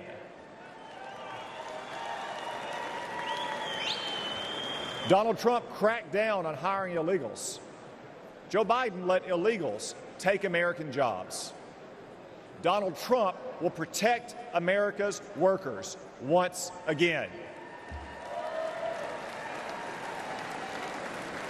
So what choice will we make? Will we choose Joe Biden, open borders, amnesty, and chaos? No, of course not. We'll choose Donald Trump and his record of security, prosperity, and stability.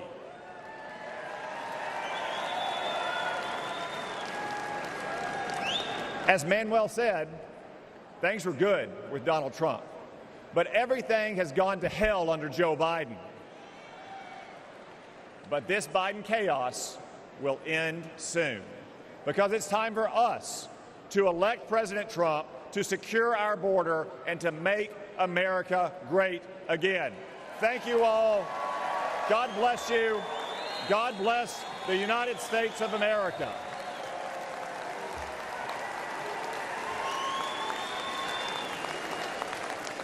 Ladies and gentlemen, please welcome Michael Coyle from Philadelphia, Pennsylvania.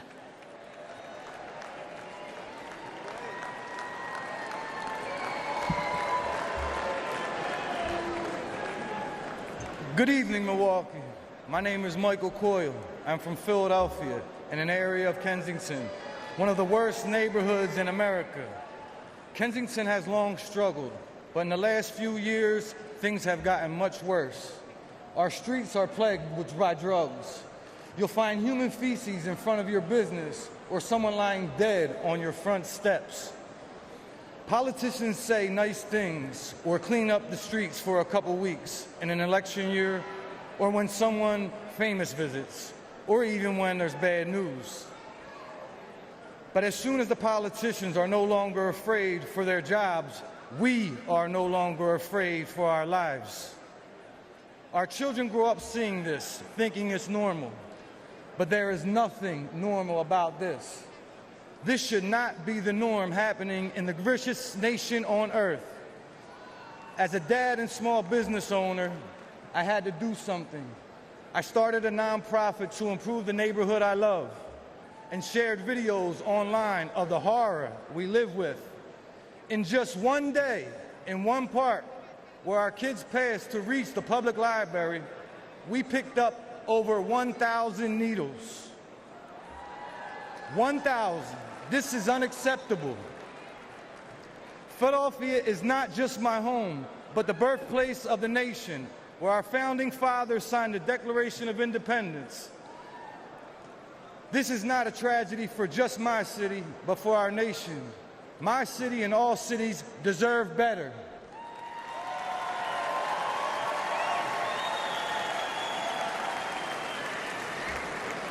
Joe Biden and Kamala Harris are the ones who opened our southern border and allowed Chinese fentanyl to pour in unconditionally. And life is only getting worse. Philadelphians aren't dying off fentanyl. They are dying off fentanyl as well. They are now using something called tranq, which is literally rots the flesh of the users. Do you know what the smell of rotting flesh smells like? The people of my city do. In Donald Trump, I see a leader who will end the urban nightmare.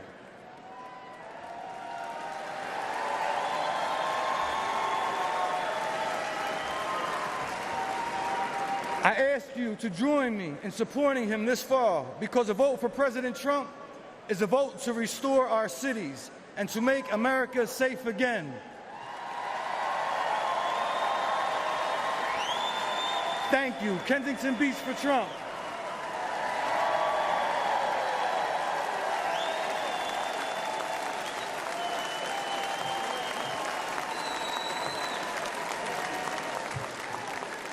Ladies and gentlemen, please welcome Aaron Coper from Pittsburgh, Pennsylvania.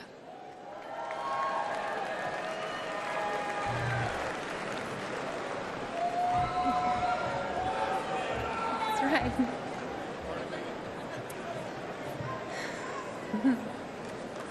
Good evening. My name is Aaron Coper. I'm a grassroots organizer, a proud Republican woman, and a longtime resident of Pittsburgh, Pennsylvania.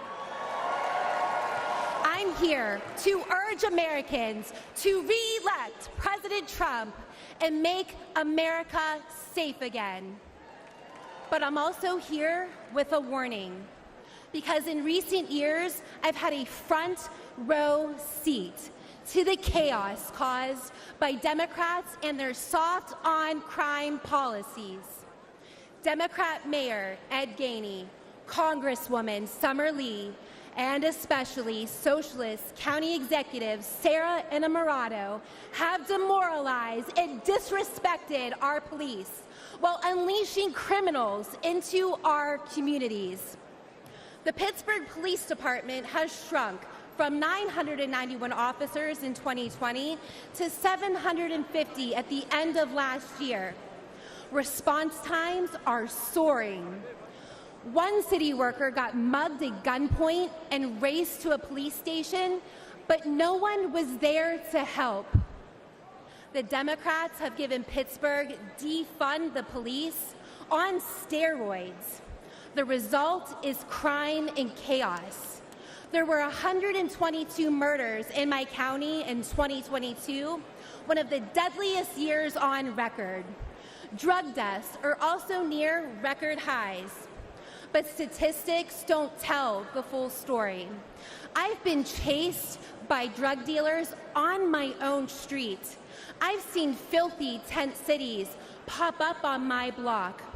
I've talked to business owners who find human waste, used needles, and shell casings outside their shops. I've felt the chill of fear as a woman when I'm alone in a parking garage or on the street. What the Democrats did to San Francisco, they're doing to my city. But law-abiding citizens are fighting back and saying no more. I saw this when Pittsburgh Republicans, independents, even Democrats came together to beat Soros prosecutor last November. It can happen again this November. If we stand together, we will beat the soft on crime Democrats and make our streets safe again. We can re-elect President Trump, and we can save our cities. Thank you.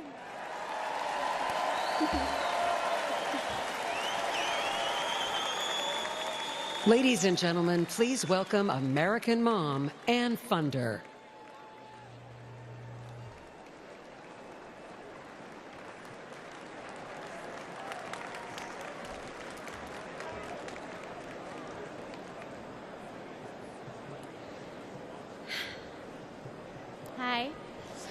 My name is Ann Fundner, and I am the wife and mother of 4 children. I'm standing here today to share the tragic reality of open borders. I'm here to share the story of my firstborn son, my everything, my Weston. My family and I were living in Southern California when President Biden took office and opened our borders. My Weston was 15. He was an amazing big brother to his 3 younger siblings.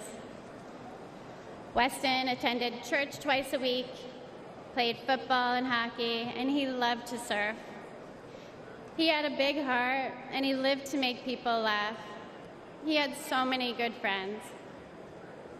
And I was always vigilant to be the best mother that I could be.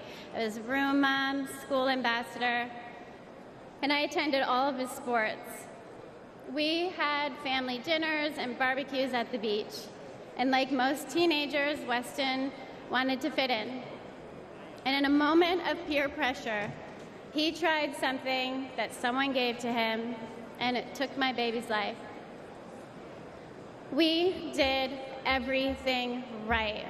I had those conversations with him, and fentanyl still found my son. And on February 27th, 2022, our lives were shattered, and our baby was gone. This was not an overdose, it was a poisoning. His whole future, everything we ever wanted for him was ripped away in an instant. And Joe Biden does nothing. I hold Joe Biden, Kamala Harris, the border czar, what a joke, and Gavin Newsom and every Democrat who supports open borders responsible for the death of my son.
Thank you.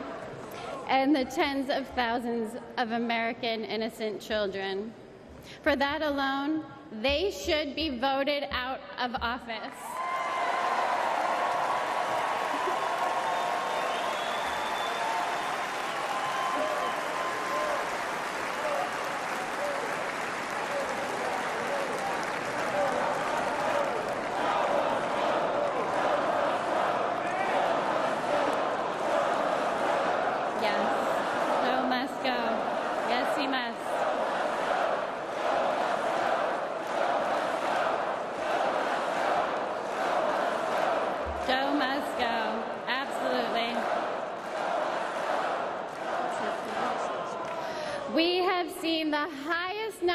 Fentanyl deaths during the Biden-Harris administration, and fentanyl is now the #1 killer of Americans ages 18 to 45, and it is quickly becoming the leading cause of death for teens, with 14 and under being the fastest growing demographic. We need President Trump back in office. We need a president who will seal the border, aggressively prosecute drug dealers, and stop Communist China from poisoning our children.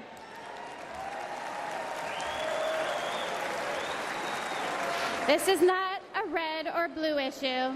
This is a red, white, and blue issue. And fentanyl doesn't care if you're black or white. It does not discriminate. This is an American issue. We need a president who will call the drug cartels what they are: terrorist organizations.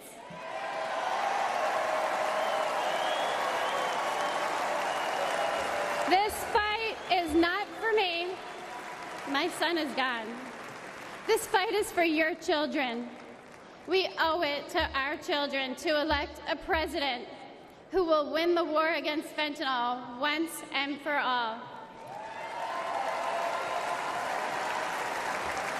It's too late for my son, Weston. Say his name, Joe Biden. Weston. Thank you. Thank you.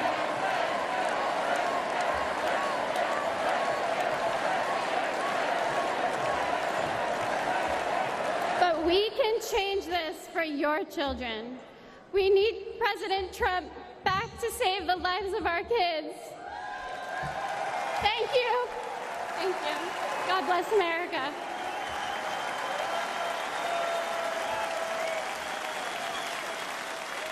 Ladies and gentlemen, please welcome the Moreno family from Maryland.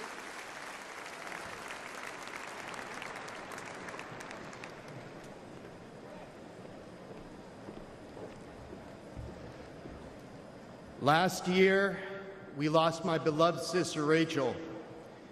She went for a walk in one of our family's favorite places.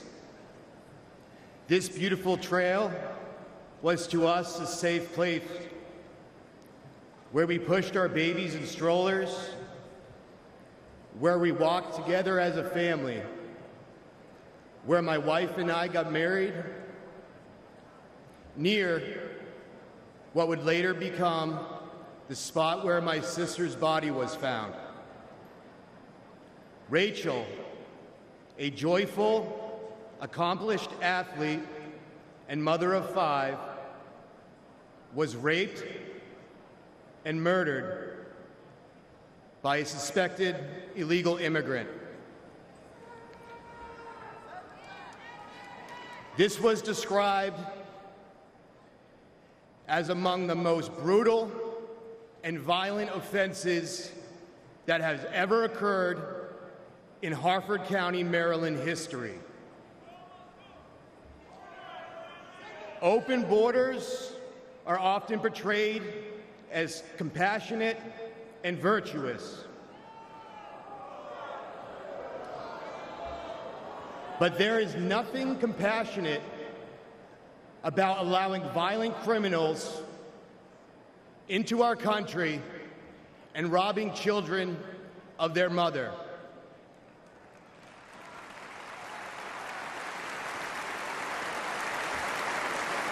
My sister's death was preventable. The monster arrested for killing Rachel entered the U.S. unlawfully after killing a woman in El Salvador. Joe Biden and his designated border czar, Kamala Harris, opened our borders to him and others like him, empowering them to victimize the innocent. Yet, to this day, we have not heard from Joe Biden or Kamala Harris.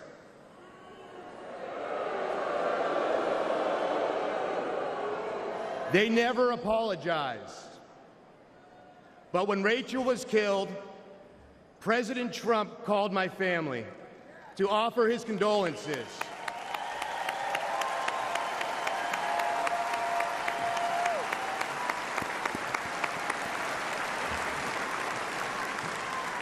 He wanted to meet with us.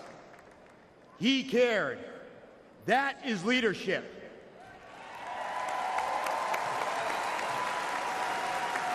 And we need real leadership back in the White House. What has gotten us through this unthinkable loss is our faith in Jesus Christ.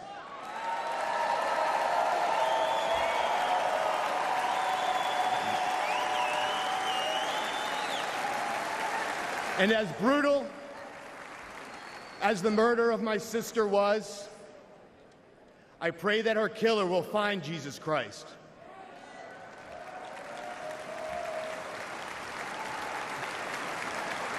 For all the affected by senseless tragedy, I pray for peace, knowing that all things work together for good, to those who love God, to those who are called according to his purpose.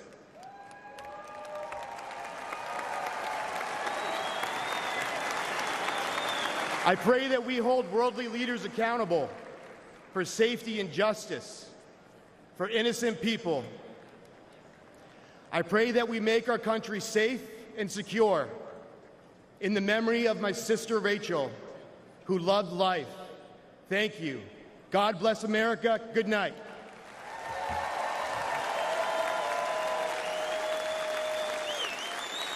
Ladies and gentlemen, please welcome Meline Brain from New York.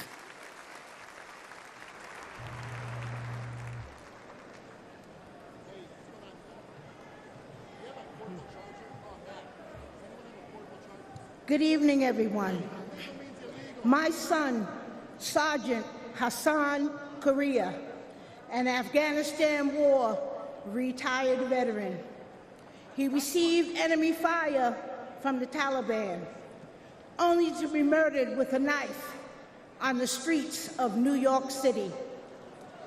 The 4 assailants responsible for his death initially were facing justice, but that changed when District Attorney Alvin Bragg was elected.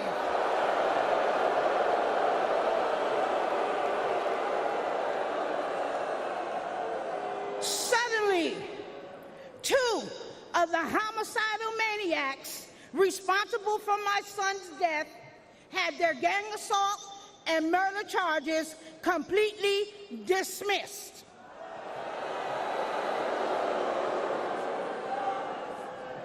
One of them received 14 months time served. Alvin Bragg charged her with assault with a shoe. And another one was sentenced to 7 years. I later learned that Alvin Bragg often dismisses and reduces dangerous criminals. He wants to clear the jails and return violent felons onto our streets every day. The injustice was devastating for me and my family. I don't want anyone else to experience the senseless pain that many other victims across this United States of America have to live with every day. So I decided to use the voice that God gave me to be the voice for the voiceless across America.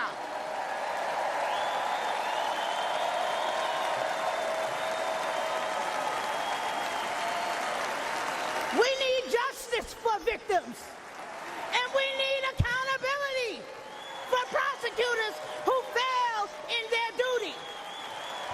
Soft on crime prosecutors like Alvin Bragg in New York, Kim Foxx in Chicago, and George Gascon in Los Angeles have turned our great country and cities into war zones.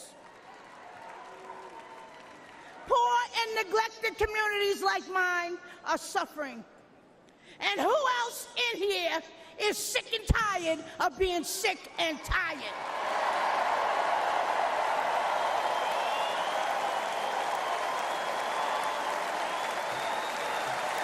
The Democratic Party that poor minorities have been loyal to for decades, including myself, all right?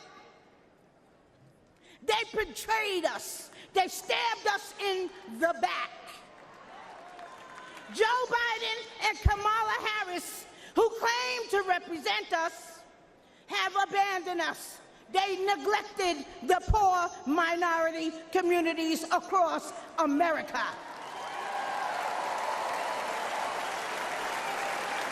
But mine eyes have been opened.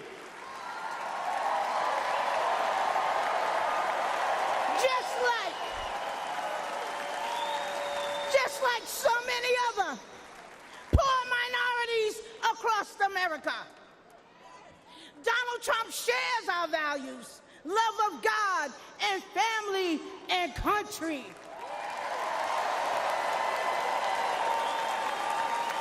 He's been a victim of the same corrupt system that I have been and my family has been. He is committed to providing economic opportunities, helping those suffering from addiction with long-term inpatient drug programs, rolling back deadly bail reform policies that are getting our children killed every single day, and supporting our police. We back the NYPD. We back the blue.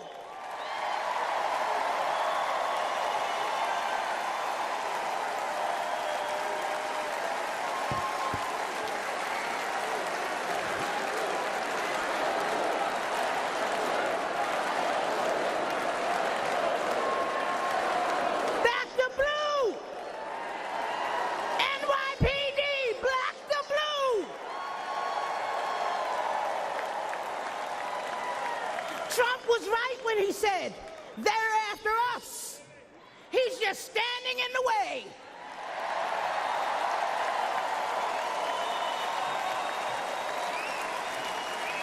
And guess what? He always will. That's why I'm standing with him today. Let's make America safe again.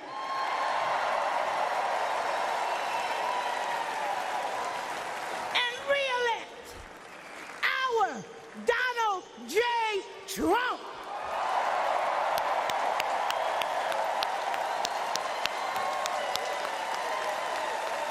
Thank you, and good night.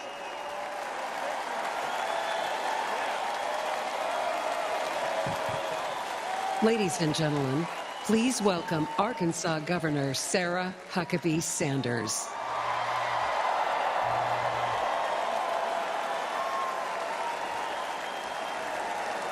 Thank you.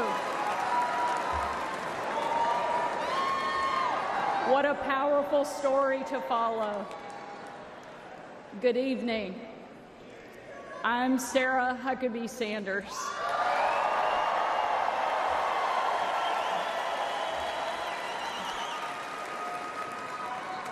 And before I get started, I want to say I have always been proud to stand with President Trump, but never have I been more proud than to stand with him right now, tonight.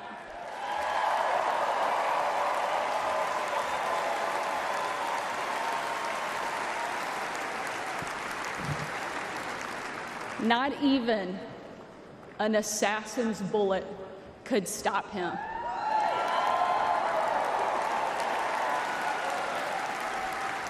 God Almighty intervened because America is one nation under God, and he is certainly not finished with President Trump.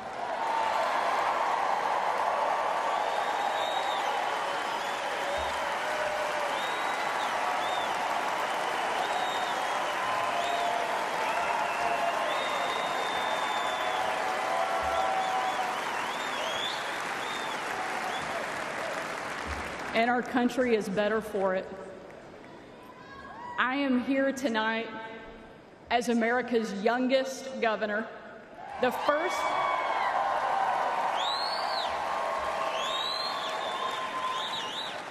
first woman to lead the great state of Arkansas.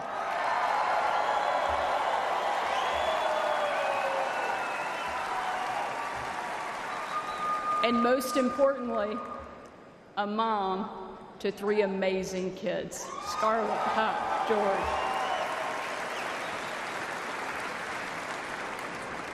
When I was President Trump's White House press secretary, the best job, I got the chance to take my 4-year-old son, Huck, to Bring Your Kid to Work Day. Much like Jill now drags Joe to Bring Your Husband to Work Day.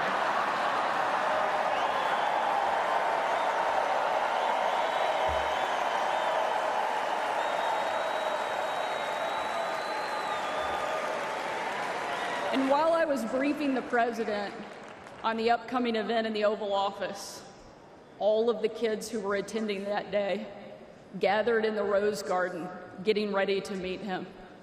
And we were walking out onto that beautiful, perfect colonnade. And I saw out of the corner of my eye that my son Huck was running full speed directly at the President of the United States. Being the gracious person he is, President Trump bent down to give him a big hug.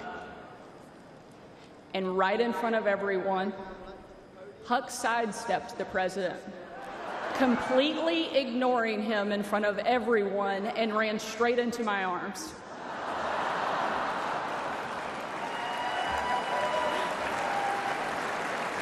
For my 4-year-old son, the most powerful man in the world had nothing on his mom.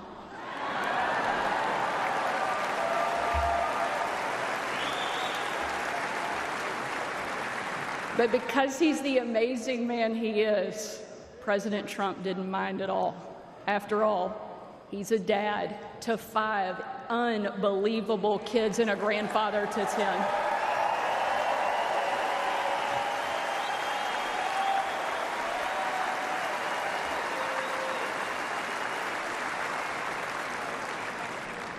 And while that story is certainly a special memory for my family, it's an even greater reminder why I support President Trump, not for me, not for him, but for my kids and for yours.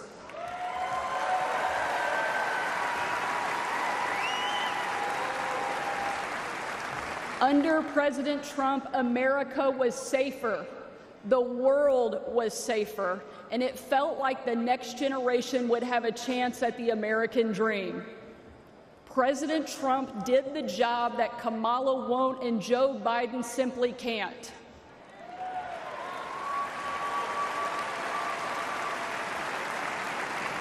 When we're honest, every American knows that we were so much better off under President Trump.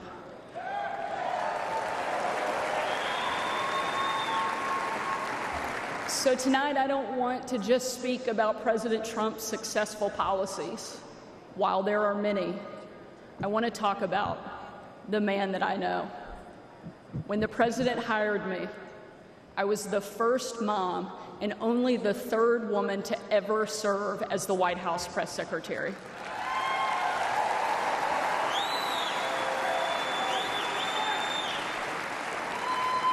And in that role, I endured relentless attacks from the left. I was insulted as a guest at the White House Correspondents' Dinner. My family was denied service and kicked out of a restaurant.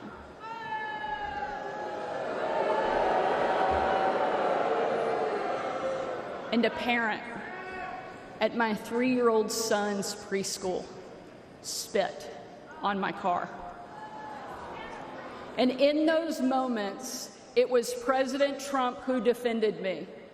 And when an MSNBC host, the author of several books on empowering women, said I was unfit to be a mother, and another MSNBC host said I was vile, not even human, and that I should be choked, MSNBC again did nothing. But our president pulled me aside, looked me in the eye, and said, "Sarah, you're smart, you're beautiful, you're tough, and they attack you because you're good at your job. Never let them stop fighting."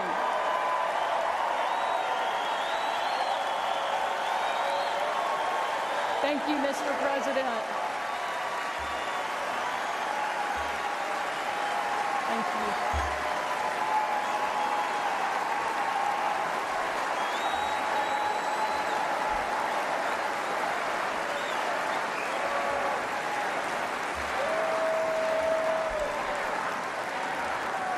That's the Donald Trump that I know. And that's the Donald J. Trump I will always respect. The left doesn't care about empowering women. Biden and Harris can't even tell you what a woman is. They only care about empowering themselves. But we have a president who believes in empowering every American and that our country is worth fighting for.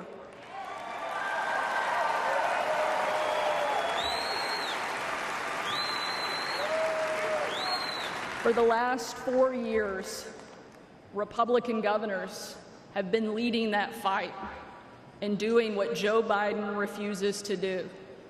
We've deployed the National Guard to the border. We've cracked down on crime and drugs. We cut taxes to give hardworking Americans a break from Bidenflation. And we empowered parents with universal school choice across the country.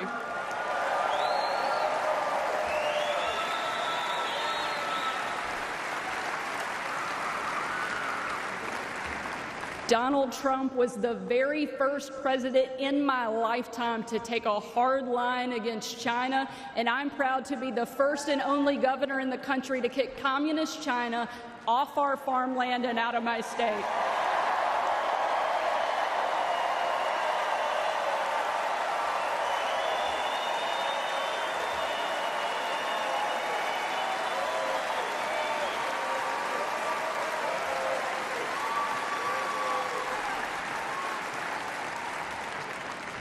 President Trump is a leader, and he's the leader our country needs. And if ever there was a doubt, earlier this week, we saw just how tough, resilient, courageous, and daring this man is, and we can't get him back in the White House fast enough.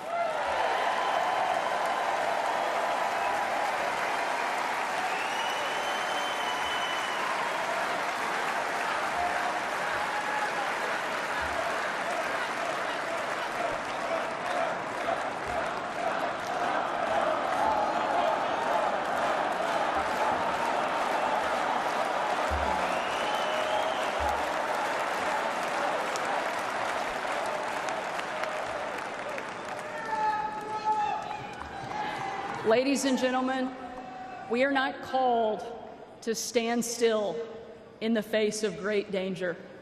You and I were put on this earth at a moment in time to charge boldly ahead. We cannot know what the future holds, but we know damn sure who holds the future in his hands.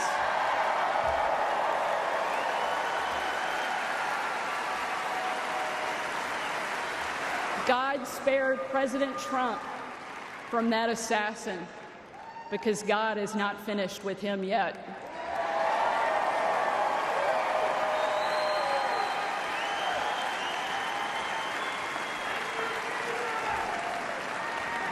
And he most certainly is not finished with America yet either.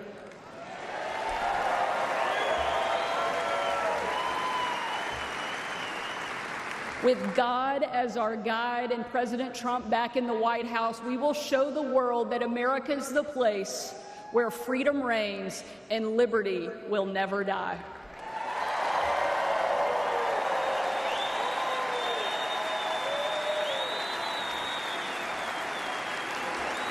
Ladies and gentlemen,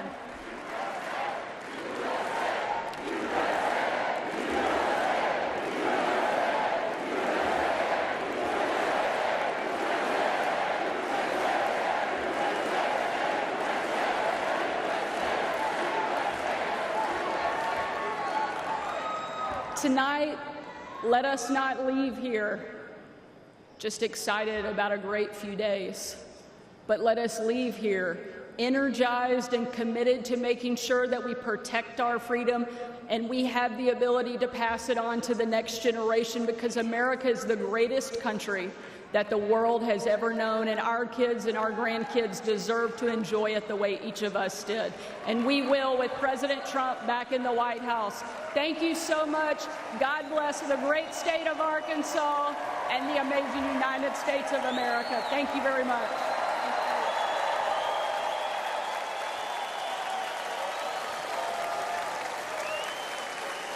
Ladies and gentlemen, please welcome former United States Secretary of Housing and Urban Development, Dr. Ben Carson.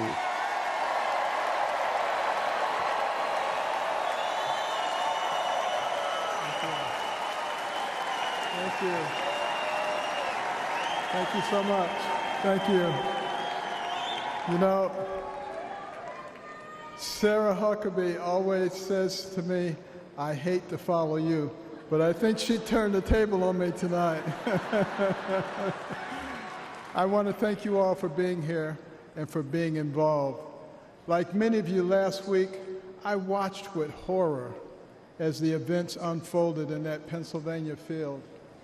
I saw President Trump, a dear friend, escape death by mere inches, and my thoughts immediately turned to the book of Isaiah that says, "No weapon formed against you shall prosper."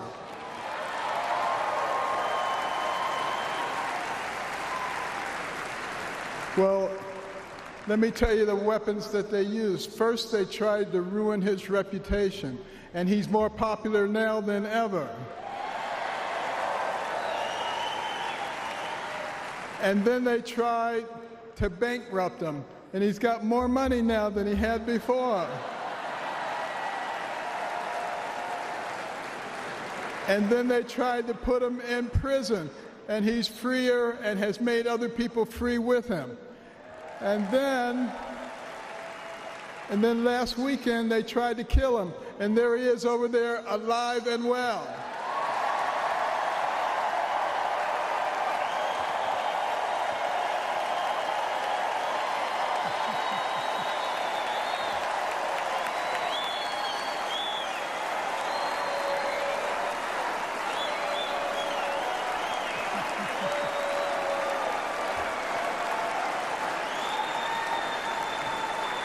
You know, I have no doubt that God lowered a shield of protection over President Trump. And I join millions of Americans in thanksgiving for President Trump's safety. And I encourage you to join me in praying each day for his continued protection. You know, our hearts go out to the victims in the audience. Let's also pray for them and their families. These events have brought unusual clarity to the times we are living in. We have all harbored the nagging feeling that everything we love is slipping away. All you have to do is turn on the television. The free press, a pillar of any free society, has abused the public trust and resorted to lies, deception, and disinformation. They divide us along lines of race, class, and gender, rather than uniting us around our shared bond as Americans. Our government has been no better, shredding our Constitution and upending the rule of law. We have a wide open border, a broken education system, and chaos breaking out around the world. And on top of it all, we have a president who, well, if you can't say anything good, don't say anything at all. But ask anyone around the world, what does it mean to be an American? Most will tell you that it means unlimited opportunity, that where you begin in life doesn't dictate where you will end. That's the America I grew up in. In no other country could a poor inner-city kid raised by a single mom make it to an Ivy League school, then to medical school, become a successful neurosurgeon, run for president, and eventually become a member of the president's cabinet.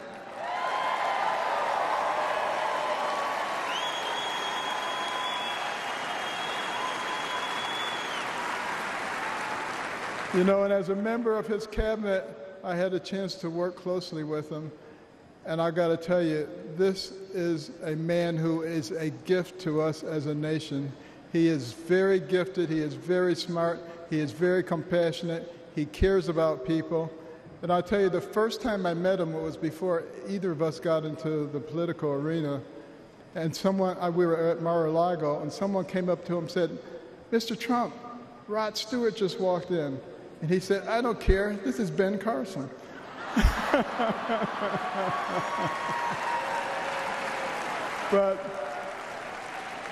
I feel blessed that I've been able to live the American dream, but my story is moving further out of reach in America today.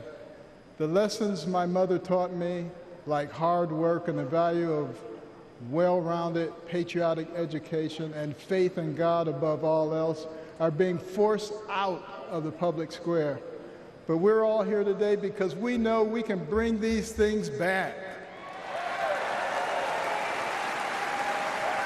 By God's grace, we live in a country where the people rule.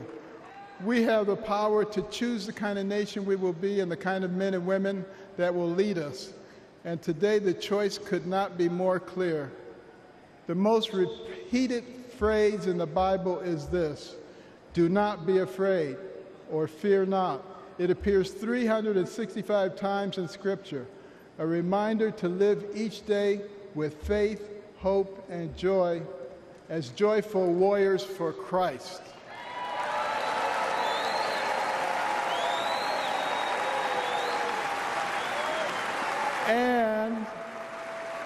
And when God is with us, nobody can stand against us. With this assurance from the Almighty, even the face of evil itself cannot shake our resolve. We will keep fighting, we will keep praying, and by the grace of God, we will save our country and re-elect President Trump together with Vice President Vance this November. And I want you to remember this. In 1831, Alexis de Tocqueville came to America to study our nation because the Europeans were fascinated. They wanted to know how could a nation barely 50 years old already compete with them on virtually every level. So he looked at our government. He was duly impressed by our checks and balances and separation of powers. And then he looked at our business environment. He was duly impressed by how we encourage entrepreneurship and innovation. And he looked at our educational system, and he was blown away by the fact that he could find a mountain man in the middle of the woods who could read, who could tell him about the Declaration of Independence. But the thing that impressed him the most was when he went to our churches, and he heard those inspirational sermons from the pulpits that inspired a ragtag bunch of militiamen to defeat the most powerful army in the world and gave the American people a moral base.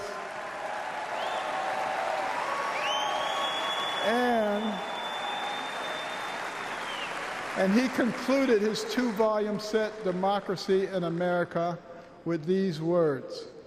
He said, "America is great because America is good.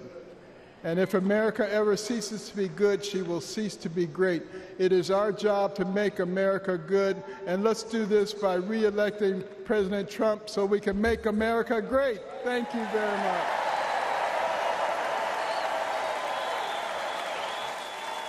Ladies and gentlemen, please welcome United States Senator of Florida, Marco Rubio.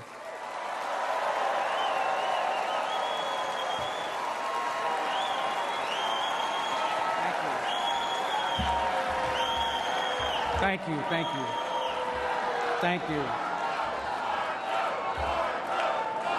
Thank you. Thank you. Don't say polo. Don't say polo. Thank you, thank you.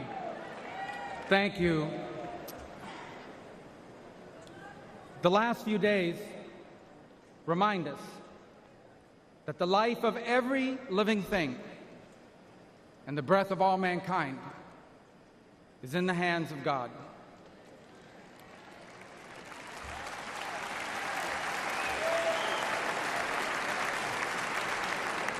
We were brought to the precipice of the abyss, and by the hand of God, reminded of what truly matters in our lives and in our country. This thing we do called politics, it matters. It's not unimportant. But it is our people who must always matter the most in everything we do.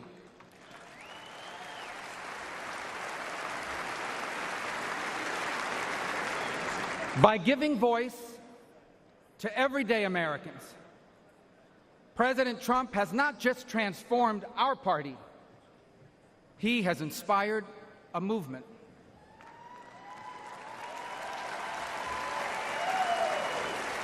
A movement of the people who grow our food and drive our trucks, the people who make our cars and build our homes, the people whose taxes fund our government, and whose children fight our wars. Americans like Kari Lake. He was a former fire chief and a loving husband. He was described as the best dad a girl could ever ask for. As a man of God who loved Jesus fiercely and looked after members of his church. Kari was one of the millions of everyday Americans who make our country great. He wasn't rich, he wasn't famous, and the only reason why we know his name and story now is because last Saturday, he shielded his wife and daughter from an assassin's bullet and lost his life the way he lived it, a hero.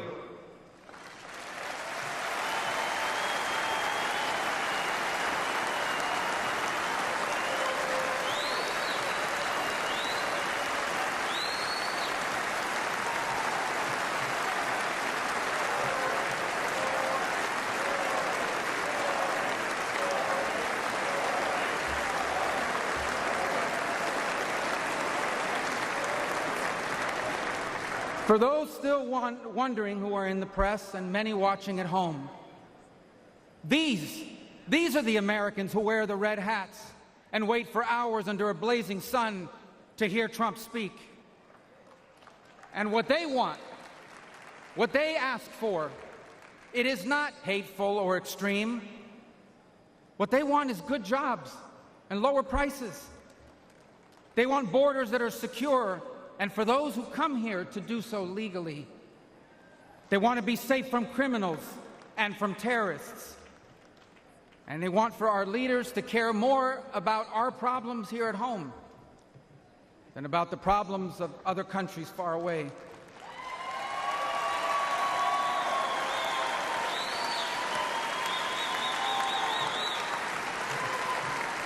There is absolutely nothing dangerous or anything divisive about putting Americans first.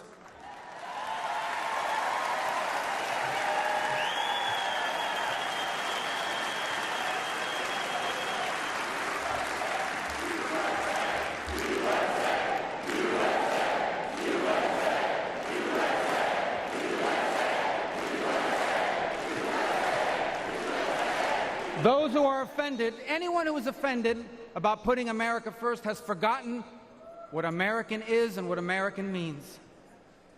American isn't the color of our skin or our ethnicity. Americans are people as diverse as humanity itself. But out of many, we are one. Because as the life story of our next Vice President, J.D. Vance, reminds us, we are all descendants of ordinary people who achieved extraordinary things.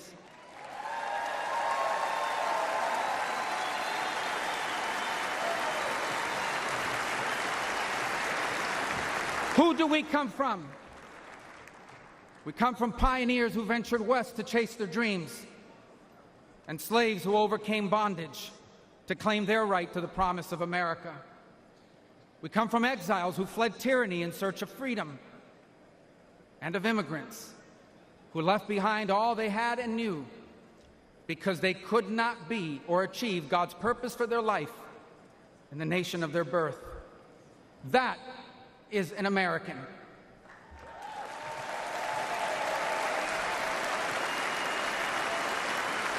And putting Americans first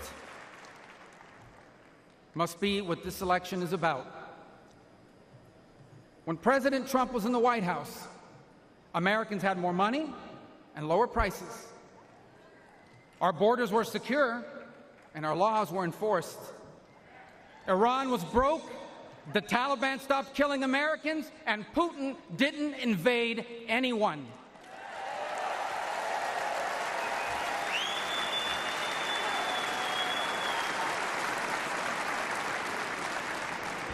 Now, under Biden, high prices devour paychecks.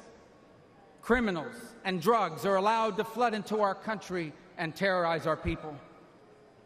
And Iran has money to support terrorists. The Taliban humiliated us in Afghanistan, and not one, but two major wars have broken out.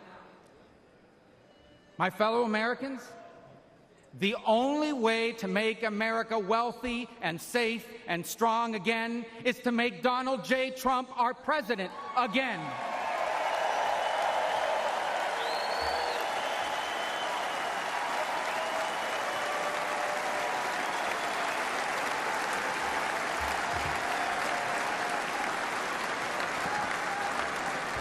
Our country has been injured by the bad decisions of weak leaders. But now, though bloodied by our wounds, we must stand up and we must fight. Fight not with violence or destruction, but with our voices and our votes.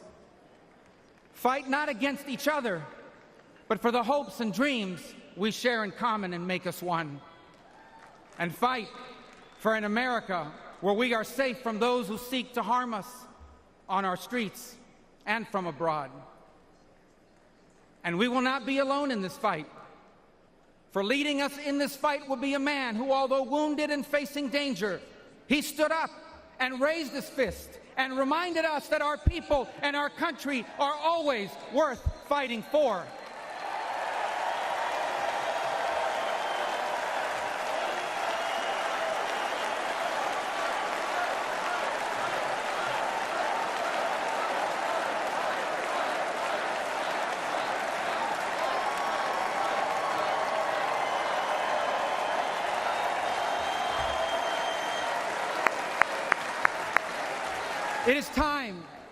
It is time to put our country and our people first again.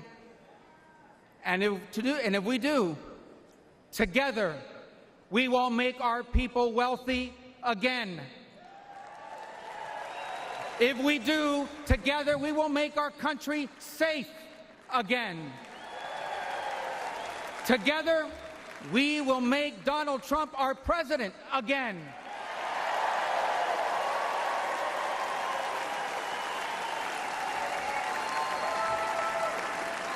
And together, we will not just make America great again. We will make America greater than it has ever been. Thank you. God bless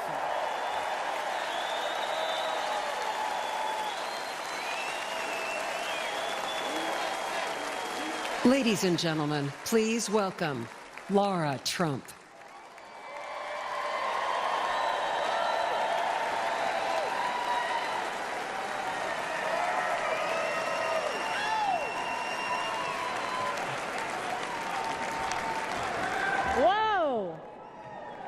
I don't feel like I actually have to ask this question, but is anybody in this room ready to send Donald Trump back to 1600 Pennsylvania Avenue?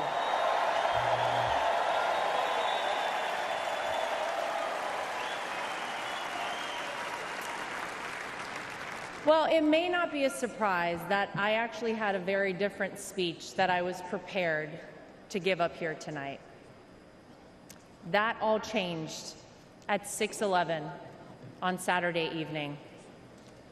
Nothing prepares you for a moment like that.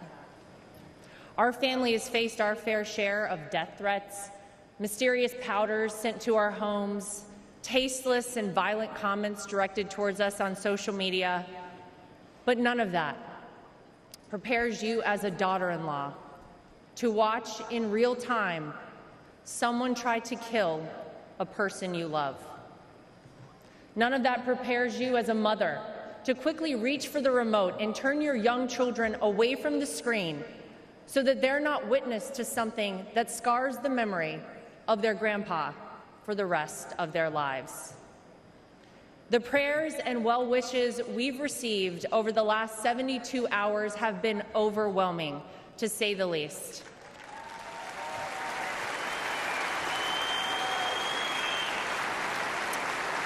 And my heart goes out to the family who lost a husband and a father because of this senseless act. All of you here tonight and watching at home mean the world to all of us in the Trump family.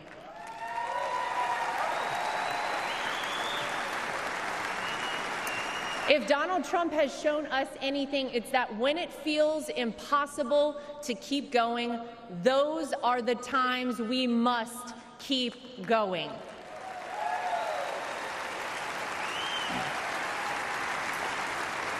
I don't know how many people here or watching at home have ever been to a Trump rally, but if you've never been, let me tell you about them. Oh, some of you have been.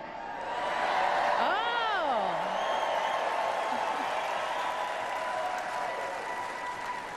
Regardless of how the media have painted these rallies, you would be hard-pressed to find and to join a happier group of people coming together over their love for the greatest country on earth, the United States of America.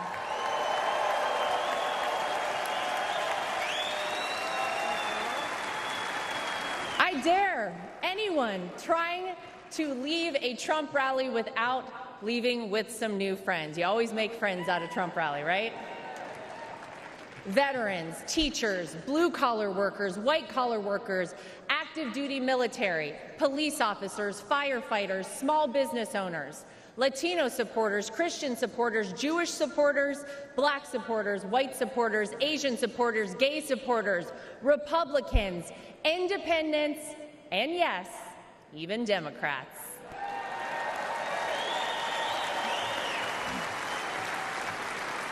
At a Trump rally, you're not viewed as your profession, your religion, or the color of your skin.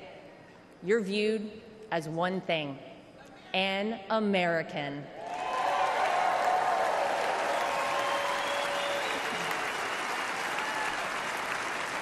Last Saturday was a jarring reminder that we, as Americans, must always remember: there is more that unites us than divides us. We all want this country to be great, even if we don't always agree on the best way of doing that. And with every bone in my body, I can tell you that all Donald Trump wants to do and has ever wanted to do is make this country great again for all of us.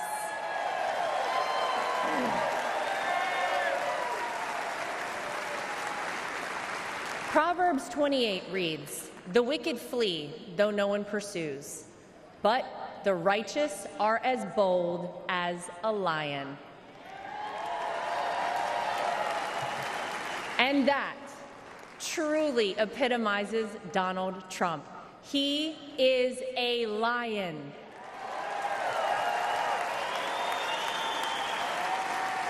He is bold, he is strong, he is fearless, and he is exactly what this country needs right now.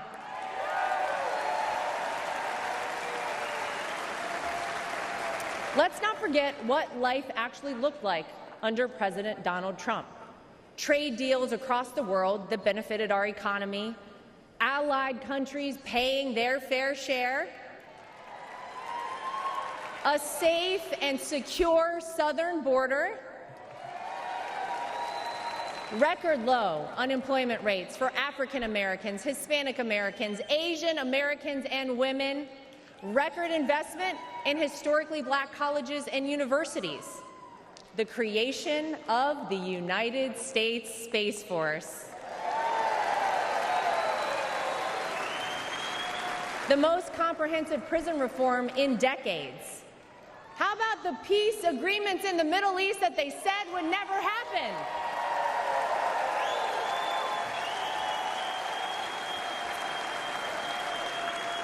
The largest tax cuts in American history, our energy independence,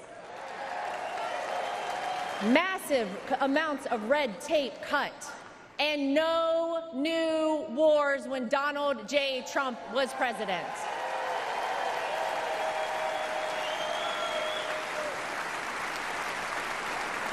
Maybe, most importantly though, you could actually feel it in your everyday life.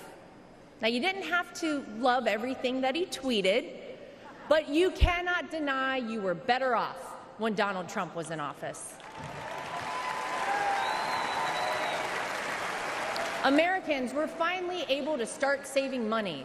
Home prices were affordable, and gas hit a low of $1.87 a gallon.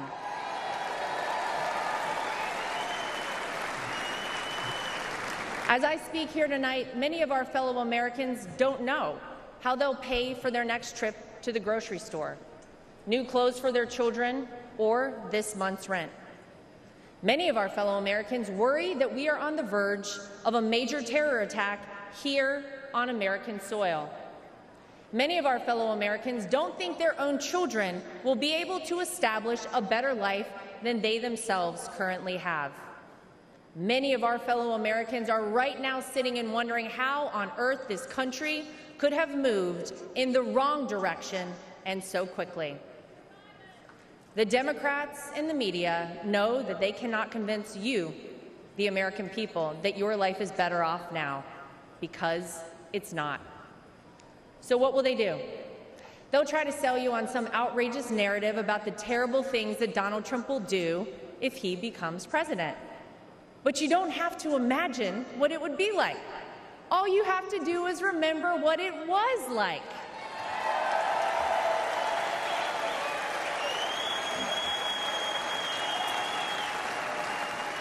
I know.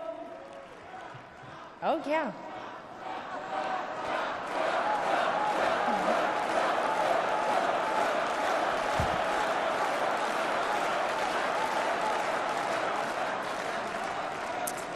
I know what you hear out there about Donald Trump. I know what you read, what the media tells you, and what out-of-touch celebrities on the left say about this man. But when I look at Donald Trump, I see a wonderful father, father-in-law, and of course, grandfather to my 2 young children, Luke and Carolina.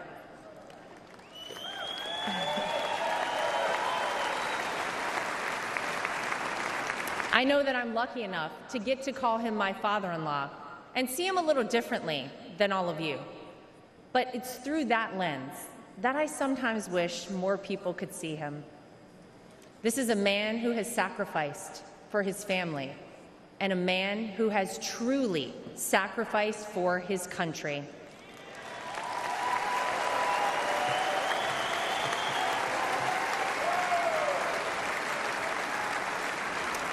Donald Trump didn't need to run for president for fame or money. Trust me, we all know he already had plenty of that.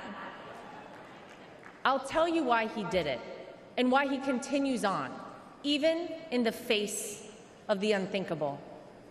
Because he loves this country.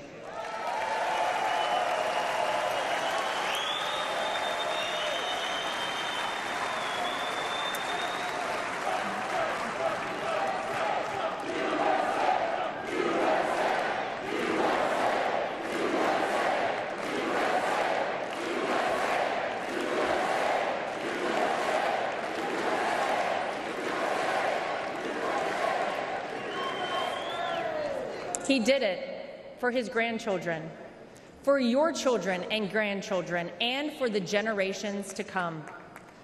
I have seen this man dragged through hell and back, in and out of courtrooms, indictments, impeachments, mugshots, and even an assassination attempt. And yet, he has never backed down.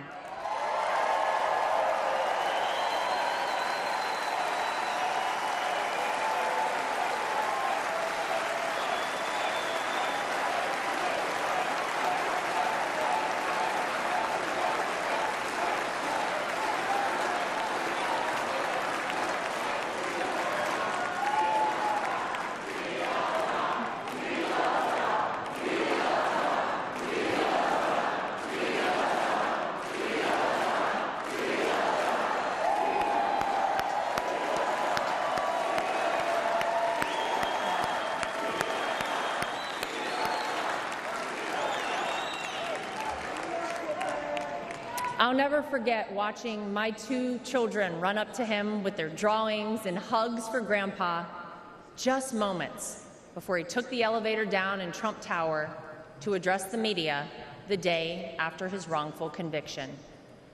Despite everything else he had going on, he had no other focus in the entire world, just a man relishing time with his grandchildren.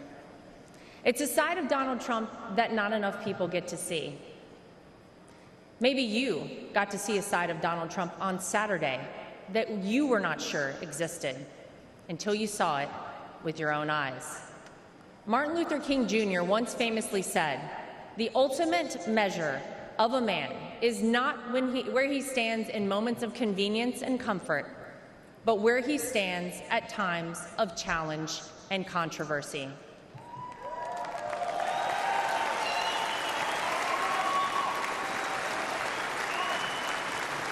There's no doubt that Saturday was one of the most frightening moments of my father-in-law's life. Millimeters separated him from life and certain death. And yet, it was in the midst of it all, as he was jostled off stage by Secret Service, that he knew how defining that moment would be for our country, and he hoisted his fist in the air.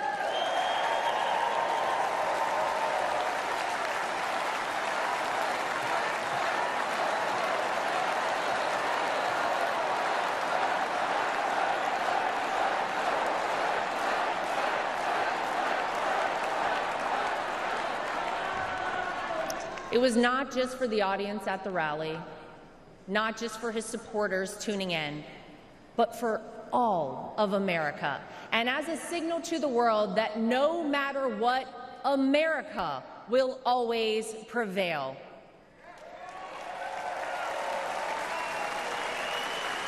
Though it's been strained and attacked, no enemy, no force, not even a bullet is strong enough to break our American grit and our American soul.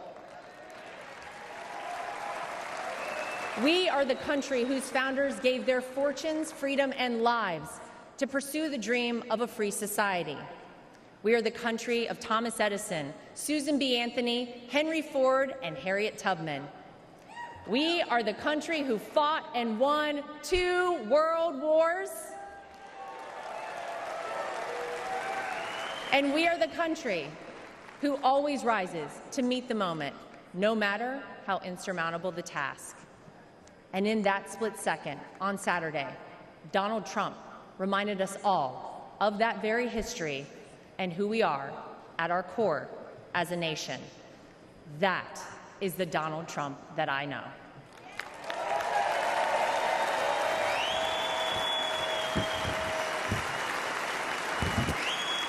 He is an American who conquered the business world, an American who made himself a household name, an American who was beloved by politicians and fellow celebrities for decades until he ran for office with an R next to his name.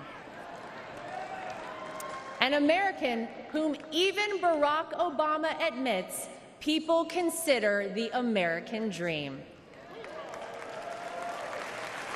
And instead of sailing off into the sunset after an illustrious real estate and television career, he decided to give back. He decided to bring some of the things that had made him so successful in life to all of you in order to improve the lives of all Americans. Black, white, brown, gay, straight, all Americans, because that's the man that Donald Trump is.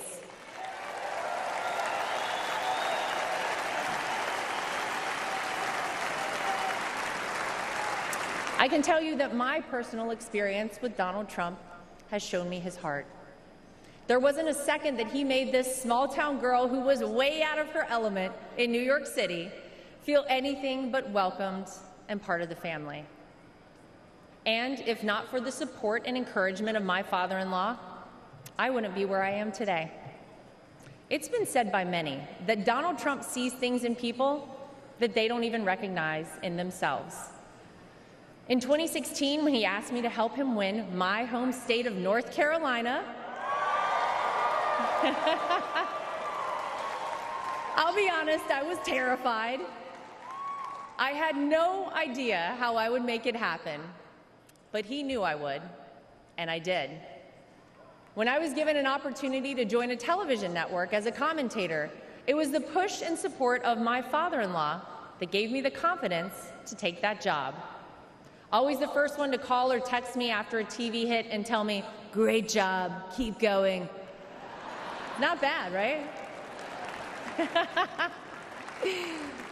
Or even a few months ago, when he called and asked me to be the co-chair of our party.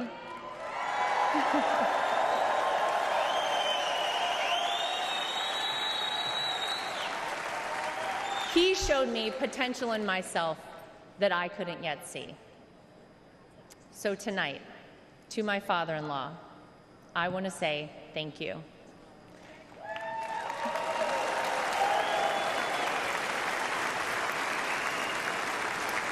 Thank you for your resilience. Thank you for continuing on. Thank you for raising wonderful kids. Thank you for being an amazing grandfather. Thank you for never giving up on me.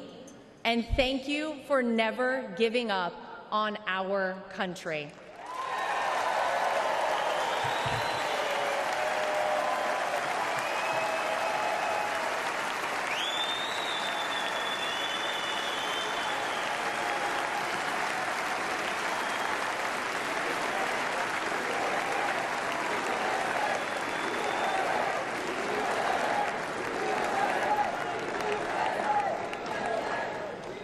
Tonight, I come to you, not as the co-chair of the RNC, not as the daughter-in-law of the candidate.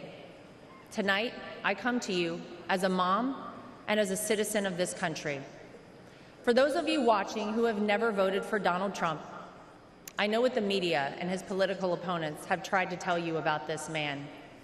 Believe me, I have seen and heard it all, but I have also seen the truth.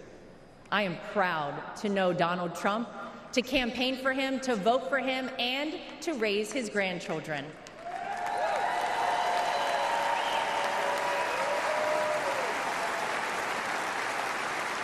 He will do what is necessary to protect you, protect your family, and protect this country. Because Donald Trump wants us all to be successful, to be safe, to be happy, to be strong, and to be great again.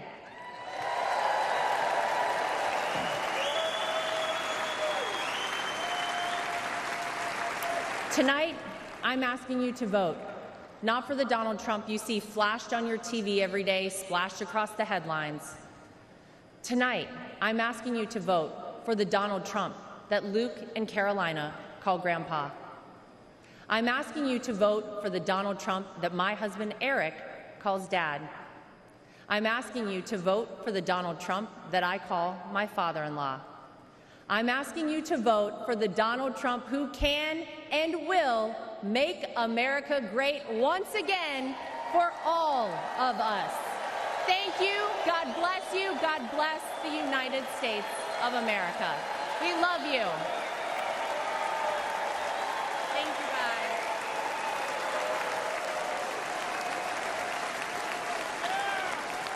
Ladies and gentlemen, please welcome back the chairman of the Republican National Committee, Michael Whatley of North Carolina.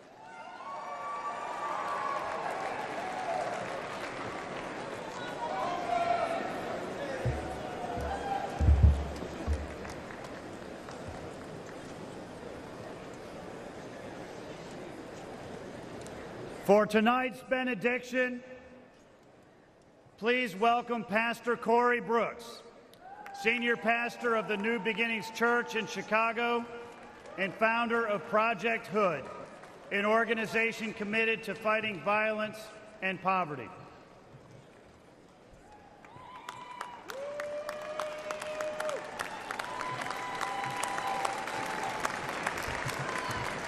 All right.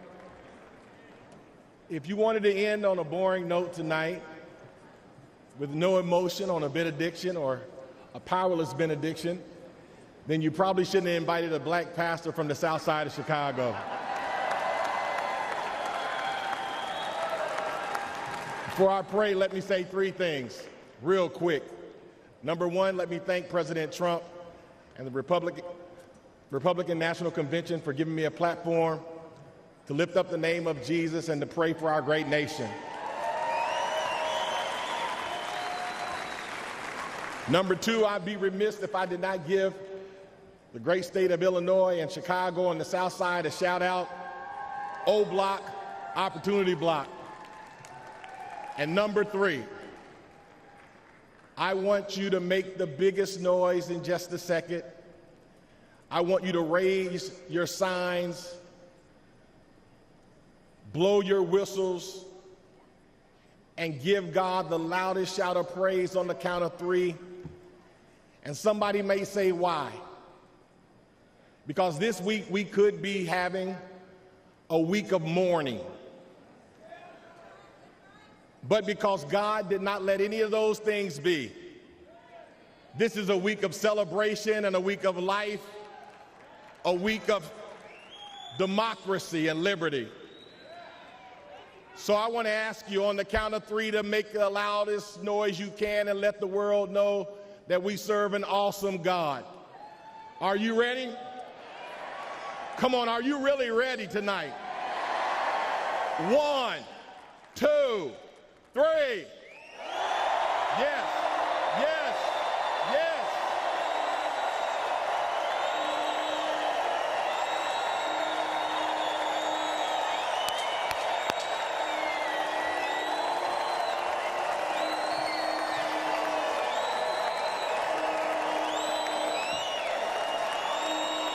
Are you ready to call on God tonight? Heavenly Father, we come before you today with grateful hearts as we gather for this Republican National Convention. We thank you for this moment to seek your guidance. As I stand before you, many believe America is in trying, divisive times and has not been her best. We know this to be true.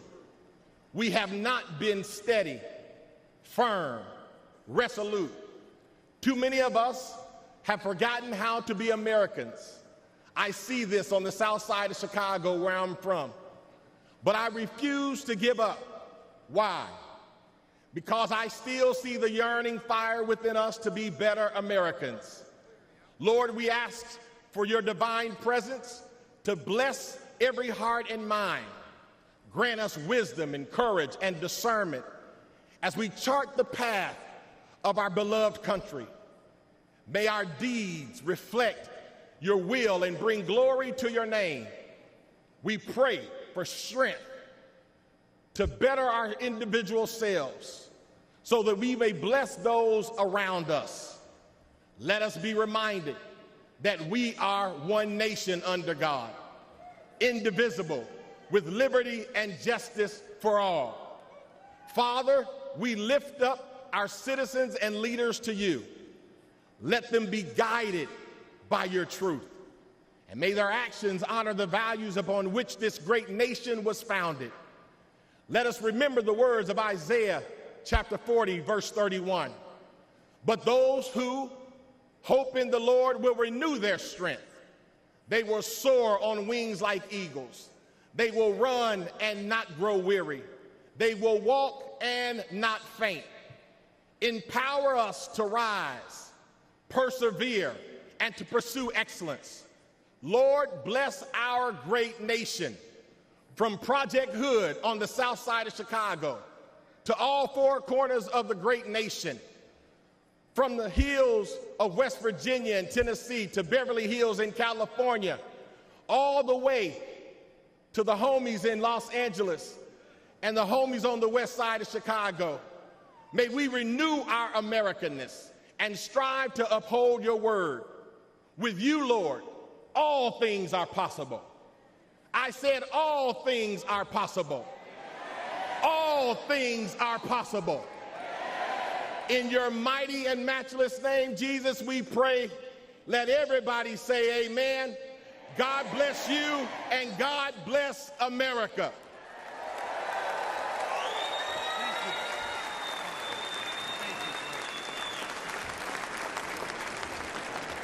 Delegates and alternates, ladies and gentlemen, Senator Vance, President Trump, what a night. We have heard from the best of the Republican Party, members of the House, members of the Senate, governors, and candidates. But more importantly, we have heard from real Americans who understand that America needs to do better and will do better when Donald J. Trump is our 47th President of the United States. I would like to ask every single one of you to please raise your voice in thanks to all of those real Americans who spoke tonight about their families and their world and their vision for a better America.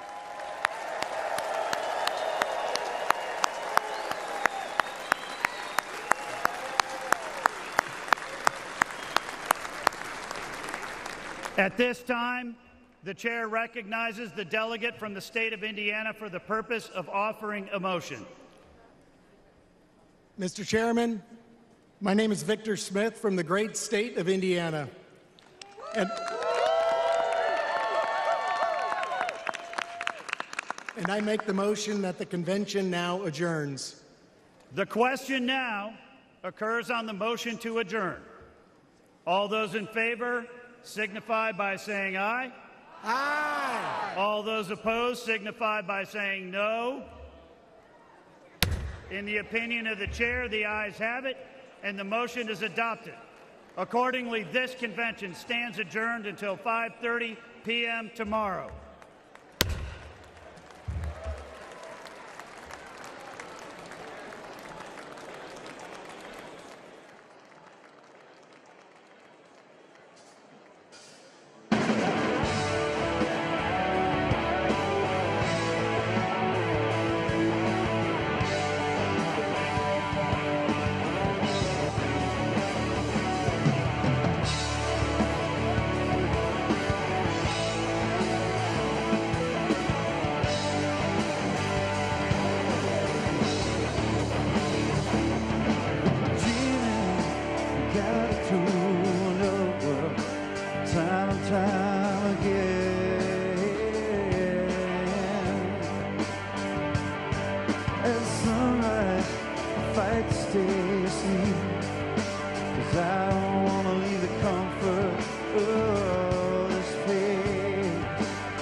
Second day of the Republican National Convention has come to a close. The gavel has come down. The former president, Mr. Trump, the GOP 2024 nominee, along with his running mate, Senator J.D. Vance, among the crowd tonight again for the second night to listen to the lineup of speakers. It was a notable list from Senate hopefuls to one-time political rivals. Tonight, we want to get your reaction to what you heard here at the convention. What resonated with you? Republicans, dial in at 202-748-8920. Democrats, 202-748-8921. If you belong to another party, 202-748-8922. And if you're undecided in this campaign, did you hear anything tonight that changes your mind? 202-748-8923. We're going to get to that conversation here in just a minute, but we want to go down to the convention floor. C-SPAN's Susan Swain is there. Hi, Greta. It's pretty noisy down here, so we're going to try to have a conversation with Andrew Desiderio of Punchbowl News. Andrew, I'm going to step over here so I can talk to you. You filed your story already tonight. What's the lead on it? Well, look, I think there are two big takeaways from tonight. Number one is unity. You saw two of Donald Trump's former rivals in the Republican primary come out and give unifying speeches saying, you know, in the case of Nikki Haley, for example, making the point that there are many of us who have been and maybe still are skeptical of Donald Trump, but emphasizing the importance of uniting as a party. You saw that from her, and then you saw that from Ron DeSantis as well. Both of them said pretty harsh things about Donald Trump during the primary, so it was very notable to see them come out and say what they said. The second thing, I think, is the focus on this issue of crime and border security, right? You had a lot of speakers come up, people who, you know, for example, had family members that were killed or injured by undocumented immigrants. You had, you know, people whose family members were prosecuted by the same prosecutors who are going after Donald Trump for these various trials that have ensnared him, sort of. So it really played to that theme, which is a central theme for Republicans, not just for Donald Trump, but for the races up and down the ballot. You posted on social media about Nikki Haley's entrance. What did you see and hear? Yeah, I mean, you know, she had a lot of cheers, but you could definitely hear some audible boos. And I think that was a reflection of the fact that you do have diehard Trump supporters who view her with a lot of skepticism, given everything she said throughout the primary about him. And obviously, when you're running against someone, it's going to be like that, right? Donald Trump said some pretty nasty things about Nikki Haley as well, but she, as she said, very graciously agreed to show up and make this case for party unity. And I think that was the big takeaway. Your job at Punchbowl is covering Congress. We heard from 10 Senate hopefuls tonight. Which among them did you hear something different or surprising from? Well, look, I think Mike Rogers in Michigan is a very fascinating candidate for many reasons. Number one, Michigan is a state, obviously, that both Donald Trump and Joe Biden really need to win. It's part of their sort of their path to victory, their path to 270, if you will. And on top of that, you've got an open Senate seat in that state, right? Mike Rogers is a former congressman. He chaired the House Intelligence Committee. He's running against Alyssa Slotkin, a Democratic congresswoman who has a similar national security background and is really emphasizing that in her race. And I thought it was really fascinating that Mike Rogers was trying to hit on some of those same themes to make sort of the national security case against Biden and against his Democratic opponent. You know, that is a state that is going to be, as I mentioned, is must win for both candidates.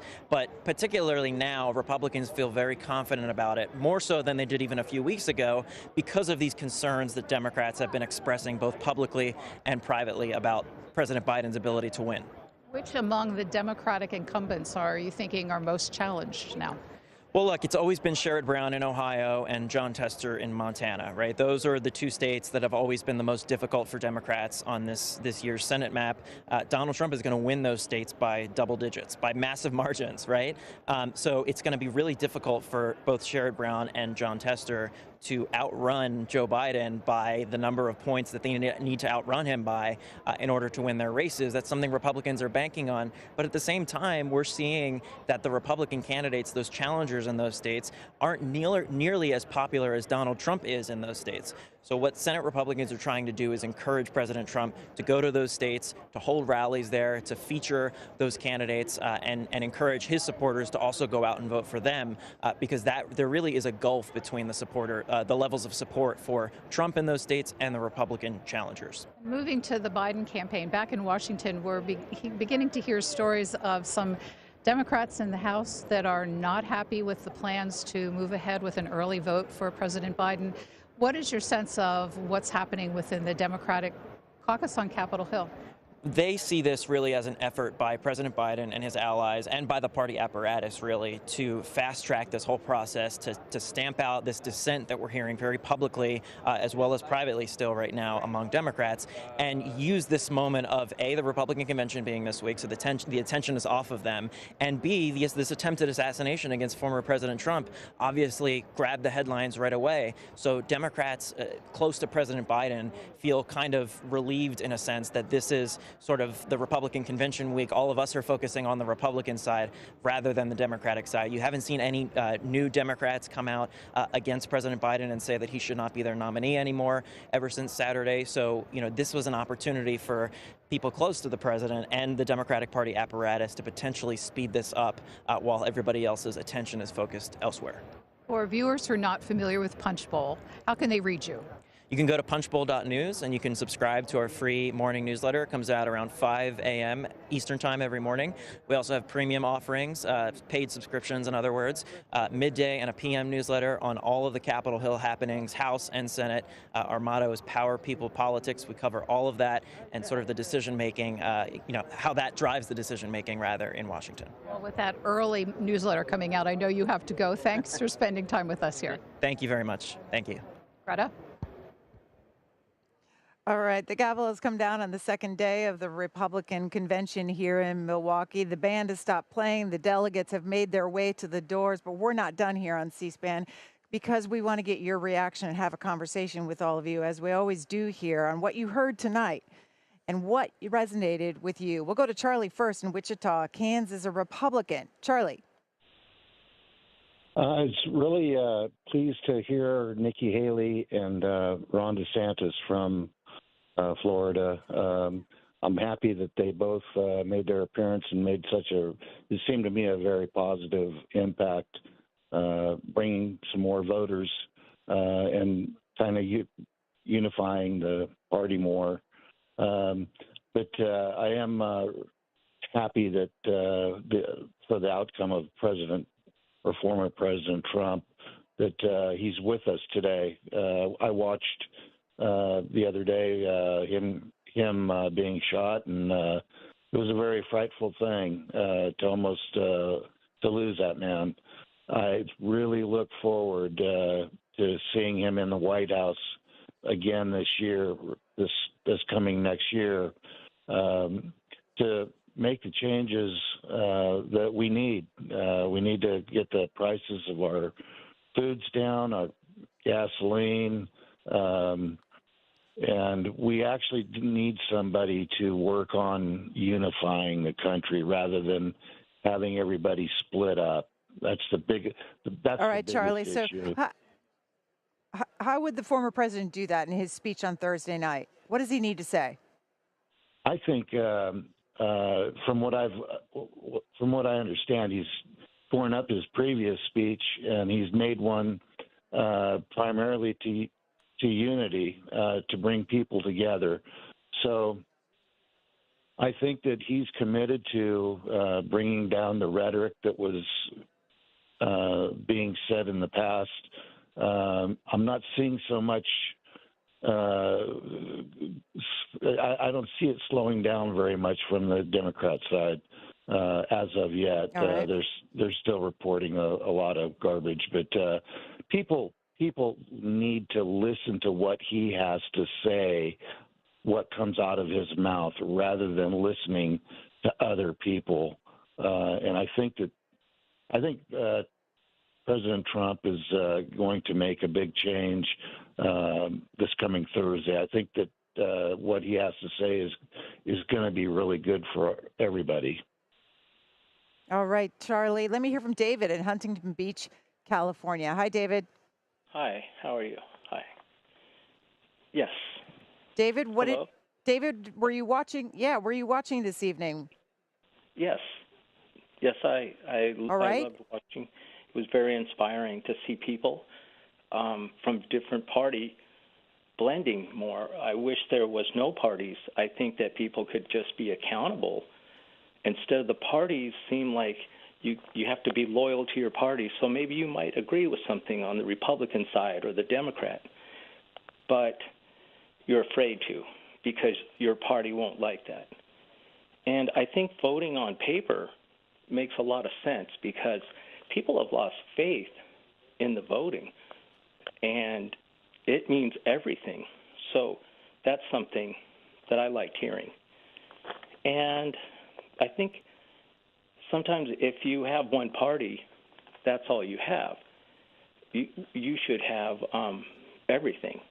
You should not, I think they should get rid of the parties type of thing, and people be accountable themselves. They should, they don't blame the party. Oh, the party and stuff. No, it should just be the person that's responsible. Let's say, Biden might be a Democrat, but he's still responsible for the sadness that was brought here. It breaks my heart. I'm a father, and I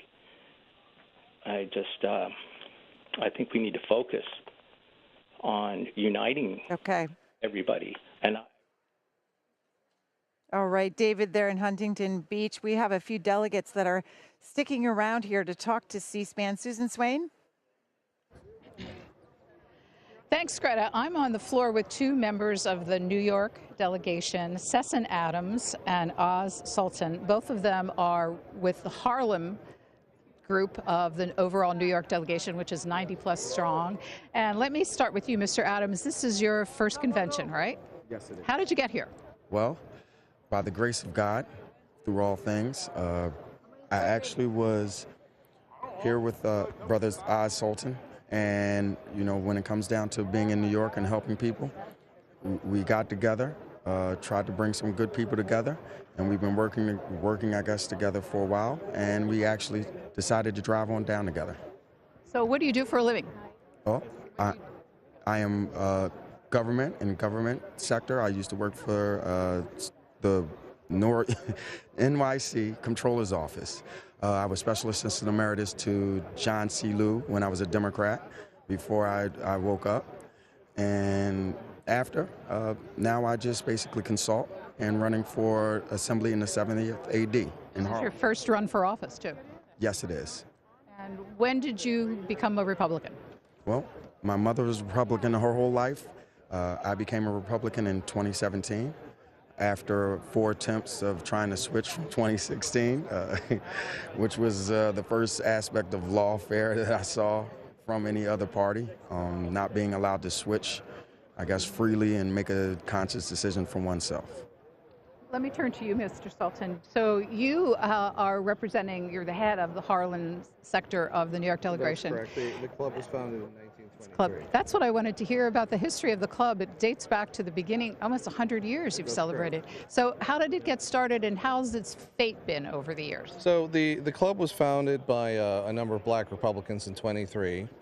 We actually got our first congressional seat in, was it 46 or 48? In 46. That became a Democratic seat for a long period of time. That was first held by Adam Clayton Powell. That was then held by the Honorable Charles Rangel. It is now held by Adriano Espaillat, and it was a very close race when that actually came to bear, and there's 9 candidates. I was actually facilitating the debate for that. The club has been in virtual iterations and multiple iterations over the course of its history. In 2009 to 2011, most of the old leadership died, and we were left with Sister Ruby Wright.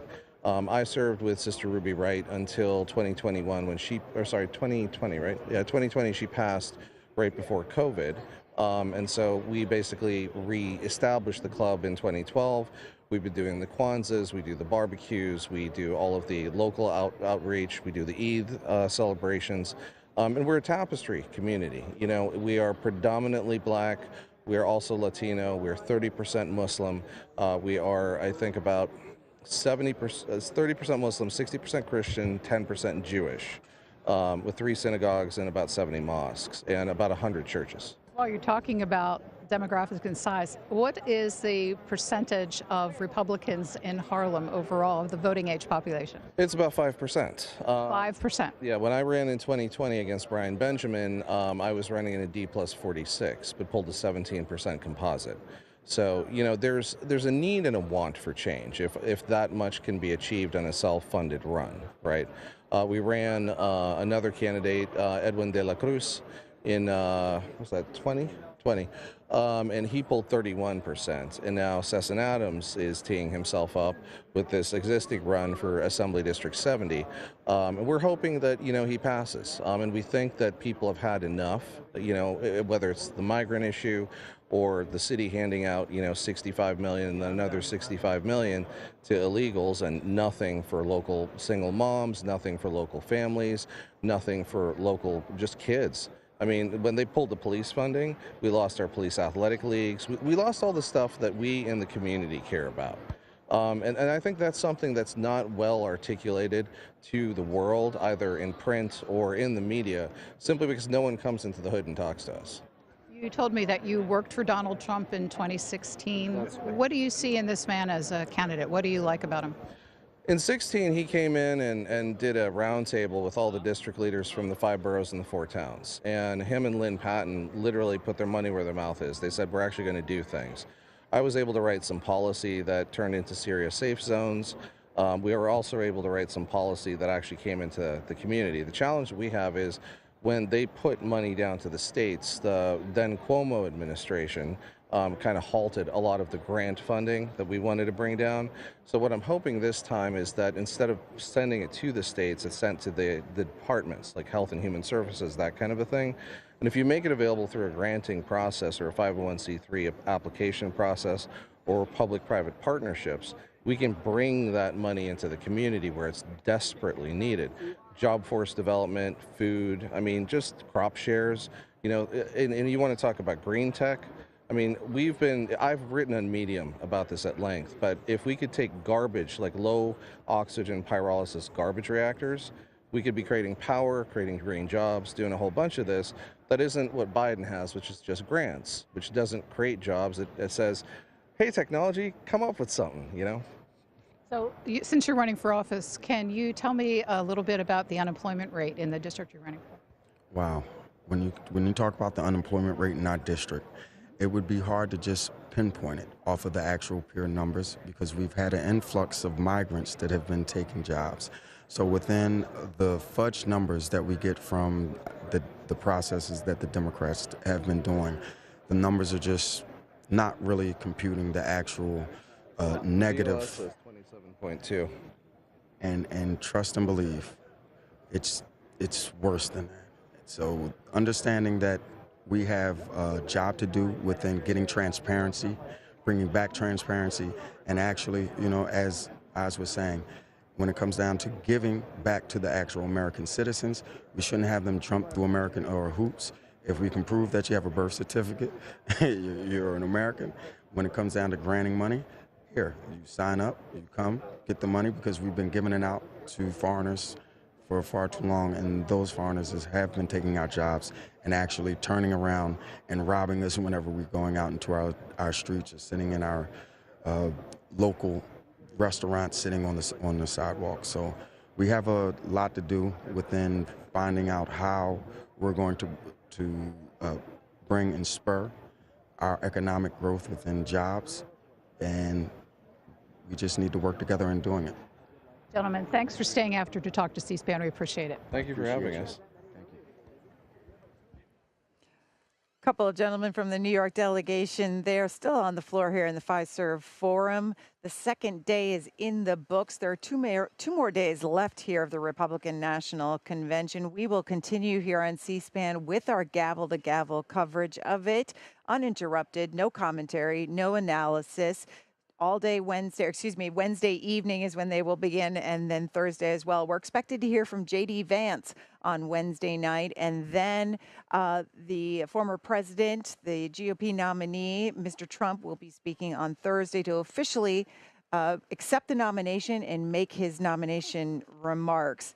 There are many notable speakers tonight, but there is the dog, baby dog, that really captured the hearts of many people who came here today. This is Jim Justice's, the West Virginia governor's dog, who joined him on stage tonight. Baby dog got her own chair even, and then tweeted this out. I enjoyed meeting so many of you at the GOP convention. Thank you for the treats, the pets, in all the photos. Now, Governor Henry McMaster is one of my favorites. I can spot a bulldog man a mile away, and next time I hope he gets to bring his bulldog, Mac. If you missed any of the moments from tonight's convention, you can find them on demand at cspan.org. And if you're on the go, not near a TV, you can also watch our coverage with our free video mobile app, C-SPAN Now. Daniel in Los Angeles, Democratic caller. Thanks for waiting, Daniel. Have you been watching this convention? Yes, I have. I've been watching the convention, and I saw Jim Justice and his dog. Of course, they're very cute. I love that dog. And any speakers resonate with you? What'd you say? Did any of the speakers tonight resonate with you? Yes. I definitely resonated with Nikki Haley about Donald Trump saying, you know, if you don't approve about Trump doesn't mean that you don't have to necessarily not vote for him. But I really do believe if the Democratic Party wants to nominate another person up, and they will completely destroy Trump. All right, Daniel's thoughts there in Daniel's thoughts there in Los Angeles, repeating what Nikki Haley, the one-time rival of Mr. Trump, had to say. You don't have to agree with him on 100% of everything. She said she doesn't, noting that, and she was a strong critic of his in the remaining months of her presidential candidacy, and now tonight saying she has the former president has her full endorsement. Let's hear a little bit more from what the former ambassador and Republican candidate had to say to the crowd. I'll start by making one thing perfectly clear. Donald Trump has my strong endorsement, period.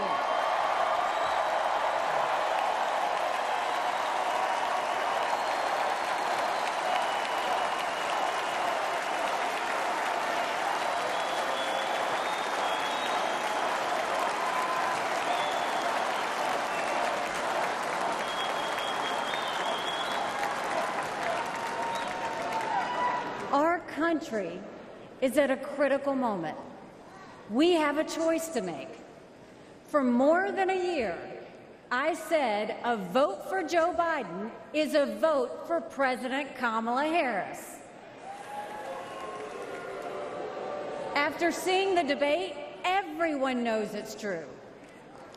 If we have 4 more years of Biden or a single day of Harris, our country will be badly worse off. For the sake of our nation, we have to go with Donald Trump.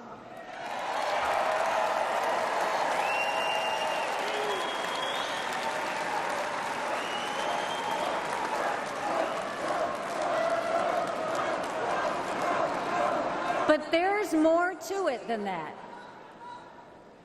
We should acknowledge that there are some Americans who don't agree with Donald Trump 100% of the time. I happen to know some of them. And I want to speak to them tonight.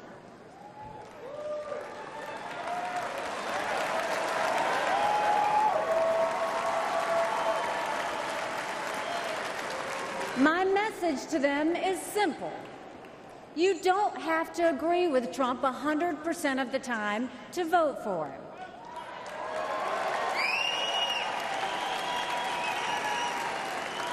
Take it from me, I haven't always agreed with President Trump. But we agree more often than we disagree.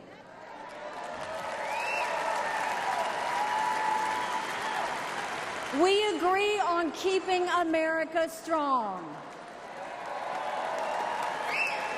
We agree on keeping America safe. And we agree that Democrats have moved so far to the left that they're putting our freedoms in danger. I'm here tonight because we have a country to save. And a unified Republican Party is essential for saving her. Nikki Haley from earlier tonight here inside the Fiserv Forum in Milwaukee on day 2 of the Republican National Convention. If you missed what she had to say to the crowd here, you can find it on our website at cspan.org. You can find all the individual speeches there in case you wanted to check out what some of the other folks have said tonight. We heard from Senate candidate hopefuls. We heard from Nikki Haley, Ron DeSantis, Marco Rubio, Ted Cruz, and others here inside the Fiserv Forum in Milwaukee. And now we're hearing from all of you as well. Before we get to your calls, want to share the latest in polls. This is a Newsweek headline. Donald Trump does not get post-shooting poll boost. Donald Trump has not received a poll boost in the first presidential election survey conducted since the failed assassination attempt. The poll conducted by the Morning Consult with over 2,000 registered voters reveals, it says, according to Newsweek, that Trump is leading Joe Biden by just 1 percentage point with 46% compared to the president's 45%. Now, I also want to show you the latest polls in the swing states. We're in one of them today, but let's start with Arizona. In the state of Arizona, the former president leading the current president 44 to 37% with 10% undecided. And you can see RFK Jr. getting a percentage of the vote as well. Moving on to Nevada, another battleground state. Again, the former president leading 46 to 42%. And in Georgia, 44 to 40%. North Carolina, about the same amount, 4 percentage points, 44 to 40%. The former president has the lead there. And it continues in Pennsylvania as well, 43 to 40%. Michigan, 42 to 40%. And in all of these states that we're listing, the undecided is around 10%. Wrapping it up with Wisconsin, 43 to 38%. That is the lead that the former president has over Joe Biden here in Wisconsin. 4% saying that they would support RFK Jr. and 10% undecided here in Wisconsin. Karen, Oceanside, California, you're undecided, Karen. What is going to make you decide which of these candidates to vote for in November? Well, tonight I enjoyed part of the convention. I enjoyed Ben Carson. I enjoyed the couple that did the rap. But I think America needs to remember that he didn't obey the laws. There were some people who found him guilty from doing something wrong. I know he has a good heart, and hopefully, because of the dramatic assassination attempt, he might have changed his whole outlook and unified us together. But remember, he did do something wrong. He didn't obey everything. A leader should obey all of the rules and laws of the land, and he didn't do that. But I did enjoy listening to the conversation of the normal Americans versus the candidates. I did enjoy that. All right, the everyday Americans. And if you missed the everyday Americans, or if you missed any part of tonight's convention, we are going to re-air the convention here coming up at the top of the hour, and you can watch it in its entirety then. Mike, here in Milwaukee, a Republican. Mike, have you been coming down to the Fiserv Forum? Yes, I have been, but tonight I could not make it down. Okay. Can you hear me? When were you down here? Yes, we can. Were you down here yesterday? Yeah, I was down there, but it was very packed, and I could not get very close, and make it inside the stadium. But I was talking to a bunch of people, and I have a quote I would like to say. All right, Mike, you've got to mute that. You've got to mute that television because you're getting the feedback. So I'm going to move on to Evan, who's in Glassboro, New Jersey, Democratic caller. Yes, hi. How are you doing today? Hi, Evan. So, the thing is, I respected some of these speakers as individuals, the mothers who lost their children because someone here illegally killed them, and my heart goes out to the family of the father who lost his life bravely protecting his daughter. But I think that the thing that really stuck out to me was not the hypocrisy of the speakers, but the hypocrisy of supporting Trump, because you can't combat crime with someone who's been a convicted felon. He went through the process that the millions and millions of people who have gone through the legal process and then were found guilty. You can't put someone like that in the White House and expect them to fight crime, or someone who's hired people here illegally to stop the border crisis. Trump had 2 years with the Republican Congress to stop illegal immigration and build a wall, and he focused his attention on repealing the Affordable Care Act. So I don't believe for a second he's serious about anything. I think that we have to stop treating him like he's a Republican. He's not. I have a friend who was on The Apprentice, and I asked him this. I said, do you think Donald Trump has any sincere political beliefs? And he said, absolutely not. I think he's a chameleon, and he'll do and say whatever he has to advance himself and his career or whatever he seeks. And as far as Jeff Van Drew, I live 5 minutes away from his district. I'm familiar with him. I'm a conservative Democrat myself. Jeff Van Drew is in Congress now under false pretenses because he changed parties in 2019, and I just hope that his Democratic opponent, Joe Salerno, wins. I think that if we want unity, Donald Trump is not the way we're going to go. The GOP might have unity tonight, but Donald Trump will not bring unity to the country. All right. Evan's thoughts there. A Democrat in New Jersey. Kathy in Aberdeen, Washington, Republican. Kathy. Hi. Hi, Hello? Kathy. Hi. We're listening to you. Okay. Well, all the other comments are very good, but my feeling is in 1 year under Biden, this country became a lawless country. That is what needs to be focused on. And everyone that's a Democrat that I've talked to says the reason they don't want Trump is he'll be like a Nazi regime. So I think that's what he could focus on in his speech, is what his true plans are to help the country get back to having law, borders, because I feel for the Border Patrol that had to just stand there and let people come in. They had no rights to stop them. So I think if he focuses on that and the fentanyl and the everyday people were the ones that get me because they're talking from the heart. So okay, Kathy, that's there. what I feel. Understood, Kathy. Thank you. Okay, thank you, Kathy. And the conversation will continue tomorrow on the Washington Journal. More of your reaction to the Republican National Convention this week in Milwaukee. And the third day tomorrow begins again here with a preview and a conversation with all of you of the third day of the convention at 6 p.m. Eastern Time. The session will gavel in at 7 p.m. Eastern Time. And when they conclude at 11, we'll pick up with your reaction, your calls at that point, and then again, re-air the entire convention at midnight Eastern Time. Again, if you've missed any of the convention coverage, go download our free video mobile app, C-SPAN Now. And once again, we will rewind day 2 of the Republican National Convention and show it to you in its entirety.